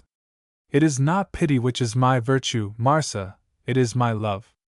For I love you." Yes, he loved her, and with all the strength of a first and only love. He loved her so that he forgot everything, so that he did not see that in Marsa's smile there was a look of the other side of the great, eternal river. He loved her so that he thought only of this woman, of her beauty, of the delight of her caresses, of his dream of love realized in the air of the adored fatherland. He loved her so that he left without answers the charming letters which Baroness Dinati wrote him from Paris, so far away now, and the more serious missives which he received from his compatriots, wishing him to utilize for his country, now that he had returned to it, his superior intelligence, as he had formerly utilized his courage. "The hour is critical," wrote his old friends. "An attempt is being made to awaken in Hungary against the Russians, whom we like, memories of combats and extinct hatreds, and that to the profit of a German alliance, which is repugnant to our race. Bring the support of your name and your valor to our cause. Enter the Diet of Hungary. Your place is marked out for you there in the first rank, as it was in the old days upon the battlefield." Andras only smiled. "If I were ambitious," he said to Marsa. Then he added, "But I am ambitious only for your happiness." Marsa's happiness. It was deep, calm, and clear as a lake. It seemed to the Tzigana that she was dreaming a dream, a beautiful dream, a dream peaceful, sweet, and restful. She abandoned herself to her profound happiness with the trustfulness of a child. She was all the more happy because she had the exquisite sensation that her dream would have no awakening. It would end in all the charm of its poetry. She was sure that she could not survive the immense joy which destiny had accorded her, and she did not rebel against this decree. It seemed to her right and just. She had never desired any other ending to her love than to die beloved, to die with Andras's kiss of forgiveness upon her lips, with his arms about her, and to sink with a smile into the eternal sleep. What more beautiful thing could she, the Tzigana, have wished? When the prince's people saluted her by that title of princess, which was hers, she trembled as if she had usurped it. She wished to be Marsa to the prince, Marsa, his devoted slave, who looked at him with her great eyes full of gratitude and love. And she wished to be only that. It seemed to her that, in the ancient home of the Zilahs, the birthplace of soldiers, the area of eagles, she was a sort of stranger. But, at the same time, she thought, with a smile, "What matters it? It is for so short a time." One day Prince Zilah received from Vienna a large sealed envelope. Minister Ladany earnestly entreated him to come to the Austrian capital and present, in the salons of Vienna and at the imperial court, Princess Zilah, of whose beauty the Austrian colony of Paris raved. Marsa asked the prince what the letter contained. "Nothing. An invitation to leave our solitude. We are too happy here." Marsa questioned him no further, but she resolved that she would never allow the prince to take her to that court which claimed his presence. In her eyes she was always the Tzigana, and although Minko was dead, she would never permit Zilah to present her to people who might have known Count Michel. No, no, let them remain in the dear old castle, he living only for her, she breathing only for him, and let the world go, with its fascinations and its pleasures, its false joys and its false friendships. Let them ask of life only what truth it possesses, an hour of rest between two ordeals, a smile between two sobs, and the right to love each other. To love each other until that fatal separation which she felt was coming, until that end which was fast advancing, her poor, frail body being now only the diaphanous prison of her soul. She did not complain, as she felt the hour gently approach when, with a last kiss, a last sigh, she must say to Andres, adieu. He, seeing her each day more pale, each day more feeble, was alarmed, but he hoped that, when the winter, which was very severe there, was over, Marcia would regain her strength. He summoned to the castle a physician from Vienna, who battled obstinately and skillfully against the malady from which the Tzigana was suffering.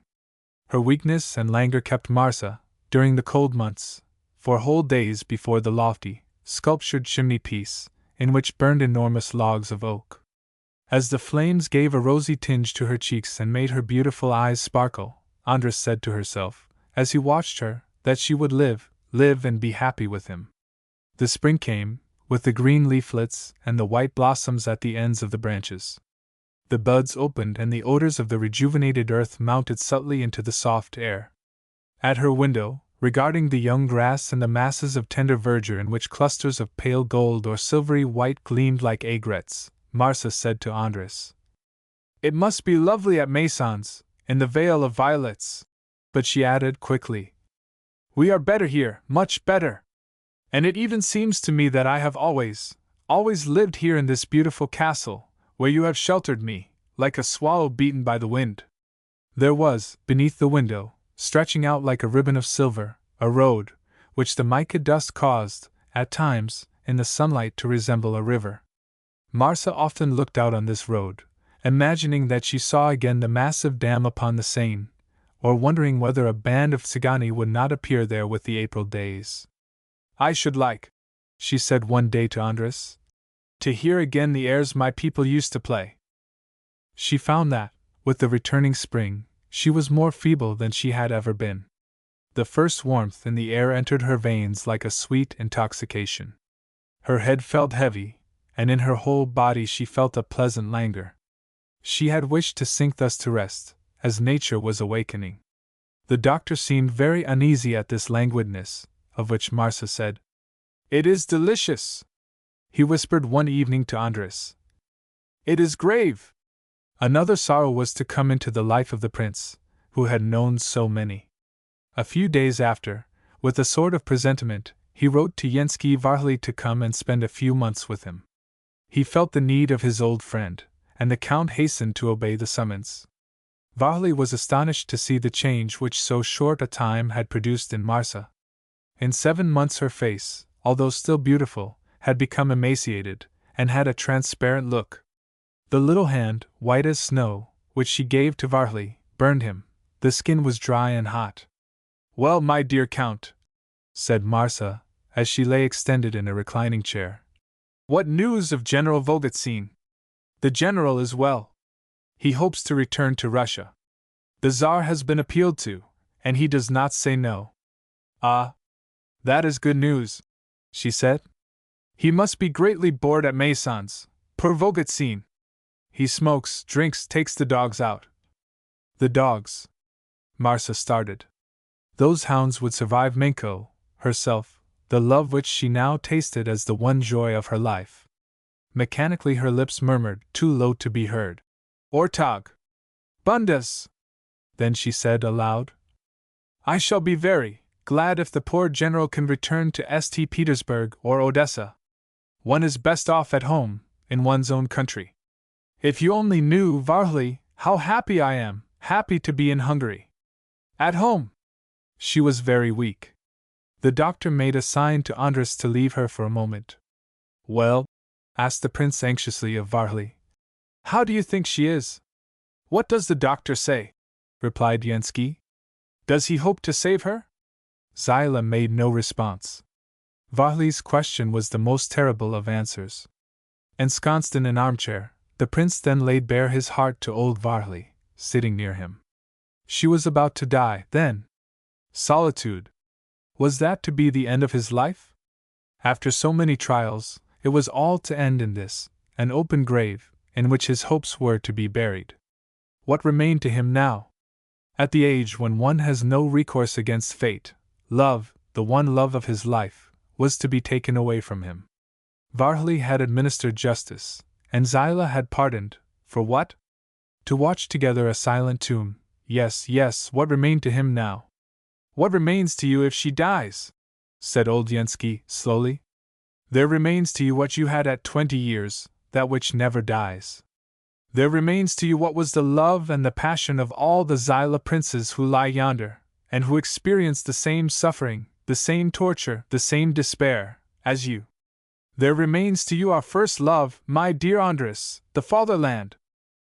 The next day some Tzigana musicians, whom the prince had sent for, arrived at the castle. Marsa felt invigorated when she heard the cimbalom and the piercing notes of the chardash. She had been longing for those harmonies and songs which lay so near her heart. She listened, with her hand clasped in that of Andres, and through the open window came the March of Rakoczy, the same strains which long ago had been played in Paris, upon the boat which bore them down the Seine that July morning. An heroic air, a song of triumph, a battle cry, the gallop of horses, a chant of victory. It was the air which had saluted their betrothal like a fanfare. It was the chant which the Tsigani had played that sad night when Andres's father had been laid in the earth of Attila. I would like, said Marsa, when the music had ceased, to go to the little village where my mother rests. She was a Tsigana also. Like them, like me.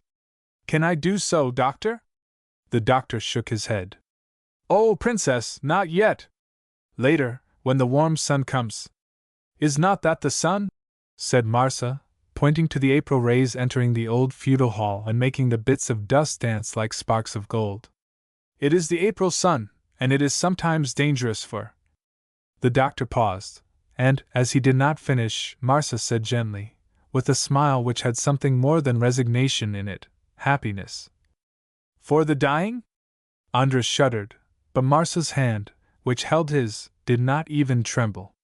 Old Varley's eyes were dim with tears. She knew that she was about to die. She knew it, and smiled at kindly death. It would take away all shame. Her memory would be to Andres the sacred one of the woman he adored.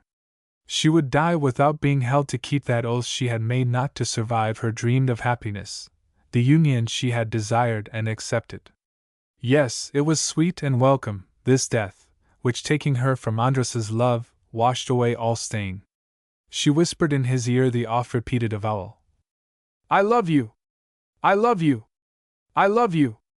And I die content, for I feel that you will love me always. Think a moment! Could I live? Would there not be a spectre between you and your Marsa? She threw her arms about him as he leaned over the couch upon which she lay, and he made a gesture of denial, unable to speak, for each word would have been a sob. Oh, do not deny it, she said. Now, no, but later, who knows? On the other hand, you see, there will be no other phantom near you but mine, no other image but mine. I feel that I shall be always near you, yes, always, eternally, my beloved. Dear death! Blessed death! Which renders our love infinite, yes, infinite. Ah, I love you! I love you! She wished to see once more, through the open window, the sunny woods and the new blossoms. Behind those woods, a few leagues away, was the place where Tissal was buried. I should like to rest by her side, said the Tzigana. I am not of your family, you see. A princess, I?